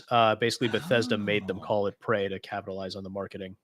Okay, that makes a lot of sense, because that's one of my gripes with video gaming. I mean, they do it with movies as well, but it's not as much with video games, where they have another movie, or in this case, game, in the same franchise with the exact same name. Like Doom. Yeah, there's Doom. Are you talking about the original one from like 92 or 93? Or are you talking about the one from 2016? That's why most people call it Doom 2016. The most recent one was, I didn't play it, but Lords of the Fallen. There was one. The original Lords of the Fallen was not that long ago, and the sequel to it is also called Lords of the Fallen. It's like, give it a different name, great. Put a number on it. I hate that. Didn't all Ninja Gaiden do that? Modern Warfare 1, 2, and 3. Are we talking about the ones from 10 years ago? We talking about the ones from 3 years ago. I hate that. Ninja Gaiden did that, I think. Although I think the newer games are actually prequels to the original NES or whatever it was. So because the original NES ones are just Ninja Gaiden 1, 2, and 3. The rebooted series, there is the Ninja Gaiden on original Xbox. Then they re-released it as Ninja Gaiden Black. Then there's Ninja Gaiden 2. And then there was, Ninja Gaiden 3. Although they re-released that one as Ninja Gaiden 3 Razor's Edge. So that one's easy to differentiate between them. But now we've got Ninja Gaiden 2. And we have the Sigma games as well. So there's Ninja Gaiden 2, Ninja Gaiden Sigma 2, Ninja Gaiden 2 Black, which just came out a few months ago, which I'm very much looking forward to playing that at some point. But you could definitely make that argument for Ninja Gaiden as well. Although it's more frustrating when there's games that are not even that far apart that have the same name, like the Lords of the Fallen I just mentioned. Yeah. I have I think I have the Sigma Devil May Cry. I think I have the Sigma Ninja Gaiden releases, and then I just recently bought Ninja Gaiden 2 Black. So whatever the Steam releases are what I have. If you bought the Master Ninja collection, then that has Sigma 1 and 2 and Ninja Gaiden 3 Razor's Edge in it. That's probably what I have. I assume 2 Black is probably the better way to go as opposed to Sigma 2. From what I hear, absolutely. I haven't played the Sigma games yet. I will be playing them. I haven't played them yet, but from everything I hear, so now that, like I mentioned, there's 3 versions of 2. I've heard that the original 2 is still the best, But Okay. Ninja Gaiden 2 Black is also really good and looks phenomenal. But Okay. easily I've heard that Ninja Gaiden Sigma 2 is the worst version of 2. Okay. Do you know if that's true for 1 as well? It's not as much, and from what I hear, because I've been watching Dude 1286, he's been playing through Sigma 1 for the first time just recently. That's my first experience with Sigma.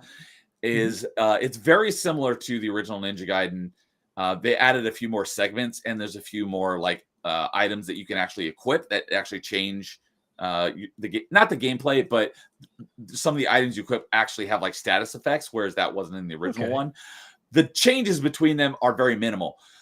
It's Sigma 2 where things are really changed, because from what I hear, the Sigma 2 really toned down the gore, and that was a key element of the gameplay of the original Ninja Gaiden 2 on 360, because when you cut off people's arms and legs, they can still keep coming at you, and what it's called is, because there's ultimate techniques, is when you charge up like a charge attack. That's been in all of them. It was Ninja Gaiden 2 that introduced what are called obliteration techniques, and that's if you dismember someone, cut off an arm or a leg, they'll still be alive and they'll keep coming for you. And if you hit the Y button, since I played it on Xbox, since they were Xbox exclusives until the Sigma games came out, you do an obliteration technique, but it only works on people who are missing a limb, and you do an awesome execution move. And there's just so much gore. You cutting people in half, and there's blood going everywhere. It's awesome. Nice. Sigma 2 really, really, really toned that down, and it actually changes how the game plays. Ninja Gaiden 2 Black, however, has added that back in, from what I hear. So Ninja Gaiden 2 Black is, from what I hear, is definitely a good way to play it. I've heard purists say that the original Ninja Gaiden 2 is still the best version, but I don't think you're going to go wrong with with 2 Black. But of all 3 versions of 2, Sigma 2 is the worst way to play it. Okay, and then is Razor's Edge okay for 3? Because I think that's the only version I have. So if you're going to play Ninja Gaiden 3, Razor's Edge is the best way to play it. Do not play the original version of Ninja Gaiden 3. It's terrible, awful. Razor's Edge is much better. It's still not great, but if you're going to, I would say don't play 3 in any form. But if you're going to play through all 3 of them, definitely play the Razor's Edge version. The original one is awful, because they stripped everything out of it that makes Ninja Gaiden, that makes it a Ninja Gaiden game. They got rid of all of it, and then they added it back in and re-released it as Razor's Edge. So that's funny. If you're going to play 3, play the Razor's Edge version. Do not play the original one. But I say just don't bother with 3 at all. Okay. That reminds me with the Ninja Gaiden stuff, and then the games having the same titles as older versions of the games. That reminds me of do you know the Shadow Warrior series? I just recently played Shadow Warrior 3. It's the only one I played because it was on Game Pass, and then it left Game Pass. And I had fun with it. It was very Doom Eternal-like. That's the worst one. That's what I hear from people. They're like, that one was sucked. I'm like, it was very much like Doom Eternal, which is a good thing, and I liked it. Okay, but I haven't played 1 or 2, so I don't know. I don't know what to expect from the others. So yeah, apparently there's an old Shadow Warrior game from I don't know when. But the first one in the rebooted series is from 2013. So they share the same name. So again, you have to differentiate by I did not know that there was Shadow Warrior before the one that you're talking about from 2013. I thought that was the first one. Yeah. So it was made by, I want to say like 3D Realms. It's from like the Duke Nukem era, I think. So I've never played the original, but Shadow Warrior 1 is really good. That one is actually a little bit like Doom 2016. And then Shadow Warrior 2 it's weird. It's not as much like Doom. The gameplay is similar in some ways, but it's almost like an open world where you can go around and do a bunch of stuff.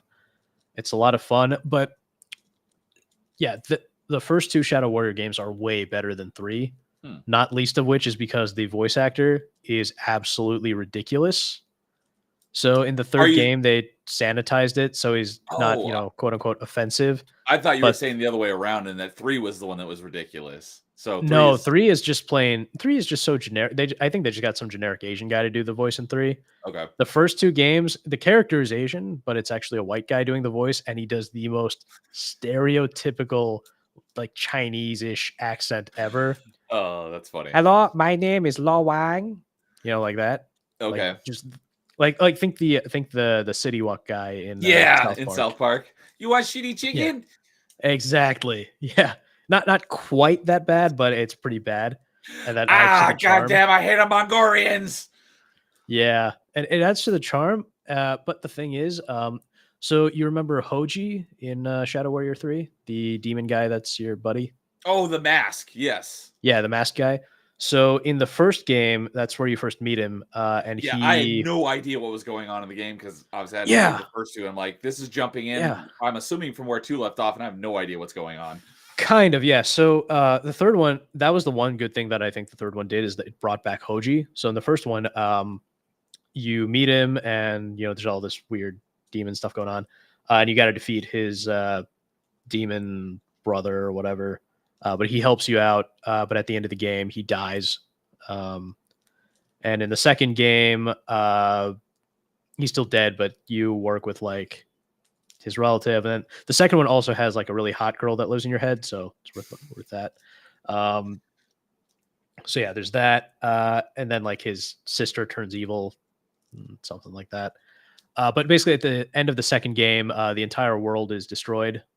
I don't think it's actually destroyed in the game necessarily, but 3 basically says that what the events of 2 led to the destruction of the world. And so that's why in 3, everything is just a complete wreck. Yeah. Okay, that makes sense.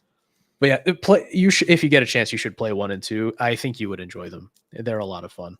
Okay.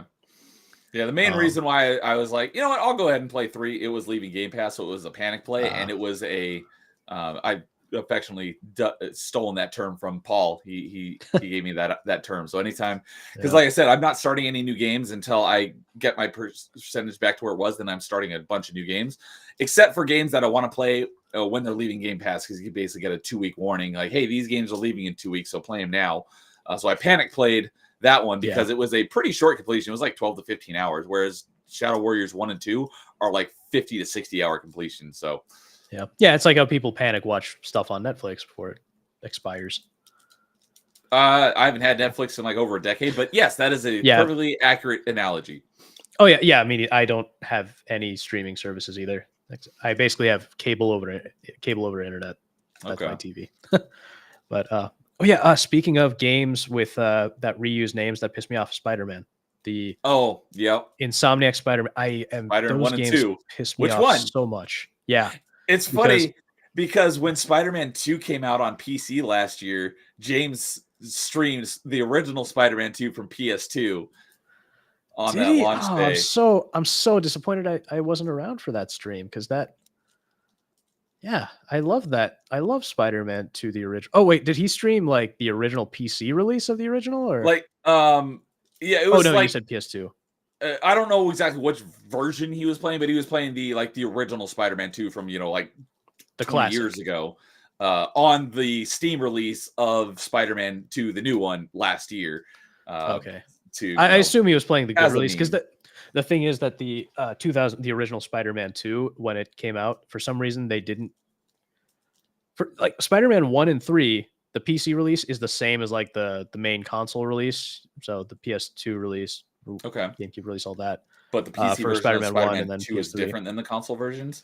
Yeah, it's this really weird, really bad game that I've never even played. But yeah, it's complete garbage. Which one's the garbage one? The PC version? Release. Oh, okay. Yeah. So the if you want to play the good one, you basically have to play it in an emulator. I recommend usually Dolphin is the best way to play it. There's like a whole bunch of texture packs and stuff too, which are nice. Okay. I need to talk to you about that, because I've looked into some texture packs on Dolphin, but I haven't figured out how to do any of them. So I need to talk to you about that behind the scenes to figure out how to get that working. They complicated it recently. It used to be you could just unzip the thing, throw it in a folder, and it would just load. But yeah, they complicated it recently in the idea of making like texture packs. But yeah, so the Spider-Man 2 thing pisses me off, because I love the Tobey Maguire trilogy. And then people are all talking about, it's Spider-Man 2, but no, it's just the Insomniac version. Yeah, Insomniac Spider-Man. And I'm not going to go into a whole comics rant, but I really hate the writers on the new one. of the current Spider-Man comic run? I really hate the writers of the new Spider-Man games Oh, okay, of the because games. specifically Dan Slott, he was a writer I've heard on that name a lot. yeah, he was a writer on Amazing Spider-Man from like 2010 for like I think a decade, and it just got worse and worse and worse. And he was one of the writers on the Insomniac games. So Oh, okay. yeah, yeah, it's bad. I remember Disney Plus had some documentary called The Marvel Method that was like interviewing comic book creators a couple of years ago, and they unintentionally made him look absolutely awful in the documentary, Yeah. which is kind of funny. But yeah, so yeah, I have so many issues with the new Spider-Man games. I haven't played them, so I played don't the know. first one because I was so excited. Like, here's the first really incredible new Spider-Man game in so long, and they got it's HD, it's got all these costumes and new graphics. And then I played it, and it really didn't feel like they had really tried to even make a Spider-Man game. It just felt in so many ways like they saw the Arkham games and said, yeah, let's just do that. Go And with then they just Spider-Man. threw Spider-Man in an Arkham game, which doesn't Okay. fit. That makes because, sense. Yeah, Spider-Man is not Batman. It just doesn't really fit. And he's using all these What? gadgets. He even has like all these gadgets in the game. Like, what is he has a few gadgets here and there, but not to that degree. So because I remember when this is so long ago, but I remember reading in one of the it's one of the gaming magazines before the original Spider-Man 2 came out. The game director was giving an interview, and people were saying he was responding to the interviewer asking, "So is this going to be like GTA with Spider-Man? Because it was going to be open world Spider-Man for the first time." People were Because asking, open world automatically equals GTA? What? well, at the time, GTA pretty much was the big open world game, right? So people automatically thought, okay, so it's gonna be like it's gonna be like an open world New York. It's gonna be kind of like GTA but with Spider-Man in it. And the game director specifically said, "No, I get the comparison, and it makes sense as a comparison, but no, we're building this game around Spider-Man, and it's going to be a fundamentally Spider-Man game where it's built around Excellent. Spider-Man, and that's Way why it it was should such a be. good game. Yeah, it's why it was such a good game because they built a game around the character. They didn't just try to slot the character into an existing game archetype, which is what most superhero games had done up to that point. Yeah. And then, I often say Spider-Man walked, so Batman could fly, even though Batman can't fly. I know what you mean. But yeah. And so then the Arkham games, they did the same thing, but on like a massive level. And that's why they were massively successful. And now it just seems like we're going back to that same old thing, just now with newer archetypes of games where they don't really build a game for a character. They just take an archetype of a game and go, okay, this character, we just want to make this game for this character, this type of game for this Take this character. existing formula and see how we can squeeze this character into it. Yeah, exactly. That's exactly what it is. Yeah. Square peg, Yeah. round hole sort of thing. Yep. And even people will say like, they'll try to claim that it's all innovative gameplay wise, but it's not. I don't think the gameplay is that good, but even what they have in the gameplay is ripping off of older Spider-Man games. So for example, there's like all the stealth segments in those games. Those stealth segments were already in Spider-Man Shattered Dimensions when you play Spider-Man Noir. Okay. And then the Amazing Spider-Man, so the ones based on the Andrew Garfield games, they did those as well. And those games also had that like Arkham type combat, which again, it doesn't work that well for Spider-Man in my opinion.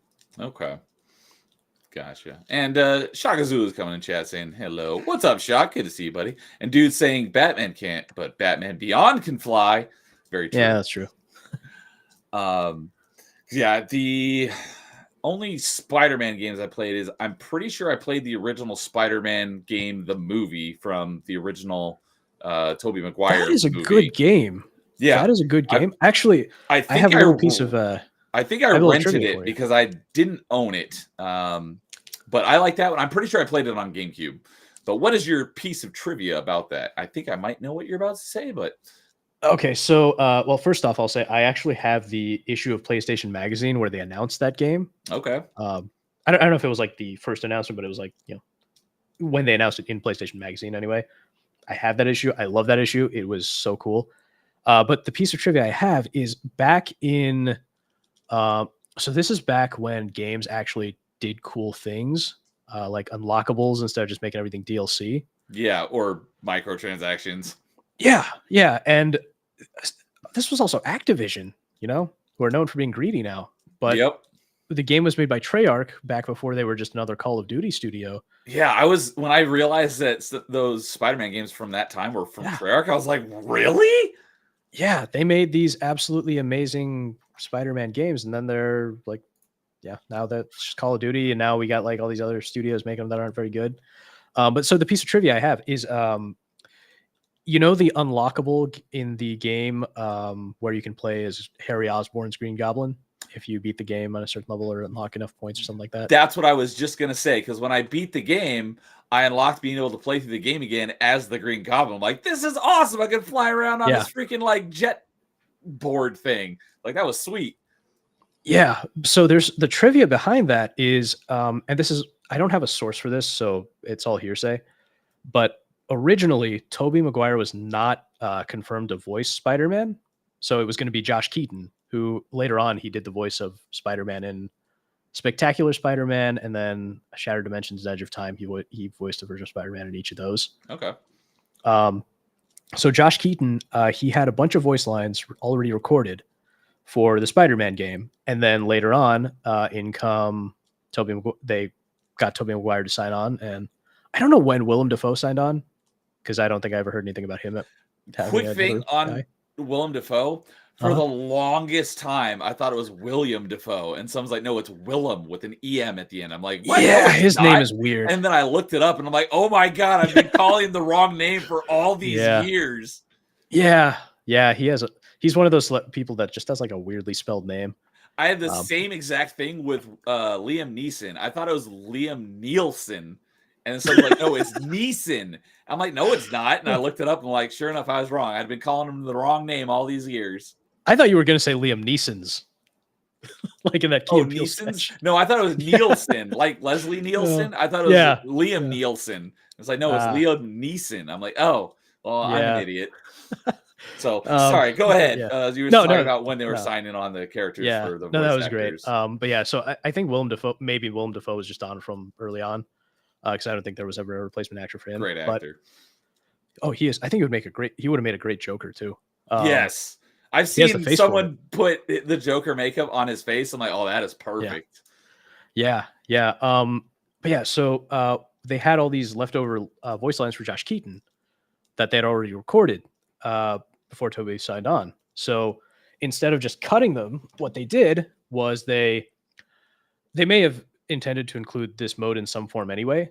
But the Green Goblin thing, what they did is they decided, okay, well, we got all these voice lines from Josh Keaton. What we can do is have him come in and record a few more voice lines and then turn it into Harry Osborn playing the game, or playing through the game as Harry Osborn. Because you'll notice in the game, Green Goblin's lines outside of like the more directly story involved ones, they're exactly the same as Tobey Maguire's Spider-Man lines. Okay. If you play as Green Goblin. So they're literally just reusing assets that they would have cut otherwise. And so they made the Green Goblin mode as an unlockable with Josh Keaton in there. And then I think most of the Green Goblin lines, they might have just had Willem Dafoe re-record some lines. And I think they just used a filter over his voice to play like the evil Green Goblin. Right. Thing. But yeah, that's why I believe that's why that mode is there, is because they just didn't want to cut Josh Keaton's voice lines. And so rather than throwing it away, they decided to do something really cool and give you that whole unlockable mode instead. Yeah, that's awesome. Yeah, when I unlocked him, I was like, this is dope. So yeah, I had fun playing through the second time as that new character. It's not like just a skin for Spider-Man. It's an entirely different experience, because you're playing as the Green Goblin with all his abilities and not like just this reskin of Spider-Man that looks like Green Goblin. You can't swing. You fly on your board and you throw your glider. Yeah, your glider. Thank you. That's what I was looking for. You got, your exploding pumpkin grenades and stuff. Yeah, and then Josh Keaton stuck around to voice Harry in the second game. So in all three Spider-Man games, Peter Parker and the main villains are all voiced by the movie actors. So Tobey Maguire's in all 3 games, and you can actually, if you play the games, you can actually notice Toby's voice acting improving through the games. So like by 3, he was like a real pro. But in the first game, he sounds a little bit awkward sometimes. But yeah, so Kirsten Dunst was only in the second one as Mary Jane. They had other actresses voicing her in the other games. Oh, okay. In the game, gotcha. Yeah.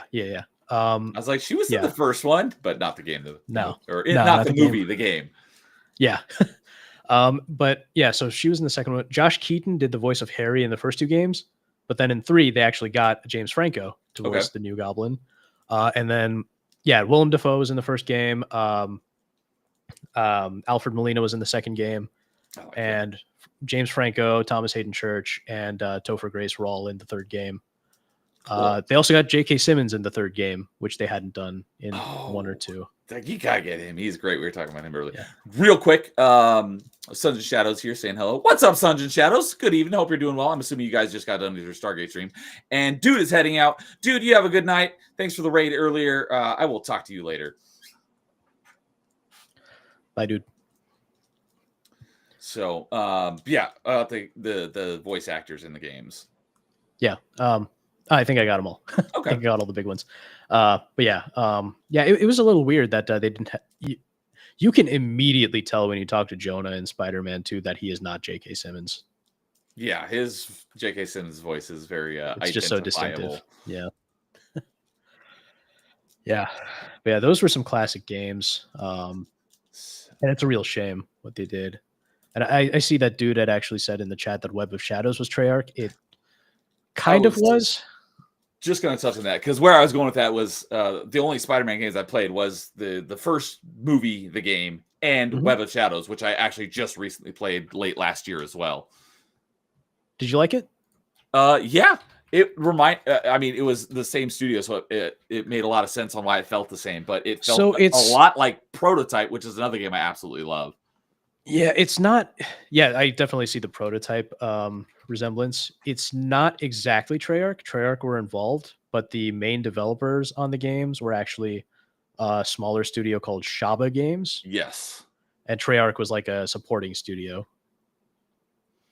Okay, that makes a lot of sense. And yeah, and there's like a secret, I think it's really a glitch, but there's like a secret New Game Plus where if you continue a bunch of times about it, that because I was looking at for the achievements and stuff, because you need to do multiple playthroughs to get all the achievements, and people are like, yeah, there's a New Game Plus, and people are like, no, there's not, and apparently it's like a secret and you have to like do a certain button combo to unlock it. No, it's nothing like that. You just hit continue from the main menu a couple times, and what you do is basically I think you have to sit through the credits. I forget if you can skip them or not. Basically, once you do that once or twice, you can hit continue and it'll just restart the game. Oh, so it's a little hidden. Yeah, I don't know if it was intentional. I think it might just be a glitch. It might be a glitch. But yeah, I need to go back through it again, because I did it. I basically did it dark side with Black Suit Spider-Man. Yeah. I need to go through it again and do the light side. Yeah, I thought that was kind of cool what they did with that. Yeah, Web of Shadows was pretty fun. I hated Black Widow's character design and the Spider-Man voice acting and writing, but overall it was a lot of fun. And the swinging, the web swinging was really good. People don't give that game enough credit for the web swinging in it. It took me a while to get used to it, but once I did, it's very floaty. But once you get used to it, you're just like zooming through the city, and it's really fun. It's like the exact opposite of what they do in the Insomniac games. Yes, Shock says I played all except for Friend or Foe, which I forgot. I did play that one as well. That one was not great. I played that. It's if you don't go into it expecting like a super exciting AAA experience, it's fine. It was more like it was like a little kid version game of like Ultimate Alliance. Yeah, it's very clearly a game made for like young kids. Yeah, I rented it through GameFly back in the day. I had it on PSP. Oh, I didn't even realize it was on mobile.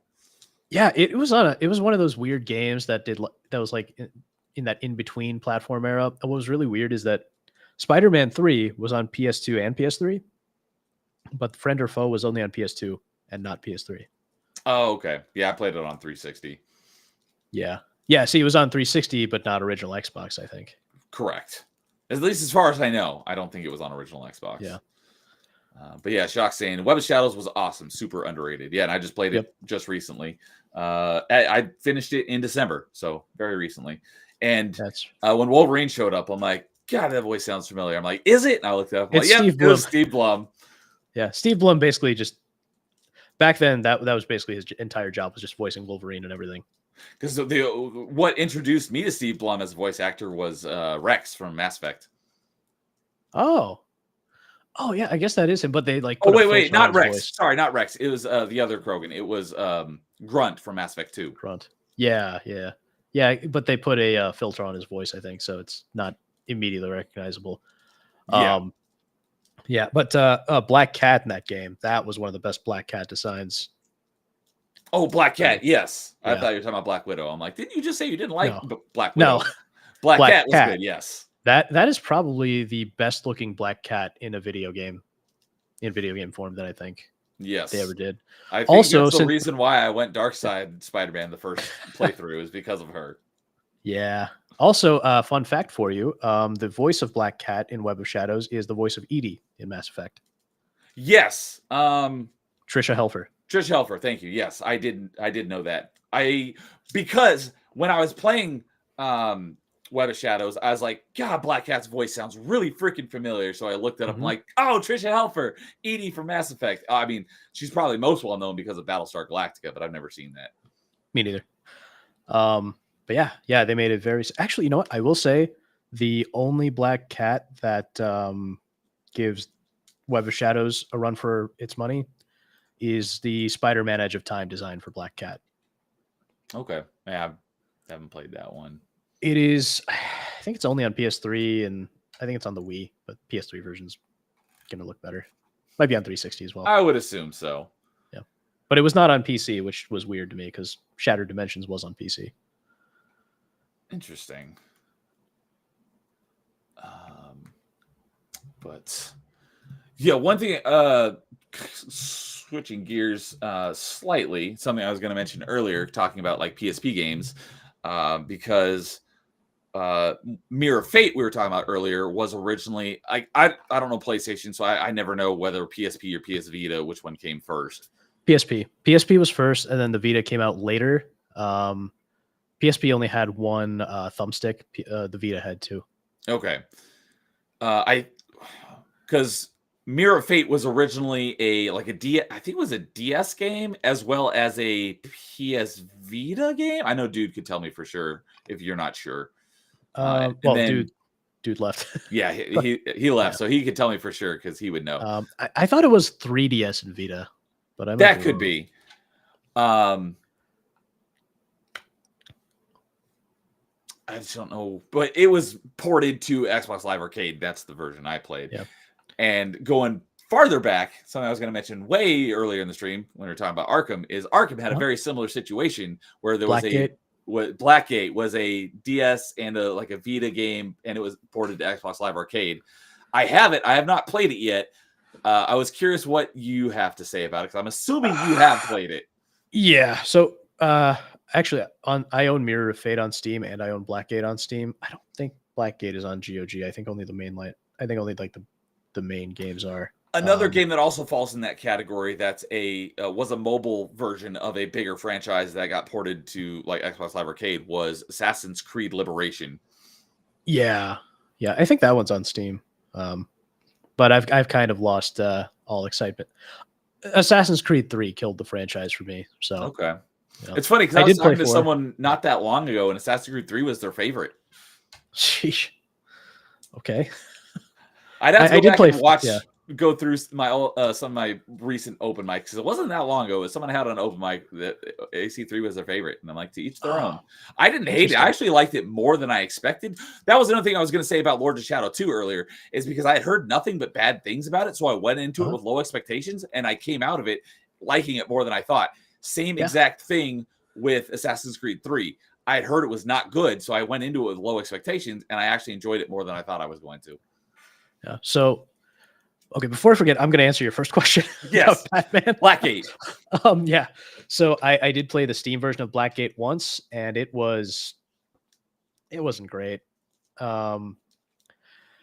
it, it's like this weird 2.5D side scroller thing. It's not anything like the main Arkham games. There's a little bit of combat. The story is fine. It's not bad. And also it's Roger Craig Smith, so it's not even, the voice isn't even that great. But there's some Catwoman stuff in there.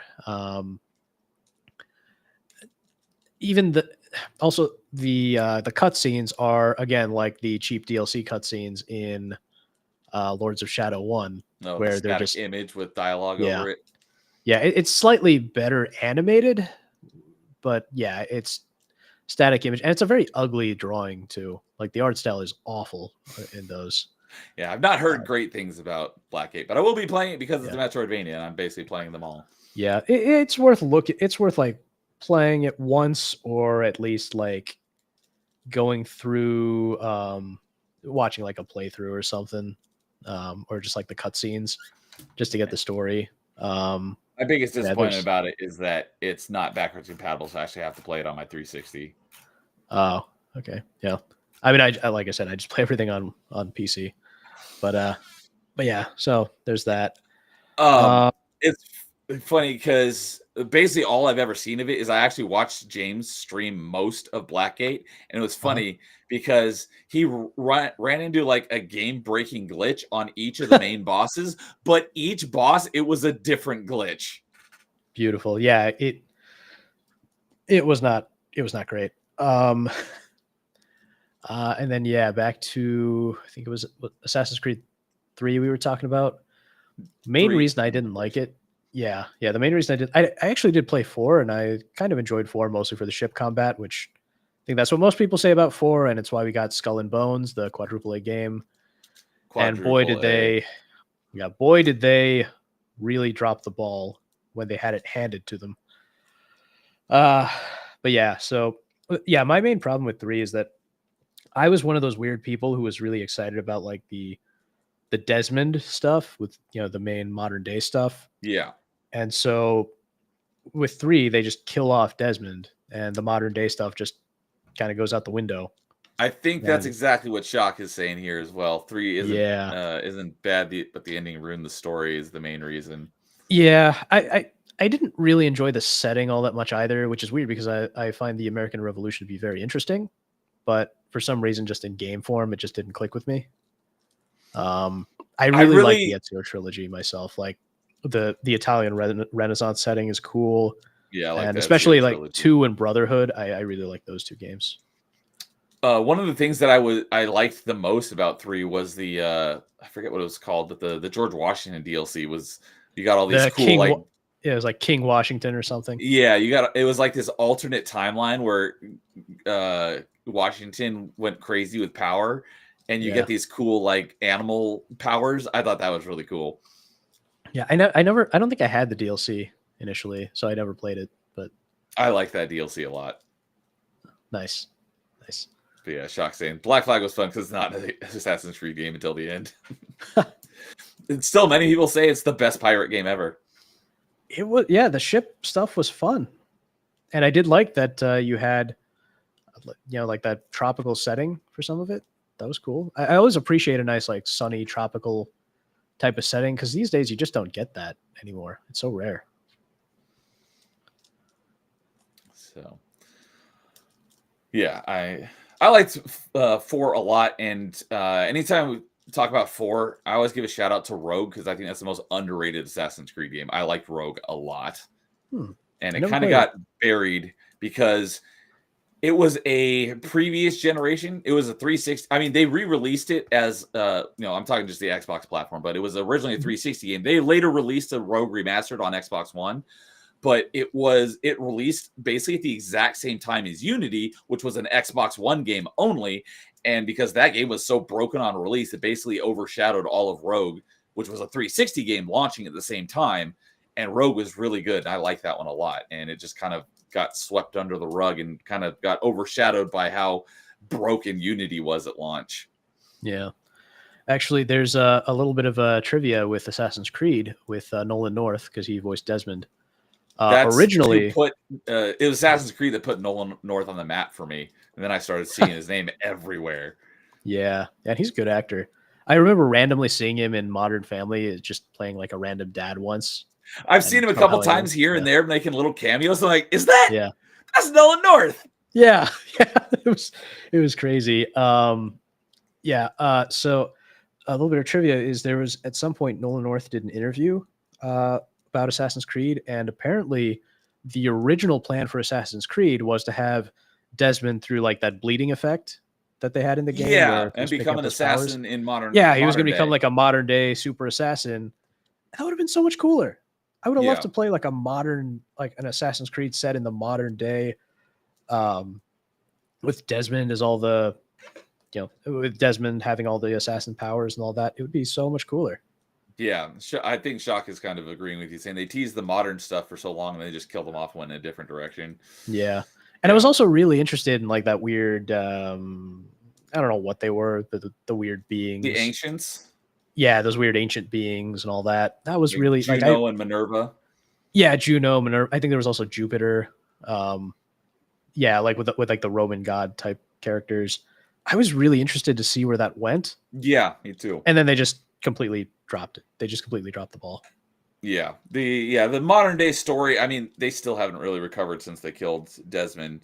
Yeah. I haven't played all of the last one I played was Syndicate, so I haven't started like the rebooted with Origins yet. Although I played a little bit of Origins, but everything that I've played after 3, it's like there really is no modern day story essentially, Yeah. which it doesn't really need it because no one. I mean, who's playing the Assassin's Creed games for the actual modern day story?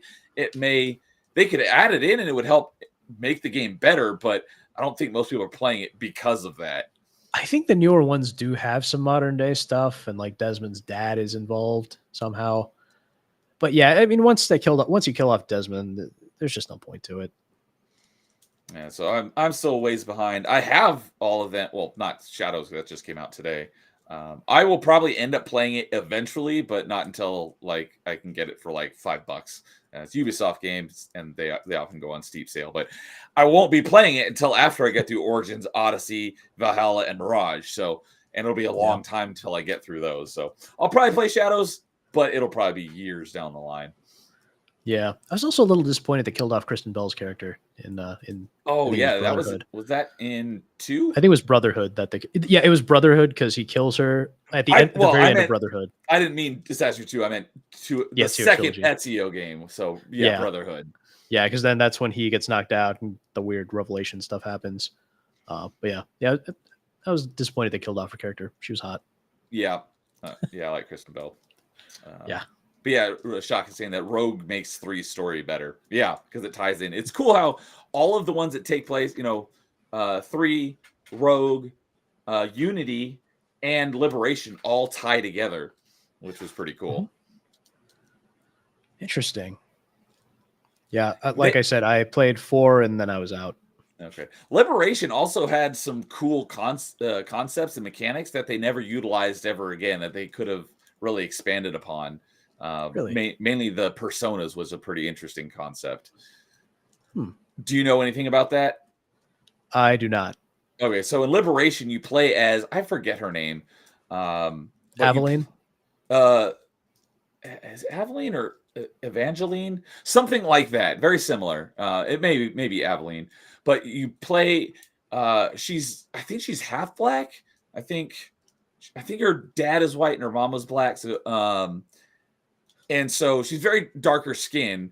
And so the personas you can go, there's certain places in the game where you go and you can change your persona. And it really plays into the whole social stealth aspect that Assassin's Creed has basically gone away from.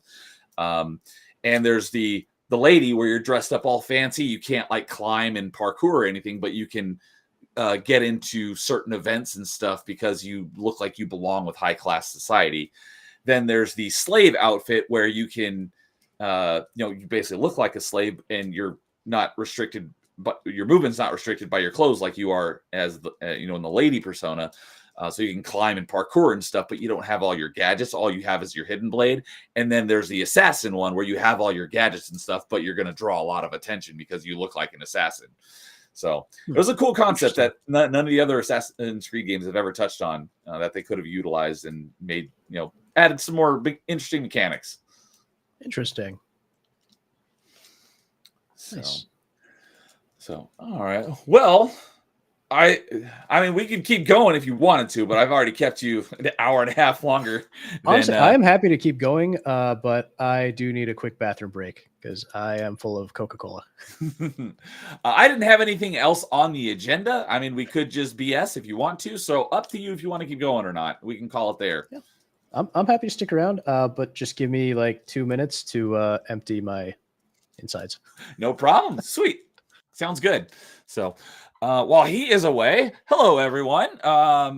Yeah, record-setting open mic tonight. I'd have to go back and double check, but I've seen it peak at 23, and we've been staying steady at over 20 for a while. So and most of them are on YouTube, but I see some on the other platforms as well. So welcome. The chat has been a little quiet, so you're welcome to lurk, but I appreciate you guys coming and hanging out all this time. It's awesome to have sustained viewership and not just hopping in here and there. But yeah, if you aren't familiar with me, I am Nerdy Neo. Everything here at Nerdy Neo channel, my goodness, I can't speak right now, is all video game related. I do open mics typically every Thursday night, and I just have a guest on and talk video games. It's open to anyone. If anyone wants to come on and talk video games with me, let me know. We'll make it happen.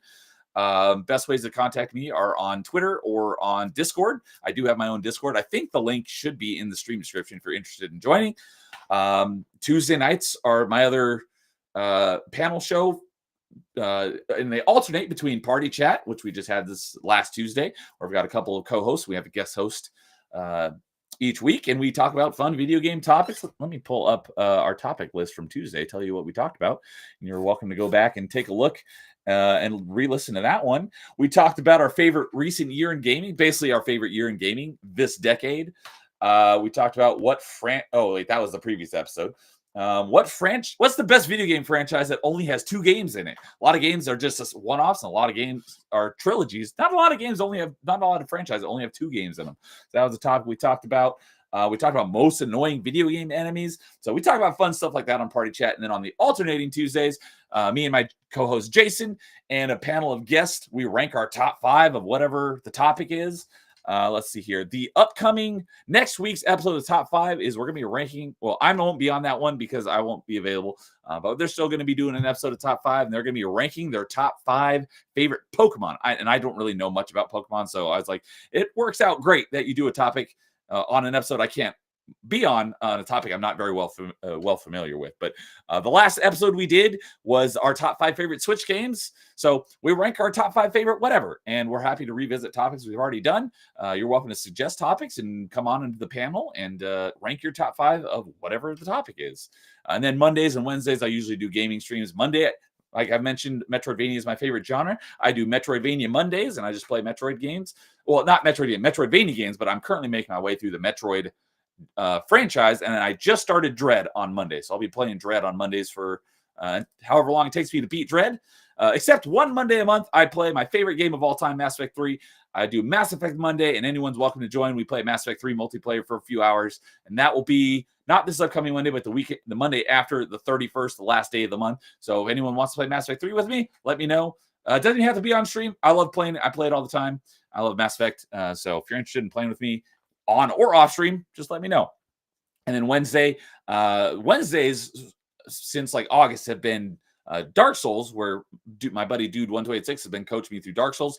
Finally beat that in January, and then we flipped the script, and I watched him play it and show me how it's done. We just finished that recently, and I was not a big fan of Dark Souls, so I've been playing my Palette Cleanser, one of my favorite games, and that's Ninja Gaiden Black. So I've been doing that on Wednesday. So I've been doing that. So if you want to watch me play Ninja Gaiden on Wednesdays, that's what I've been doing. So for anyone who's new, that's kind of a gist of the Nerdy Neo channel. So welcome, and hope you're enjoying it. I'm thinking you have, because you've been sticking around for 4.5 hours or almost 5 now. So I know I'm enjoying it. Yeah, I love having conversations with people. The longest open mic we ever was almost 6 hours with BD Jake, and we had so much more to talk to. I'm still waiting to get him on for a part 3 because we still have more stuff to talk about. But I just love talking video games, so that's what open mic is all about. So if anyone wants to talk video games with me, that's what I'm here for. Yeah, me too. It's crazy. I don't have. It's such a crazy thing. I don't have very many friends in real life who are into the same hobbies as I am, whether that Same. be video games or like tech and stuff. So yeah, I have like one college buddy that I talk to, but he lives in a different state. So basically, most of the time we're just messaging each other about what games we're playing. That's about it.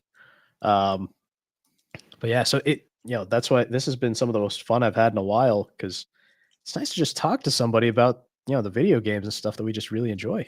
That's the whole reason I started my channel, because people like talk about like the video game news and stuff, but like Yeah. nobody really just talks about like the games themselves. I'm like, I want to start a channel just to talk about games, the games I love and stuff like that. So that's why I started my channel. And originally, because I had the idea for Party Chat Mhm. way before I started my channel, I just didn't have the time. So when I finally started my channel, I did Party Chat, but I was like, it's very structured because we have set topics, and it was kind of a condensed time frame because my guests had other commitments at because Sure. it was originally on Saturdays, and my guest hosts like, hey, I can join you until this time because I've got my own stream. I'm like, absolutely understood. So, but I was like, I want something a little more open ended where I can just talk and not have to worry about a time frame or topics or anything. That's where the idea of open mic came from, and so it just became a thing. And I Yeah. just love talking about video games. So, Yeah, it's an awesome idea. I love it.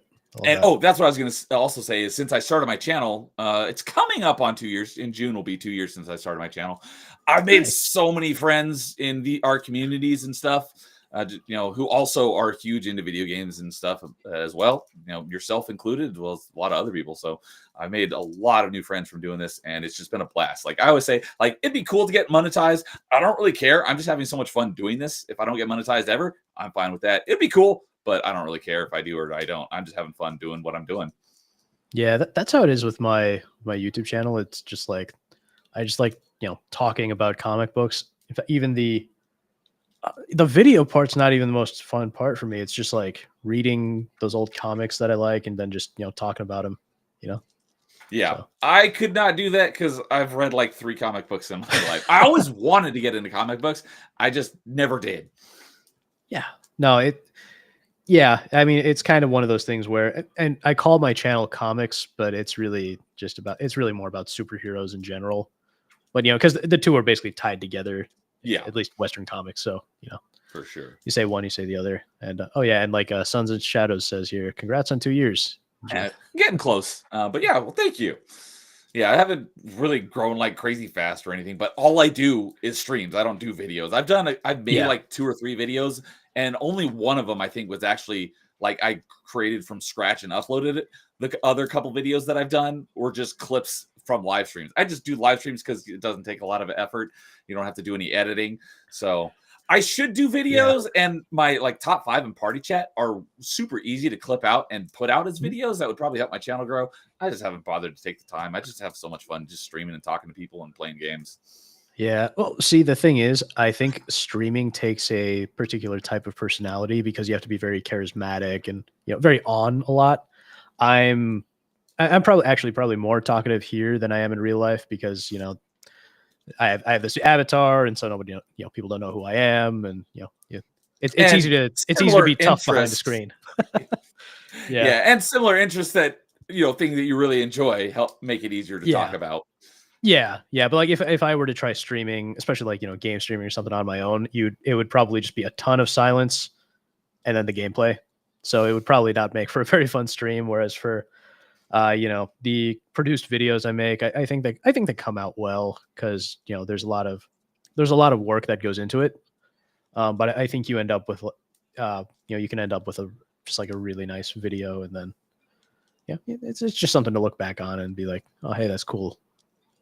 Yeah, it's like I have the time right now since I'm currently unemployed to actually make videos. I just haven't bothered because I have all the other stuff I'd rather be doing. Well, you could always just like clip out your live streams at the very least. That's always something. That's what I should do. You could use I know there's take the time to do that. I've heard that there's AI that can do that for you. Yeah. I think I was gonna say I think Side Scrollers uses a program called Opus Clip to do it. That might be worth looking into. Like OPUS? Yeah, like the audio format. I've not heard of that audio format. Yeah, I know Opus like MP3 and Wave, but I don't know Opus. Yeah. Opus is a little newer. I like FLAC myself, but yeah, for some reason I don't know why they call it Opus Clip, but yeah, OPUS Clip, I believe is what it's called. I pulled it up here. I'll take a look at it later. So thanks for the recommendation. Yeah. Sure. I will. I have not used it. I know practically nothing about it. Okay. I just know that side scrollers exists. use it. Yeah. Okay. Side scrollers use it and they recommend it. So, Shock says people only watch my streams to see me rage and laugh at my misery. That was basically what Dude Souls was, because it was painful. And I know that was a lot of people got enjoyment out of watching me suffer through that game. And that's why I said I'm not planning on doing Dark Souls 2 or 3, but if the people demand it, I put a stipulation. We will continue Dude Souls if someone gifts me, and it's got to be in order.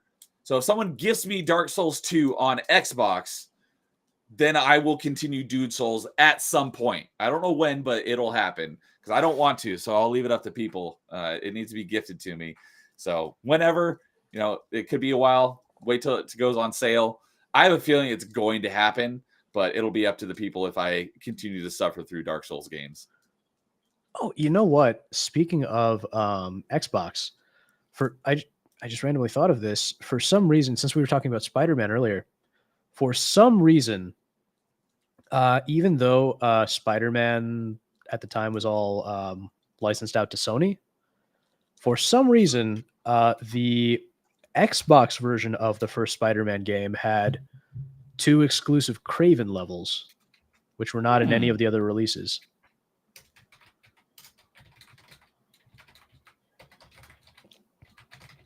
Interesting. I didn't know that. I played that one so long ago. So basically the only thing I do remember is unlocking the Green Goblin. I don't remember Kraven even being in that game. Did you play it on Xbox? Oh no, because okay. Make sure we're talking about the same game. Which game are you talking about? Spider-Man 2002. Okay, yeah, that's the first Spider-Man game I played. I'm almost positive I played it on GameCube. Yeah, that's why. So what I was saying is, for some reason, Xbox exclusively got Kraven levels. Because I'm assuming that he would get exclusive levels on Xbox, but he would be in the game for everyone. But he wasn't even in the game. Nope. Okay. Nope. That's what I thought you meant. No. But I was like, I don't remember him even being in that game. Exactly. He's not in the game unless you're playing it on Xbox. Okay. Yeah.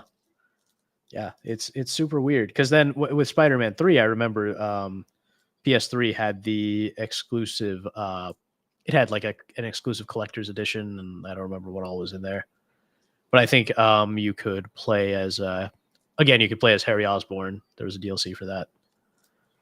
Okay. That I think was PS3 exclusive. It's almost like the Soul Calibur games where they had the unique characters per platform. I remember I had a copy of, I want to say, NBA Street Volume 2 on GameCube, and it had the exclusive characters Mario, Luigi, and Peach. Huh. An NBA Street game. I mean, if you're going to put them in an NBA game, that definitely is the one that would make the most sense. Yeah. That or NBA Jam, but I'm assuming Street was basically the spiritual successor to Jam. Might be. I never played NBA Jam, so. Oh. I didn't play it a lot, but I remember it being a big thing, especially in the arcade. Wait, I don't even know if we had arcades when I was a kid. I grew up kind of in the middle of nowhere anyway, so I don't even think we had an arcade when I was a kid.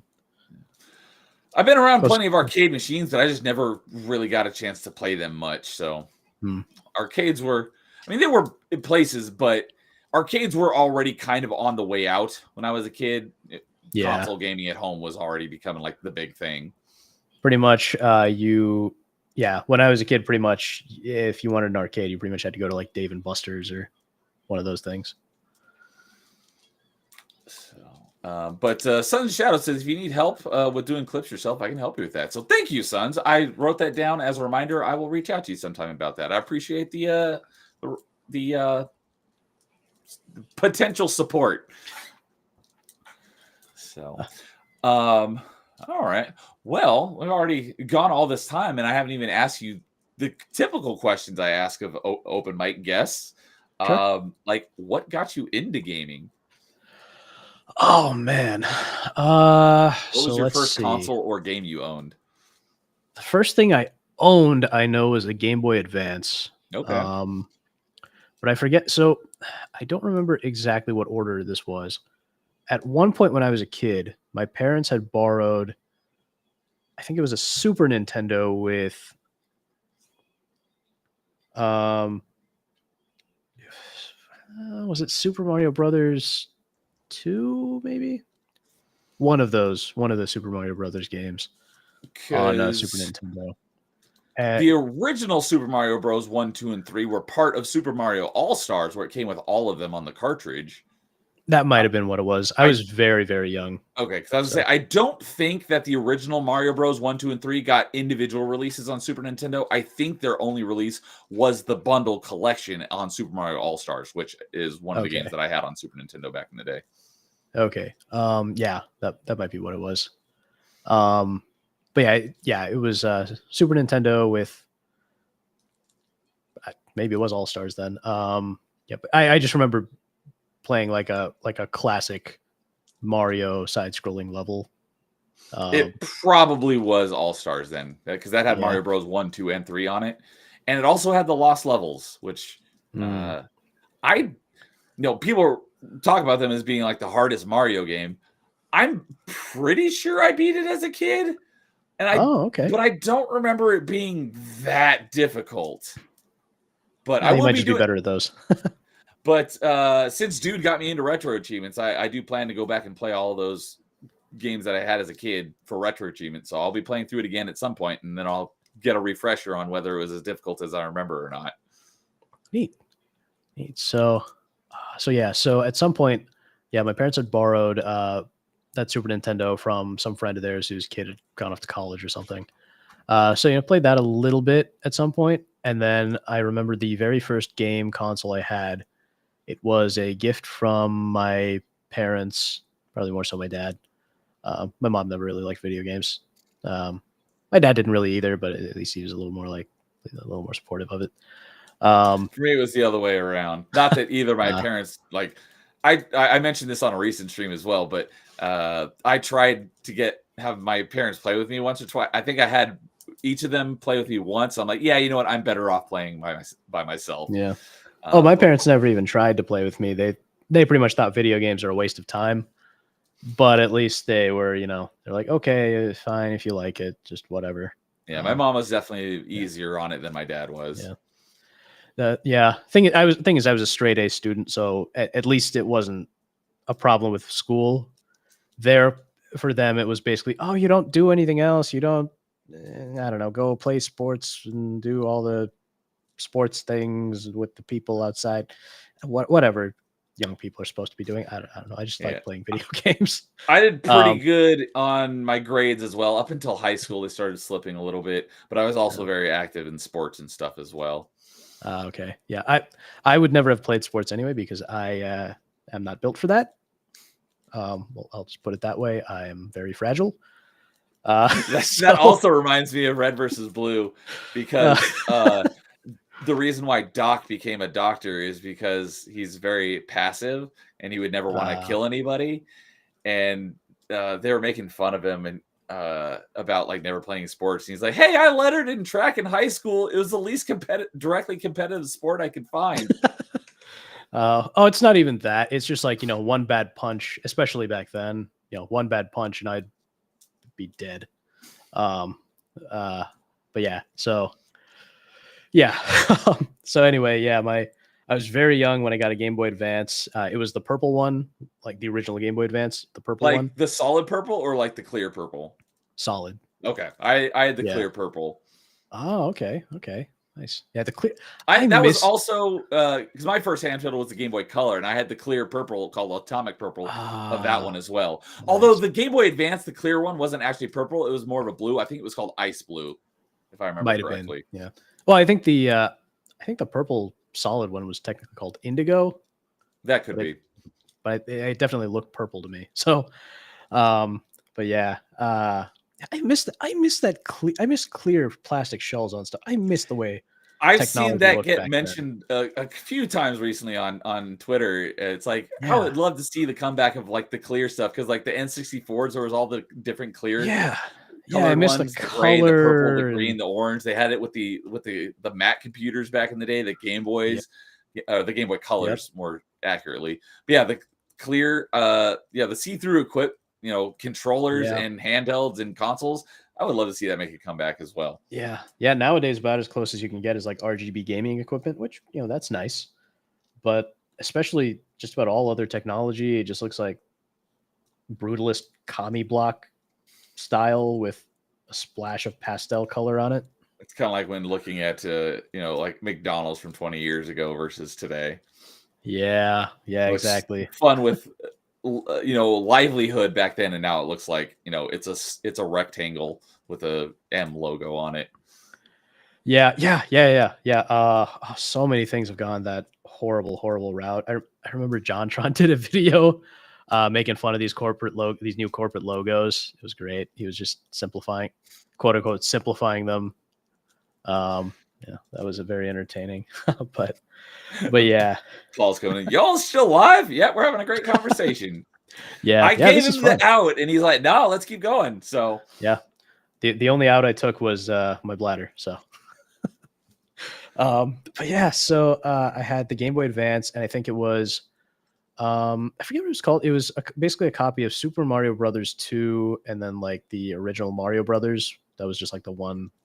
Yeah, they basically re-released a bunch of the older Mario games on Game Boy Advances, like Super Mario Advance 1, Super Mario Advance 2. I don't know which one's which, but I do know that they did that. So yeah, that's what it was. Super Mario Advance 2. Now I remember. Yes, that's the game I had. So that was my very first game. That was the very first video game I ever owned. Okay. Oh, Super Mario Advance 2 is the Game Boy Advance version of Super Mario World from Super Nintendo. Then it must have been Super Mario Advance 1. Super Mario Advance 1 is I don't know which it is, but it's one of the classic. I want to say it's that looks like Super Mario 2. Yeah, because it was definitely Super Mario Brothers 2. That much I know for sure. Yeah, this looks like the one where you can. Yeah, because the picture I'm seeing here, he's playing as Toad, and I remember you could pick like Mario, Luigi, Toad, and Peach, and they each had different abilities. Yep. That's definitely what it was then. That was Super Mario Advance 1. Yeah, 2 was Super Mario World. Super Mario Advance 3 was Yoshi's Island, which was Super Mario World 2, which I have not played, but I'll be playing this year at some point for the first time.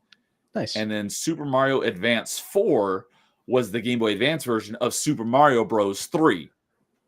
Okay. Very confusing. That's like not a great numbering scheme. Final Fantasy 3 versus 6 and 1 versus 3, with the whole Japan and US releases. It's almost as bad as that. Yeah. It's such a messy numbering. But yeah, I had that game, and then I think I had a few other games. I think I had a couple of Game Boy Color games because it was backwards compatible, which that was nice when they did that. One thing that was really annoying, I mentioned this again on a recent stream.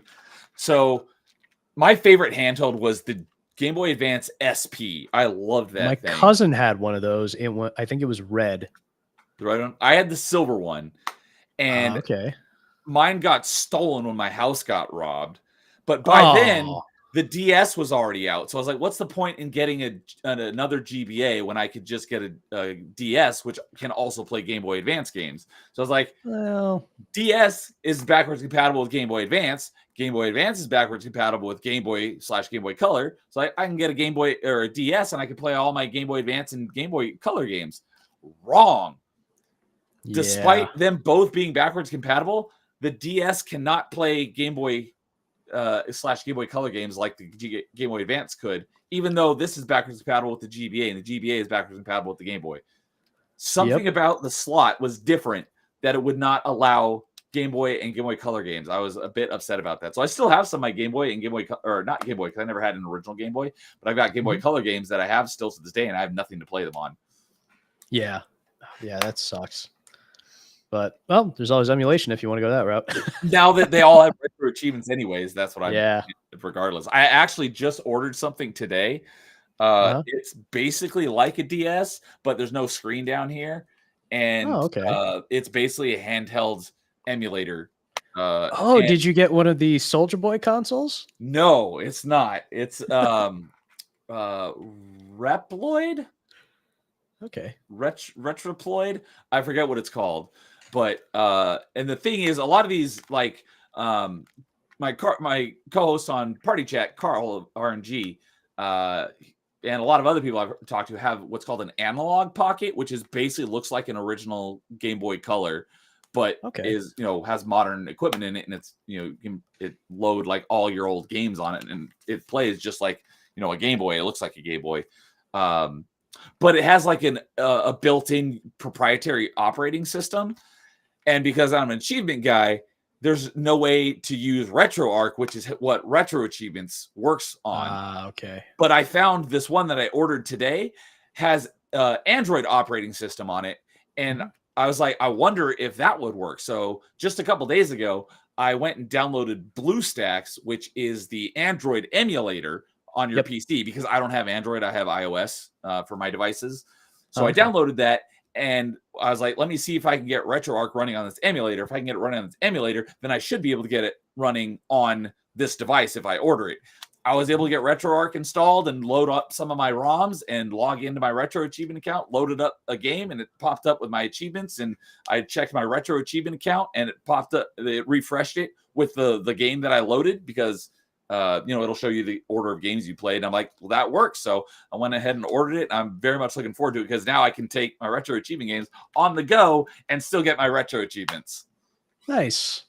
Yeah, that's an interesting way to do it. I remember. I still have to go back and tell you my gaming history. Yes, continue. But I remember lots of detours and derailing on open mic. Yeah, that's the fun of it, right? I remember I took a couple of trips that I'd been on. For some reason, I couldn't bring my DS or something. For whatever reason, I didn't have any consoles or anything with me. I do have an Android phone. I'm big on Android. So I had installed an Android emulator.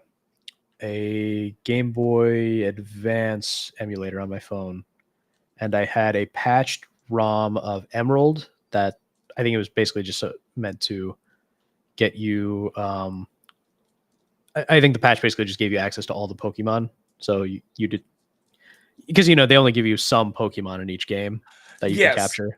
Pokemon, like I mentioned, it was probably while you're going to the bathroom, but Pokemon, I have very little experience with. I've never played any of the actual Pokemon. The only Pokemon game I've ever played was Pokemon Pinball. I did catch most, if not all, of the Pokemon and Pokemon Pinball, but I haven't played any of the proper Pokemon games. I watched a little bit of the anime, other than the original 150, which I wouldn't be able to name them off the top of my head, but if I saw a chart of all the original 150, I could name probably like 85% of them. Other than the original 150, the only ones I know are the ones that have shown up in Smash Bros. Yeah, that's fair. See, the thing is, when I was a kid, I had a lot more patience for Pokemon. Now that I'm old, I don't know, maybe I'm just getting old and cranky. Now I just don't have the patience to sit and play it, because it is a turn-based RPG. So it is. That's where I was going with that, is because I'm not big on Pokemon. Carl, who I just mentioned, is big on Pokemon. He's been playing a bunch of them lately as well, because we've got a year-long gaming challenge going on right now between him, myself, and Angry Canadian. And you get bonus points for playing multiple games in a franchise. So he's been burning through a bunch of Pokemon games, and he was getting me more learned on the Pokemon franchise. And like from what he said, like there was originally, like I know originally there was Red and Blue, and then eventually they released like I think it was the Red version. And Green. It was Red and Green, and then Green was Japan only, right? And then in America they released Blue in place of Green. Yeah, and then Yellow. So that was the Yellow was kind of like the better. It was the definitive version. Yeah, because it basically mixed the two, and they've done. And that I wish with they did that. I wish they still did that. They did that with a lot of the early generations, where there was the original release where it split, and then they released like the definitive version later. Is Emerald one of those definitive versions? Yes, and that is what pisses me off, that because they did a remake of Ruby, it was the definitive for Ruby and Sapphire. Okay. So like all the names are tied in some way usually when they do that. So you had like you had red and red blue, and then red blue / green, and then yellow, and then you had, I think it was gold, silver, and then I think crystal was the definitive, and then I think third generation was ruby, sapphire, and emerald, and then there were a couple others. I think diamond and pearl were the first ones on DS, and then there was like I forget. Yeah, I forget what the definitive one for that was, but they had a couple of them. But then they stopped doing those recently because I think they probably figured they sell more if you make you do both. And I was especially pissed off because they did remakes of Ruby and Sapphire, but they didn't do an Emerald remake, which I really wanted because Emerald is like the one Pokemon game that I really liked. Partly because it's the one Pokemon game where your dad is actually present. Because if for Pokemon players, you'll notice there's a suspicious lack of Parents. present dad. No, not parents, just dads. Really? Oh, I just thought there weren't. I didn't think parents existed in the Pokemon universe. Oh, they do. Yeah, they do. And there are a lot of like most of the time, your mom is just in your house that you start off in. But yeah, your dad's never in the game, almost never mentioned. But Emerald, your dad is actually a gym leader, so you get to. He's one of the bosses, so that's kind of cool. You get to. What type of gym does he have? I don't remember. It's been a long time. No worries. But yeah, so I remember really liking Emerald, and then I thought the story was kind of cool with all the legendary Pokemon, and I always just was mostly just interested in picking up all the legendaries. So yeah, I do not remember where I was going with that. It's talking about favorite games on I think. Oh, right. Now I remember. It was because I was looking for. I had downloaded Emerald on my phone. Oh, the emulator. That's right. That's because for whatever reason, that was the only way I could play a game while I was on the go somewhere. And like on a touchscreen, it's easier to play a game like that because you only have to press like one or two buttons at a time. Yeah, because the way touchscreens are. Yeah, touchscreens aren't great for like fast-paced stuff, but it's something turn-based. Yeah. It's fantastic. Yeah, so I was just playing that the whole time. More recently, though, the PSP emulator has gotten so good you can download it on a modern Android phone, and you can play a lot of the games that you like on PSP. So, like, I can actually play. And I don't think it gets enough credit for this, but Spider-Man 3, the PSP release, was the very first open world Spider-Man game on a mobile, like a handheld platform. Because it's like a cut down version of the PS2 release. So you can actually play like an entire open world Spider-Man game on your phone. That's pretty cool. Yeah. Yeah. So. Yeah, it doesn't get a lot of credit. I think partly because it was released like 6 months after the movie came out for some reason. Oh, yeah, a little late on the uptake. Yeah. They should have had it out with the release of the movie. Yeah. Yeah. I was and still am such a massive, massive Tobey Maguire Spider-Man fan. But I've probably mentioned this before, but I made my own extended cut of Spider-Man 3. I think I remember you mentioning that. I think when we were on the Melee Town Square. That might have been it, yeah. I know I've heard you mention that somewhere. Yeah. Yeah, it's a mix of the editor's cut that was released with like a Blu-ray release a few years back, like theatrical cut plus editor's cut, plus a few other deleted scenes I found around and some audio from the video game. So it makes the ending a lot more palatable, I think. Oh yeah, I was gonna say when I was talking about the retro achievements, Paul's like, "What an achievement whore!" Yes, I am. Although there are like different types of achievement hunters, and achievement whore is actually one of those categories, and I do not fall into that category because achievement whores will play literally anything for easy achievements. I used to do that, but I don't do that anymore. So there are different types of achievement hunters, and achievement horror is not the subset of achievement hunters that I fall into anymore. You know what's really funny? I believe there's a program called Steam Achievement Unlocker. Oh, okay, because I was gonna say, yeah, there is true Steam achievements, just like there's true achievements, and I have a profile on that as well. But I've not played anywhere near as much Steam games yet as on Xbox. Steam Achievement Unlocker, it literally just unlocks Steam achievements without you actually having to play the game. Yeah, there are ways to do that on Xbox as well, but pretty much any website you do for achievement tracking will ban you Yeah. for that. Yeah. Yeah. So okay, so you go in for like that kind of achievement tracking. What do you mean by that kind? So you don't just do it to see the achievement on your profile. You actually have it like tracked on some other website. Yeah, like the one that I spend a lot of time on is True Achievements, and so Okay. it Okay, I scans gotcha. my gamer card typically about every 30 minutes for all the achievements I've unlocked, and Gotcha. that's like probably the biggest one for when it comes to Xbox. And there are some other minor ones that aren't as big, but that's probably easily the largest achievement website for the Xbox platform. And if you get caught, I forget what the term is, but there's a term for that where you basically load up a save that you downloaded from the internet on your profile. I don't even know how it works, but I know it's possible, and it'll unlock all the achievements in a game for you. You'll get banned for that, like that. Okay. Yeah, that makes sense. They're strict on the rules, because even a lot of PC games now, since it's Microsoft, have Xbox achievements as well. So those are a little bit easier to do that with. So, but same thing goes if you do that, or if you like edit or modify like files in order to unlock achievements, that is also considered cheating. You'll get banned for that. However, if it's something that's in the game and you don't have to like edit anything outside the game, that's okay. Okay.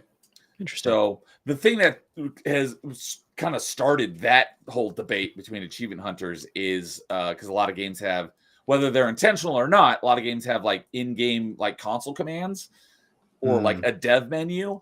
And it's been settled on, at least by a lot of these platforms that do achievement tracking, that is okay because it's in the game. You don't actually have to like edit or modify anything outside of the game in order to essentially cheat. So if it's in the game, it's okay. So there are certain games that I have intentionally not done that so that I don't cheat myself out of enjoying the game. Right. Then there are other ones where it's like, I have no intention of playing this game. I'll go ahead and use the console commands to unlock all the achievements because it's on Game Pass, so I'm not buying the game or anything. So why the heck not? Yeah. That makes sense. Paul says, but you are an achievement whore. Do I need to mention Another Crowd's Treasure, which is a perfect example? That's a game where I did use the in-game dev menu to unlock the achievements in like under an hour. So, no, an achievement whore is someone who will play literally anything, like Barbie Horse Adventures, really crappy kids games like that are not meant for, middle-aged men. Those are achievement whores. I won't play those games. If it makes you feel better, I do that kind of thing with Steam cards, card farming. I don't actually play the game. I actually have something set up on my server that is that for things you can do like on your Steam profile? No, so it's like trading cards, but you can use them you can actually sell the cards on Steam for like Steam wallet points. Oh, okay. Basically Steam there's actually some sort credit. Digital tangible reason for it. Well, that makes sense. So you can sell them on like Steam's marketplace, and then you get like a couple cents for them, and get like a little discount on next time you buy a game. But yeah, so there's that. Anyway, oh man, I was talking about. I have no idea what we were talking about. We were originally talking about my like history of like my first game console and stuff. Yes. So yeah, I had the Game Boy Advance. What was your favorite Advance game? Superstar Saga, Mario and Luigi Superstar Saga, which is it's funny because Superstar Saga. I'm not familiar with that one. What is that? Just a standard platformer, or what is that? No. It's the one turn-based RPG that I really like. Oh, that's the turn-based RPG. Okay. Yeah. So it's Mario and Luigi. They're basically going off on an adventure, and it's a turn-based RPG. Is it anything like Super Mario RPG: Legend of the Seven Stars? It is it's considered one of the two spiritual sequels alongside Paper Mario. Paper Mario, okay. Yeah, that one makes sense. Yep. But yeah, so yeah, I'm despite Mario, like I don't know if I mentioned on this stream, but I mentioned a lot. My first console ever was a Super Nintendo. My grandparents got it for me for Christmas one year, and it came with Super Mario World. So that was the first console I ever Nice. owned, and the first game I ever owned. And despite being a a Nintendo kid, and my first game being Mario, I was never huge on the Mario franchise. I played Super Mario. I played the original 3 NES ones on Super Nintendo as part of Super Mario All Stars, because I had Super Mario All Stars, Super Mario World, and I didn't actually own Super Mario 64, but I did play it its entirety. But other than that, those are basically the only Mario games I've actually played. Okay, interesting. Yeah, so how many Mario games have I played? I actually haven't played a ton either. Mainly, it's like I played a bunch of the Paper Mario games at some point. I did play Super Mario RPG, the remake, which it was fine, turn-based, so whatever. I watched most of the original Mario RPG on Super Nintendo. I watched my friends play most of it, but I barely played it myself. Yeah, but yeah, the Mario and Luigi RPG series is very good. It's one of the few turn-based RPGs that are good. And that's what the recent Brothership, that's part of that series, right? Yes, but it's made by a different it's made by Nintendo themselves. The first 5 games were made by a company called Alpha Dream. Okay, not heard which of them. went bankrupt. Oh. Yeah, sadly. Yeah, it's a shame because they were good games. I think that was mainly what they were known for, was the Mario and Luigi RPGs. Oh. So yeah, I played Superstar Saga, and I really enjoyed. One of the things that it does is it has the action commands. So it's not just selecting from a menu when you're doing combat. So you select from the menu, and then most attacks, there's like you have to hit a button with the right timing to get the attack to like really work. Otherwise, you only do like a couple points of damage. So that helps keep the South Park RPGs had that as well. Yeah. Although I think, I've talked to people about that, and they're like, "Oh yeah, that originated basically in the Paper Mario games." From what I hear, I haven't played them, so I don't know.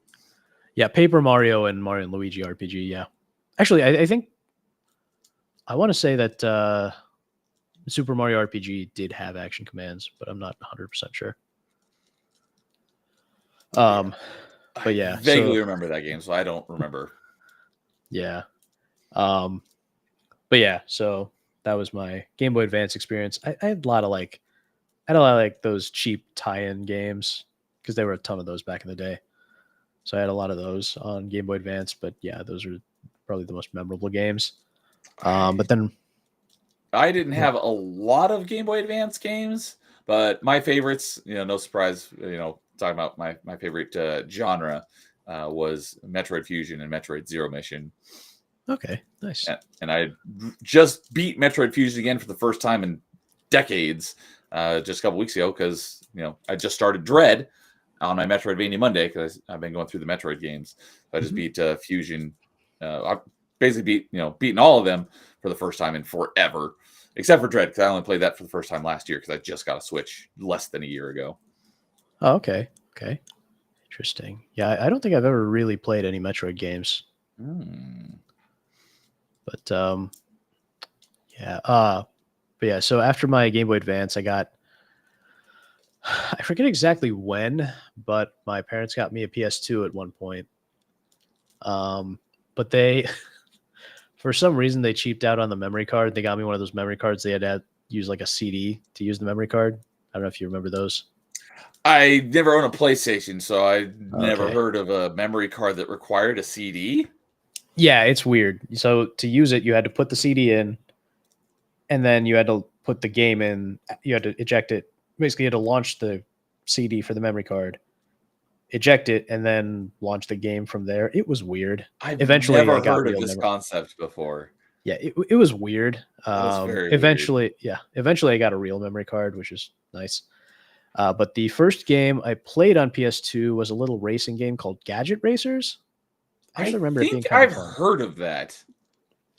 Yeah, it had some nice customization in it too, which I thought was cool. But yeah, it was the first game I played, but we rented it. This was back when Blockbuster was still a thing. Yep. I remember those days. What It's not Inspector Gadget Racing. Oh no, you said PS2. That's a Game Boy Advance Yeah. game. No, so it was called Gadget Racers. I think it was like I looked into it once. It was a rebrand of some other franchise that's like more Japanese. Okay. But then eventually, this is not going to shock you, but the first game that I owned on PS2 was Spider-Man 2002. Ah, okay. Yeah, because I like the movie so much. My parents were like, okay, that's fine. And I remember the copy I initially got wouldn't launch. So my mom actually drove back to the store that same day to return it and get a new copy, which was nice of her. Oh, Yeah. thanks, Mom. Yeah. And then I actually remember randomly. So I had a friend who had a GameCube. I remember playing my first experience with a Sonic game was Sonic Adventure 2 at his place. I'm not very well versed on Sonic. First time I played Sonic game in probably at least over a decade. Yesterday on my roulette stream, played a few minutes of Sonic 2. It was the very last one at the end of the stream. So I'm not. Okay. I've played like 3 Sonic games. They were all ones that were on Xbox Live Arcade.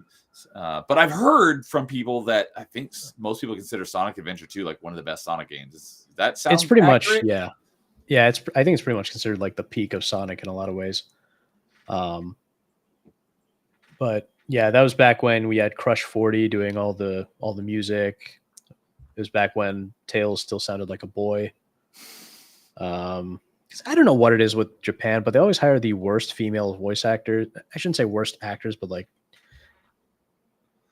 least appropriate female voice actors to voice boy characters because they just sound like girls. I don't know what it is with Japanese games doing that, but they always do that. But yeah, so yeah, Sonic Adventure 2, that was great. And then he also had Crazy Taxi, and I just really loved Crazy Taxi when I played it. And so That's then a I popular remember, one. That's the only Dreamcast game I ever played. yeah. Oh yeah, I forgot that was originally Dreamcast. But yeah, so I remember telling my dad I really liked that game, and then one day he just comes home and he's like, "Hey, look what I got you!" And he got me a copy of Crazy Taxi on PS2, so that was nice of him. Nice. Yeah, so that was awesome. Then eventually I got a GameCube. We got a GameCube. And we had that like Zelda 4-in-1 pack-in. Oh, was Zelda nice. Collector's Edition that had the original Yeah. Zelda 1 from NES, original Zelda 2 from NES, Yep. Ocarina of Time, Ocarina of Time, and I think Majora's Mask. Majora's Mask, and a 20-minute demo of Wind Waker.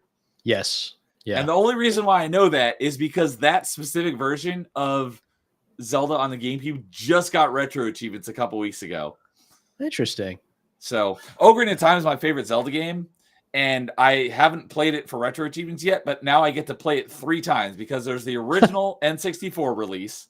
There's the Master Quest release, which was also on GameCube, which was a pre-order bonus for Wind Waker. And the only reason I bought Wind Waker was to get the Master Quest disc.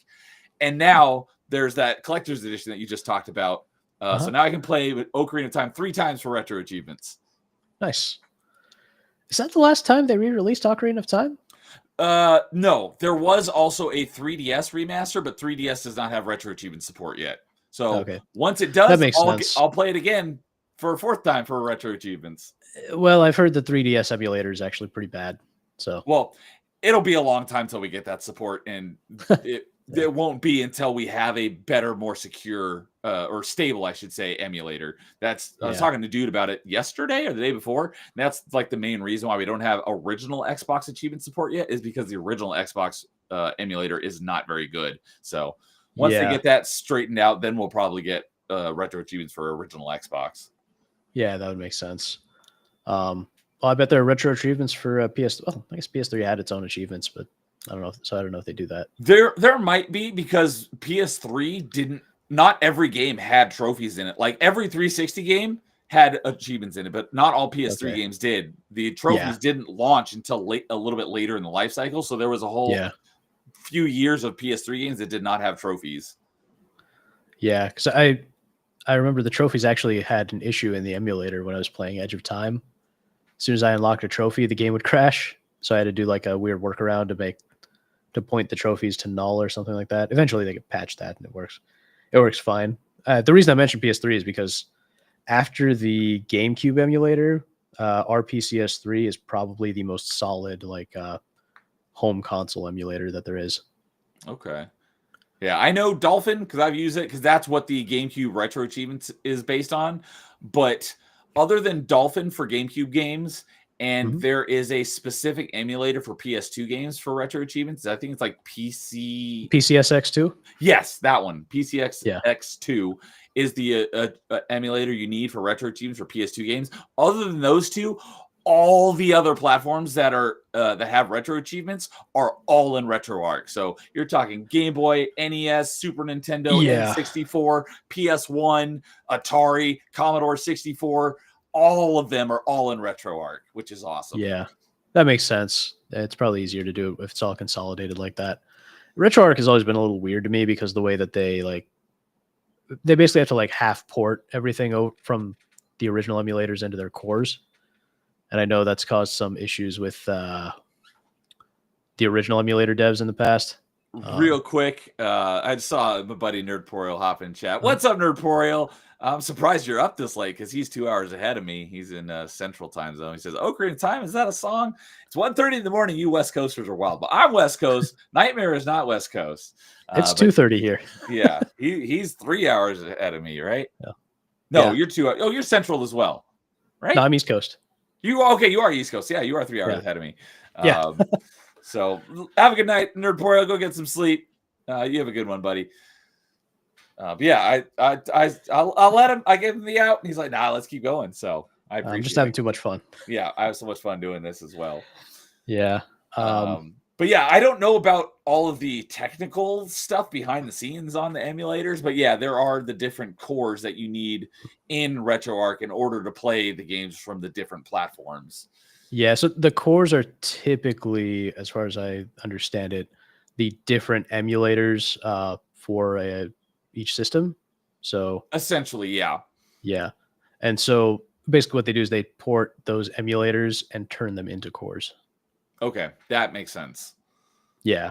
Yeah, so it can get a little bit messy sometimes. A lot of the big name ones, like most of the games that I've emulated so far for Retro Achievements, has all been Super Nintendo. And I use there were two emulators I used back in the day, and one of them was Z-SNES, and I think that is one of the cores, but I've been using the other one, which is SNES 9X. I think some of those big emulators basically are built into RetroArch, but it does have the option where you can install a core, and it basically gives you like a long list of here's the other options. You just select the one you want, and it'll download and install it for you. So it's super easy. Yeah, that makes sense. But yeah, the GameCube and PS3 emulators are very, very mature, very well developed. So they're very cool. I actually contributed a little bit of code to the GameCube emulator once. It was just the Android app. I just fixed some of the UI for it. But yeah, I don't know C++. Well, I haven't touched C++ in a very long time. So yeah. But since you, slightly off topic, but since you said you do code, what code do you language do you mostly work in? So I'm one of those people who's like kind of all over the place. So it can be, I've done web development, which is JavaScript and all its many horrific frameworks. I've done Java, done Kotlin, I've done Android development. I have done some C++ in the past. I've done C#. Like I said, just all over the place. Okay. Python. Yeah, I was just curious. I don't really know a lot about them. I took some low-level object-oriented programming classes in college, but that was about it. Yeah, it's like I said, anything you do on your own time is usually more fun than anything you do at work. Yeah, I get that. But yeah. So PS2, and then I had a GameCube, and we actually had the Game Boy Player. I don't know if you remember. I had that as well. Yeah. So that was The cool. first time I got to play my Game Boy Advance games on the TV was like a mind-blowing experience. Yeah. From Yeah, going even from my this little itty bitty couple inch screen to, like my 30-inch TV. I'm like, this is amazing. Yeah, even my parents were really excited when we got that, just because they thought the technology was cool, I guess, because instead of the little Game Boy Advance, you could play it on the TV. I Yeah. did not have the Game Boy Advance to GameCube link cable. Or I whatever didn't that have was. that either. I wanted to get it, but I never did. Yeah, yeah, that would have been cool too. The main reason I Um, wanted it was because, for me, being a big Metroid fan, it was really that because Metroid Prime, which was a GameCube game, and Uh-huh. Metroid Fusion that I just mentioned, it was a Game Boy Advance game, and those both came out very close to each other. And those are the games that got me into the Metroid franchise. Mhm. And there was, if you had that cable that connected your Game Boy Advance to your GameCube, you could unlock stuff in the other game. And that's the Yeah, reason why I wanted it. yeah, I think I had one or two games like that, but yeah, I never had the cable, so whatever. I remember in Metroid Prime, you could unlock the Metroid Fusion suit, but I don't remember what the cross connection inverse was did? on. Yeah, what the inverse was on what you unlocked in Game Boy in Metroid Fusion if Hmm. you connected it to Game Boy or to Metroid Prime. I just remember that the Fusion suit was in Prime, but I never got to use it. Gotcha. Yeah. So I do have a similar story a lot, but for the previous generation, for N64 and Game Boy, they were planning on so we were talking about GoldenEye. We talked about GoldenEye earlier, didn't we? a little bit, yeah. Yeah. So GoldenEye was great. I loved it. And then Perfect Dark came out and took everything GoldenEye did and did it better. And it still bums me to this day that Perfect Dark never got quite as much recognition as it deserved, because GoldenEye was fantastic, but Perfect Dark was better in every way. And they had a feature plan for it that got scrapped before the final game came out. And what it was it was called the N64 transfer pack, and you plugged it into the bottom of the N64 controller, and it had a slot for where you could put a Game Boy game. And what you did was you could use the Game Boy camera, if you were familiar with what that was. Yes. Yep. You could use the Game Boy camera to take a picture of yourself, then use the transfer pack to upload that picture and put it on your character in the multiplayer of Perfect Dark. But that Nice. feature got scrapped. But I bought the Game Boy camera and I got the transfer pack specifically for that. And the feature got scrapped before they released the game. So I did end up playing the Game Boy camera because it had a lot of fun games on it. Yeah.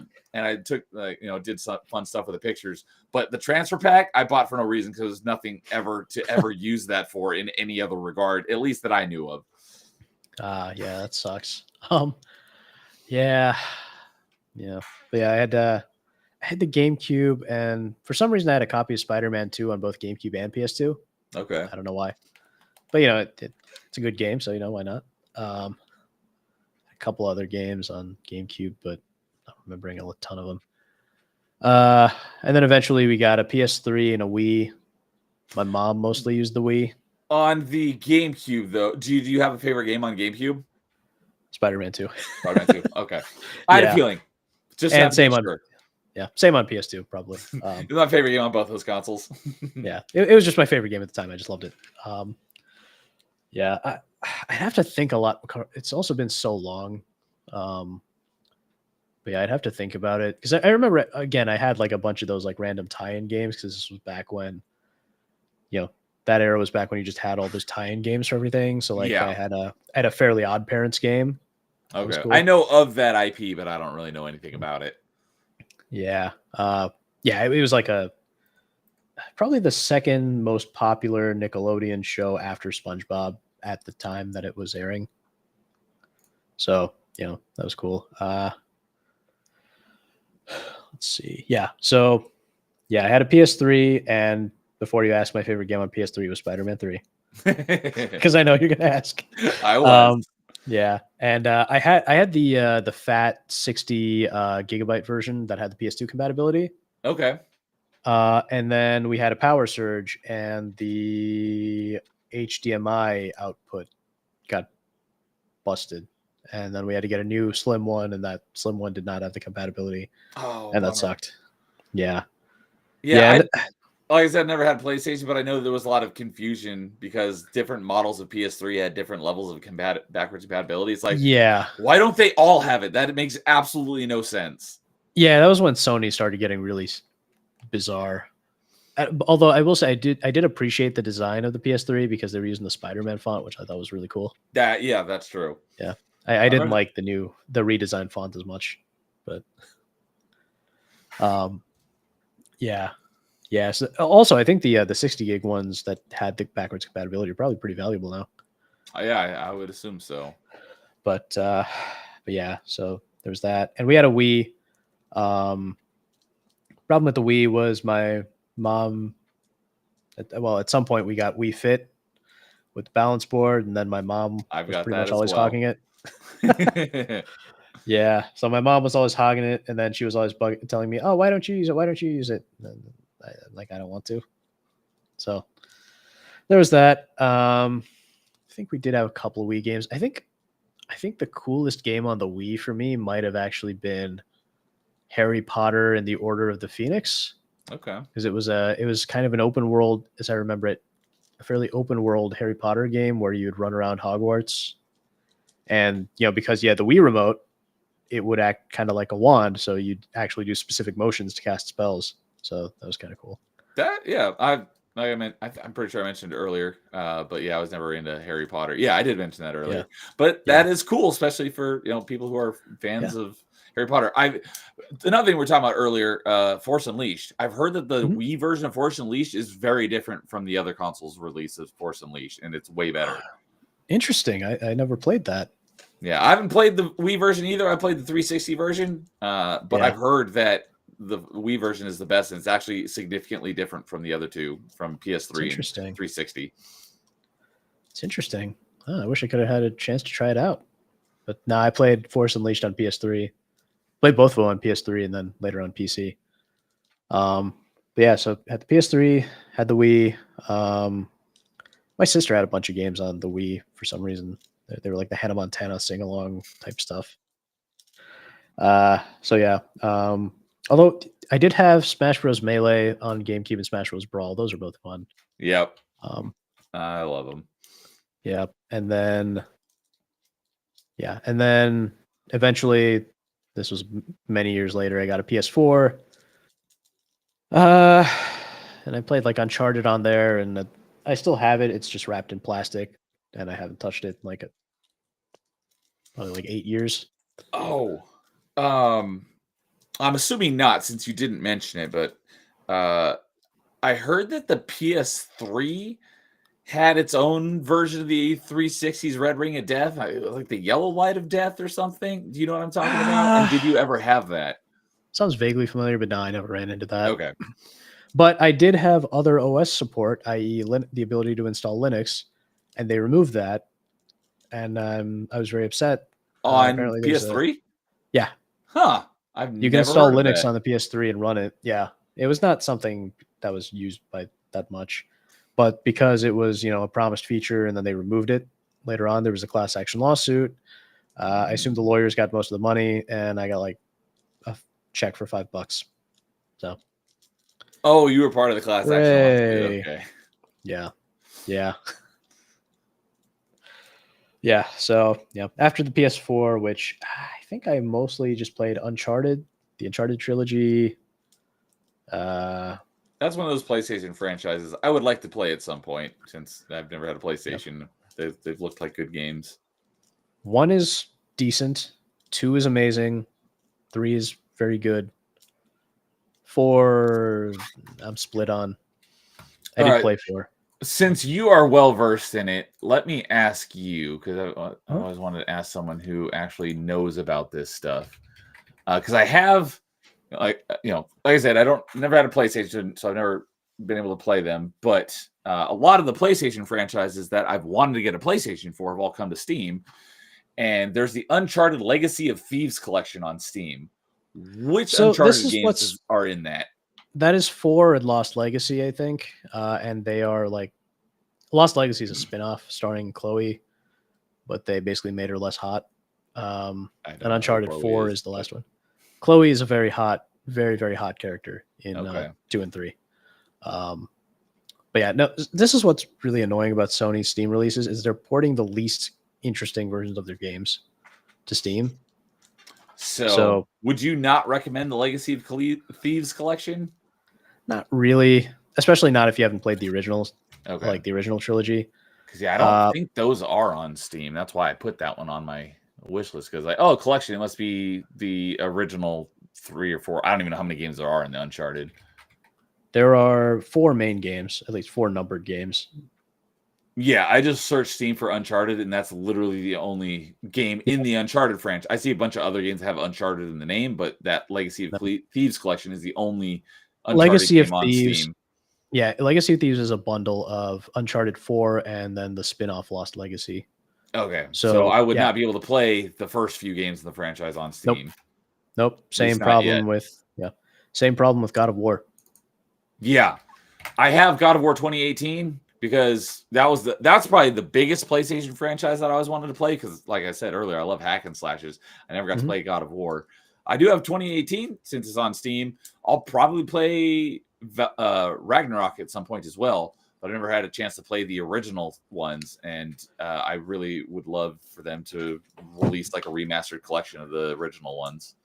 They won't. I don't see them ever doing anything like that because Sony is just a mess.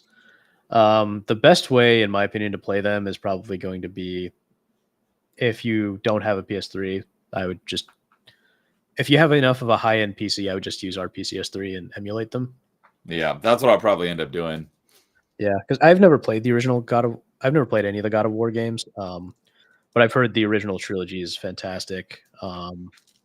I think Carl just played him recently, and I think his stream tomorrow night or Saturday is talking with a buddy about the God of War games. Nice. Yeah, some other games I would recommend if you like the more cinematic action adventure kind of games that I do. Of course, I would recommend the original Uncharted trilogy, so 1, 2, and 3. Yeah, I would absolutely want to play those if I had something to play them on. And then the Infamous collection. So that is Infamous 1, 2, and then Festival of Blood is also worth playing. I've never played those because those are PlayStation exclusives, and the game that they were kind of a feud with, I did play that I loved was Prototype. I loved Prototype, as I mentioned earlier when we were talking about. I really like Spider-Man Prototype Web of 1. Yeah, I really like Prototype 1, and I was really disappointed with what they did with the plot for Prototype 2, so I never played it. I have not played 2 yet either, but I did not that long ago. I bought and that was another thing where Prototype 1 and 2 were 360 games, and then they also had Xbox One versions, but because of that, they didn't make the 360 ones backwards compatible because they wanted to force you to upgrade to the new versions. That irks me when company. I get it, but it irks me when companies do that because there are other companies that, hey, we've got an Xbox One and a 360 version, but 360 version is backwards compatible if you don't want to upgrade to the new one. Shout out to Ubisoft is a great example. All of the 360 Assassin's Creed games are backwards compatible, even though most of them have an Xbox One version. So people hate on Ubisoft, but they have done some good things. But the Prototype games were not backwards compatible. But I did just recently pick up the Prototype 1 and 2 bundle on Xbox One not that long ago. So I'll be playing through 1 again because I haven't played it in forever. And then I'll be playing 2 for the first time. Yeah, basically what... I know I would have loved the Infamous games as well, though. Yeah. Like I said, you can emulate them and if you have a high-end PC, they'll run okay. Yeah. I've got but they are very much worth playing because they are in a very similar vein, but they feel more like a superhero game. I mean, you kind of are a superhero. I guess you're more of an anti-hero because that's kind of the thing. But yeah, Prototype. With Prototype, what pissed me off is that Prototype 1, the story, without all the details because it gets kind of convoluted the more you go into it, but basically Alex at the end of the game. Yeah, Alex Mercer at the end of the game, he decides that he decides to be a good guy. He decides he's going to be a hero or something or the other. And then in Prototype 2, all of a sudden he's a villain. It makes no I did sense. know that. Even though I haven't played, I know he's the the protagonist of the first game is the Yeah, antagonist of the second game. yeah, yeah. And he goes from being a hero to now suddenly a villain, and that ticked me off. So I never played Prototype 2. Okay. Another one that I don't even know why these are PS3 exclusive because they're not first party titles and they're not they're not first party titles or anything. Army of Two. Oh, I only played the first one, but I really like that one. Yeah, yeah. The first one was really good. The 40th Day, that was the second one. That one was pretty decent too. I played Um, the demo of that one, but I never actually played the full version. oh, okay, yeah, yeah. This I think this was still back in the Blockbuster days, so I think I was able to play both. I Um, remember I played the 40th Day demo because it was on the Xbox Magazine demo disc. oh, so it did get on Xbox. Okay, I thought it was a PS3 exclusive for some reason. No, I'm pretty sure all three of them were on 360. Oh, okay. Yeah, I remember there was like one, Army of two. Four or whatever it was, but I never played the final one because that one just seemed like a mess. Army of Four might have been their plans for the fourth game, which never came out because Army of Two is the first one, and I'm assuming 40th Day was the second one, right? Yeah, yeah. And then the third one was Army of Two: Devil's Cartel. That's what it was called. That's what it was called. That Yeah, was I never played Devil's 2013. Cartel. Yeah. Army of Two: 40th Day was 2010, and the original was Like 2008 maybe. 2008. Yeah. So I remember playing the first two. I never played the third one because apparently like you're the third one is like one of the guys becomes the villain. Oh, one of the Sam and Rio, I think were their names. It was I think it was Salem and Rios. Salem and Rio, or Rios. Rios. Yeah. Okay, Yeah. I was close. Yeah. Yeah, you were close. I think Salem becomes the villain in the third one. So Okay. So yeah, I just played the first two, but they were good. Yeah, those are fun. I did originally play through it with like I said, I only played the first one, but I originally played I game flied it and I played through it by myself. So my AI buddy or my buddy was the AI controlled character and he was Yeah. not great. So definitely much better experience when you play with an actual other person friend, playing the yeah. other character. But the concept that they came up with, the concept already existed, but the way they utilized it in a co-op game was new. I don't think I've seen really any other game do that like they did in that one. Was the aggro system was really cool.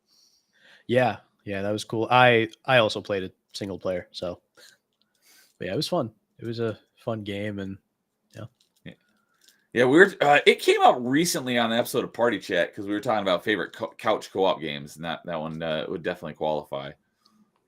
yeah, that would be a good one for sure. Because even a lot of co-op games now don't have couch co-op. You can only play them, on separate consoles. Separate. So it's Yep. co-op, but there's no Yep. couch co-op. Yeah, I remember in My answer to that question for favorite couch co-op game was Portal 2, by the way. oh yeah, I forgot that game had co-op, but yeah, it does. That's a good one. So kind of going off on a tangent from that, I remember in college I took a couple of game design classes, and one of our projects, the team I was on came up with like an asymmetric co-op game where one character was like a spy type of person going through a building with guards and whatnot and security systems, and then there was a player two was kind of like a hacker, so to speak. And he would be watching through the cameras and stuff, and he could like remotely disable things, triple arms, and so on. The guy in the chair. Yeah, I love that idea. I don't think I've seen a game like that before. yeah. So I figured that. Yeah, we figured that was a fun idea. It wasn't real. You had to play on two separate screens, but the way we had it set up was we had two monitors because like network code and stuff is really hard to do. Yeah, especially for something like that. So the way we had it set up is it would just like render to one big window, but we'd have the window big enough where it was split across two monitors. Okay. And I just turn the monitors to the sides. So they'd play like that. That's a really great idea. I'd love to see something like that. Yeah. Well, companies just don't innovate anymore. There was a similar concept that they were going to do for The Division. Do you remember anything about this? Not at all. Okay, so it's another concept that got scrapped, but I don't remember exactly the details of it. But the gist of it was in the division multi. I don't remember if it was specific to like the co-op campaign or the actual multiplayer mode. But the idea was that you'd have your squad of like 3 people, whatever, who were played by actual people, not AI controlled. But you could have a 4th person who's playing the game like from their phone or their tablet or something, so they're not actually like sitting at an Xbox or whatever, and they basically control like a drone, and they fly over and they give you like they can point out like enemy targets and stuff and highlight them for you and stuff, and so they're basically your Overwatch. They control the drone. I was like, that's a really cool concept, but I think they got scrapped. That seems like the kind of thing that the Wii U totally dropped the ball on Yes, because it had that fancy controller. Wii U would have been perfect for something like that. Yeah. Yeah, it totally would have been. I had a friend who had a Wii U. I never did. Yeah, I don't think I've even to this day ever seen a Wii U in real life. I've only seen pictures of it online. Oh, okay. Yeah, it was interesting. That's But really yeah, all I can say about it. they totally botched it because like Yeah. even me being a gamer, I didn't know what it was. I was like, oh, is this like an expansion onto the Wii? It's like, nah, I'm good. It's like, no, it's an entirely new console. And they didn't even make that clear to people who were gamers. Yeah. Yeah. And the fact that it's like, oh, do you mean I can take this and play my games on the go? Like, no, it has to be within range of the Wii. It's like, so Yeah. I think that's where they got the idea for Switch is basically take that, tablet or whatever and take it with you. Yeah. So at least it basically led to the creation of the Switch. But yeah, they fumbled the Wii U on so many fronts. Yeah. Yeah. Well, I guess good for them for getting the Switch together. Yeah, and becoming the second or at least the 3rd most sold console of all time. Yeah, I don't know where the PS2 and the Wii stand now. So Well, the PS2 is number 1 for sure. I think someone else brought this up. I think it was when I was on their stream, but they said the Switch is number 3, and I was like, I thought Switch was number 2, and so it's like a little bit of an asterisk because in whatever report that they were looking at counted Game Boy, but that's because they counted Game Boy and Game Boy Color as one because it's essentially the same. yeah, Game Boy Color is kind of a half step upgrade. Yeah, so I think those were grouped together as one, and because of that, it was more than the Switch. But if you split them up into 2 separate ones, they wouldn't have been above the Switch. So that's why I say the Switch could be 2 or 3, depending on how you look at it. So the Wii is not above the Switch. I don't think so. Interesting. So I remember the Wii was massively popular. With a cursory Google search, I'm not even opening an article. This is just what the Google AI overview says.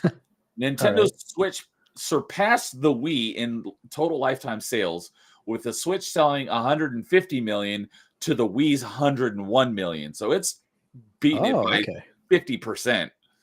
Wow. What is the PS2 sales? Versus PS2. PS2 is the best-selling console with over 160. So, okay, so the Switch is getting close. Is pretty close, but with the, I'm sure sales have kind of died off, especially with the imminent release or at least announcement, since we don't even have like a real official announcement we do have the official announcement and I will call it the Super Switch forever because it's a much better name than the Switch 2. Right. Even the logo would be better than the really pathetic Switch 2 logo. Yeah.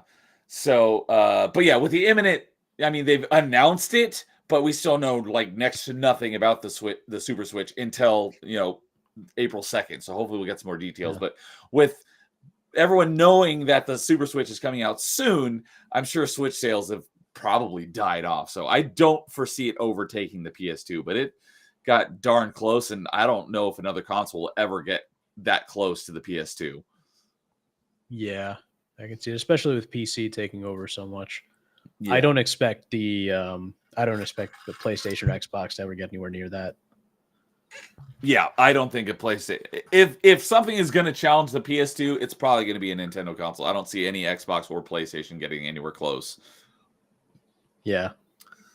But Paul's saying he remembers the Division drone mobile thingy, and yeah, he's coming in saying 160 million for the PS2. He probably said that before I even pulled up the search. I just didn't catch it. But might have. they can't call it Super Switch because of the Super Sega. Super Sega is not a real thing, though.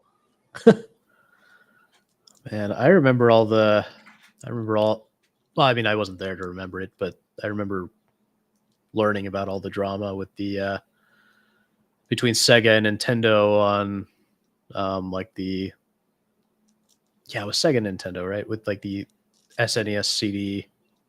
Oh, well, because I mean that was like the hype. I don't know the hype, but that was big. You know, the console wars was Yeah. Genesis does what Nintendo don't. But Yeah. I think what you're talking about is the Sony Oh, you know what it Sony is? Nintendo, Yeah. because if it wasn't for Nintendo, I don't know the details of it, but Sony and Nintendo were working on a console together. It was going to be the Sony and Nintendo, and Yeah. something happened. They parted ways, and because of that, the PS1 became a thing. I think it was Nintendo's executives like basically said Sony doesn't know how to do anything, and so they're like something like that. I'm sure there's a documentary like on YouTube all about it. Oh, there is, yeah. I'm I sure think there is. I don't know the details, but I do know that was a thing, and it almost became a console, but they parted ways, and because of that, there was the N64 versus the PS1. Yeah, that's why the PS1 came out. But I could have sworn Sega had some part of this story too, but I just can't remember what. I don't know. Okay. The only thing CD I know is the Sega CD, and I never. So there was Genesis. There was something that was good. It might have been the SNES CD. I'm gonna look. There was because I didn't have Genesis, but my friend did, and I've looked kind of like Final Fantasy and what was the other thing I mentioned earlier where I didn't know? Oh, Metal Gear. Where I didn't know anything about it until I've had people on my channel who told me about it. Same with what people affectionately dubbed the Tower of Power, because there was the Genesis, then there was like the 32X and the Sega CD, and they all like combined to form like Voltron. But what I think you're talking about is there was a disk drive planned for the Nintendo 64 that actually came out. It released in Japan, but it never released in the States. Yeah, it was a failure. But no, there was a SNES CD. That is what I was thinking of. This is the first I've ever heard of a Super Nintendo CD. It never actually came out. It was canceled. But this is the thing that Nintendo and Sony were working on together. Oh, okay. And ultimately, Philips, Nintendo worked with Philips instead and made the CDI. Yes. Okay, that does sound very familiar. Yeah, but I could have sworn there was something with Sega as well, but I cannot remember what it was. Yeah, I don't know. There's a lot of interesting history with all this stuff, and it's video game history is pretty fascinating. Oh yeah, there it is. It's because the Sony, after things fell apart with Nintendo, they were going to. That's what it was. So after things fell apart with Nintendo, I forget what exactly caused the PlayStation Nintendo deal to fall apart.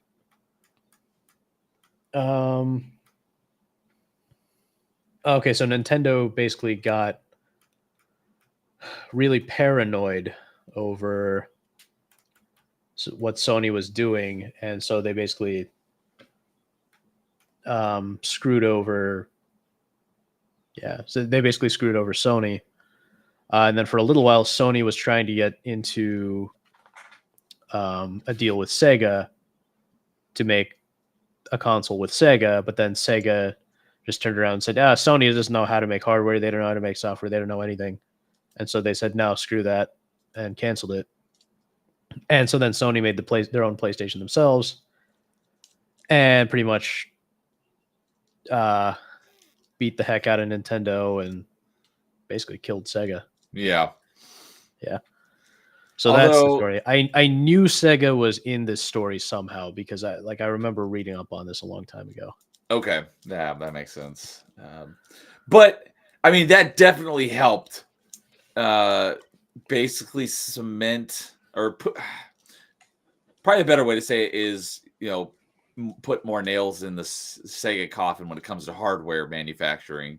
Yeah, it killed Sega's hardware pretty But much. And another thing that also was a heavy contributor to it is just how poorly Sega managed their last two console generations. yeah, that's probably true.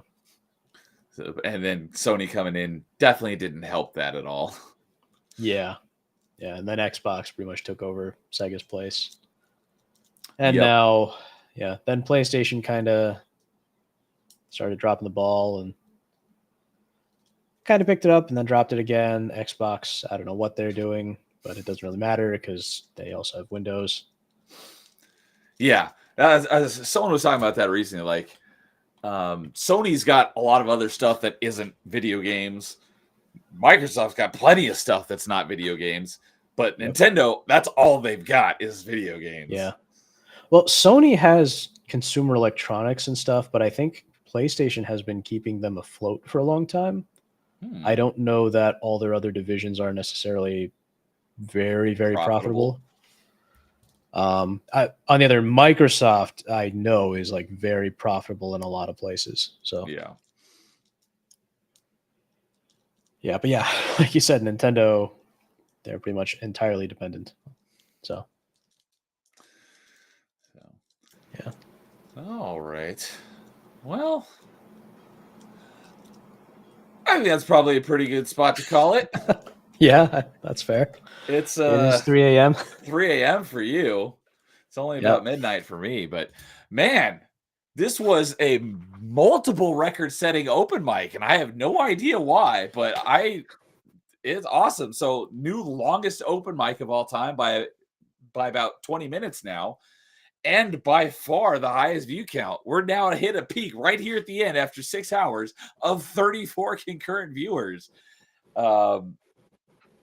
That just like blows me away, and it's been high the whole time. So this has been awesome. Like I've said, that's the whole point of open mic is talking video games. So I've had a great time having you on and talking video games. Thank you everyone who came out and hung out with us for over 6 hours now and keeping the view count high this whole time. You guys all rock as well. So before we bid adieu and say goodnight, anything that you want to plug, I should have the link to Nightmare's channel here in the stream description already. Yes, I do. Yeah.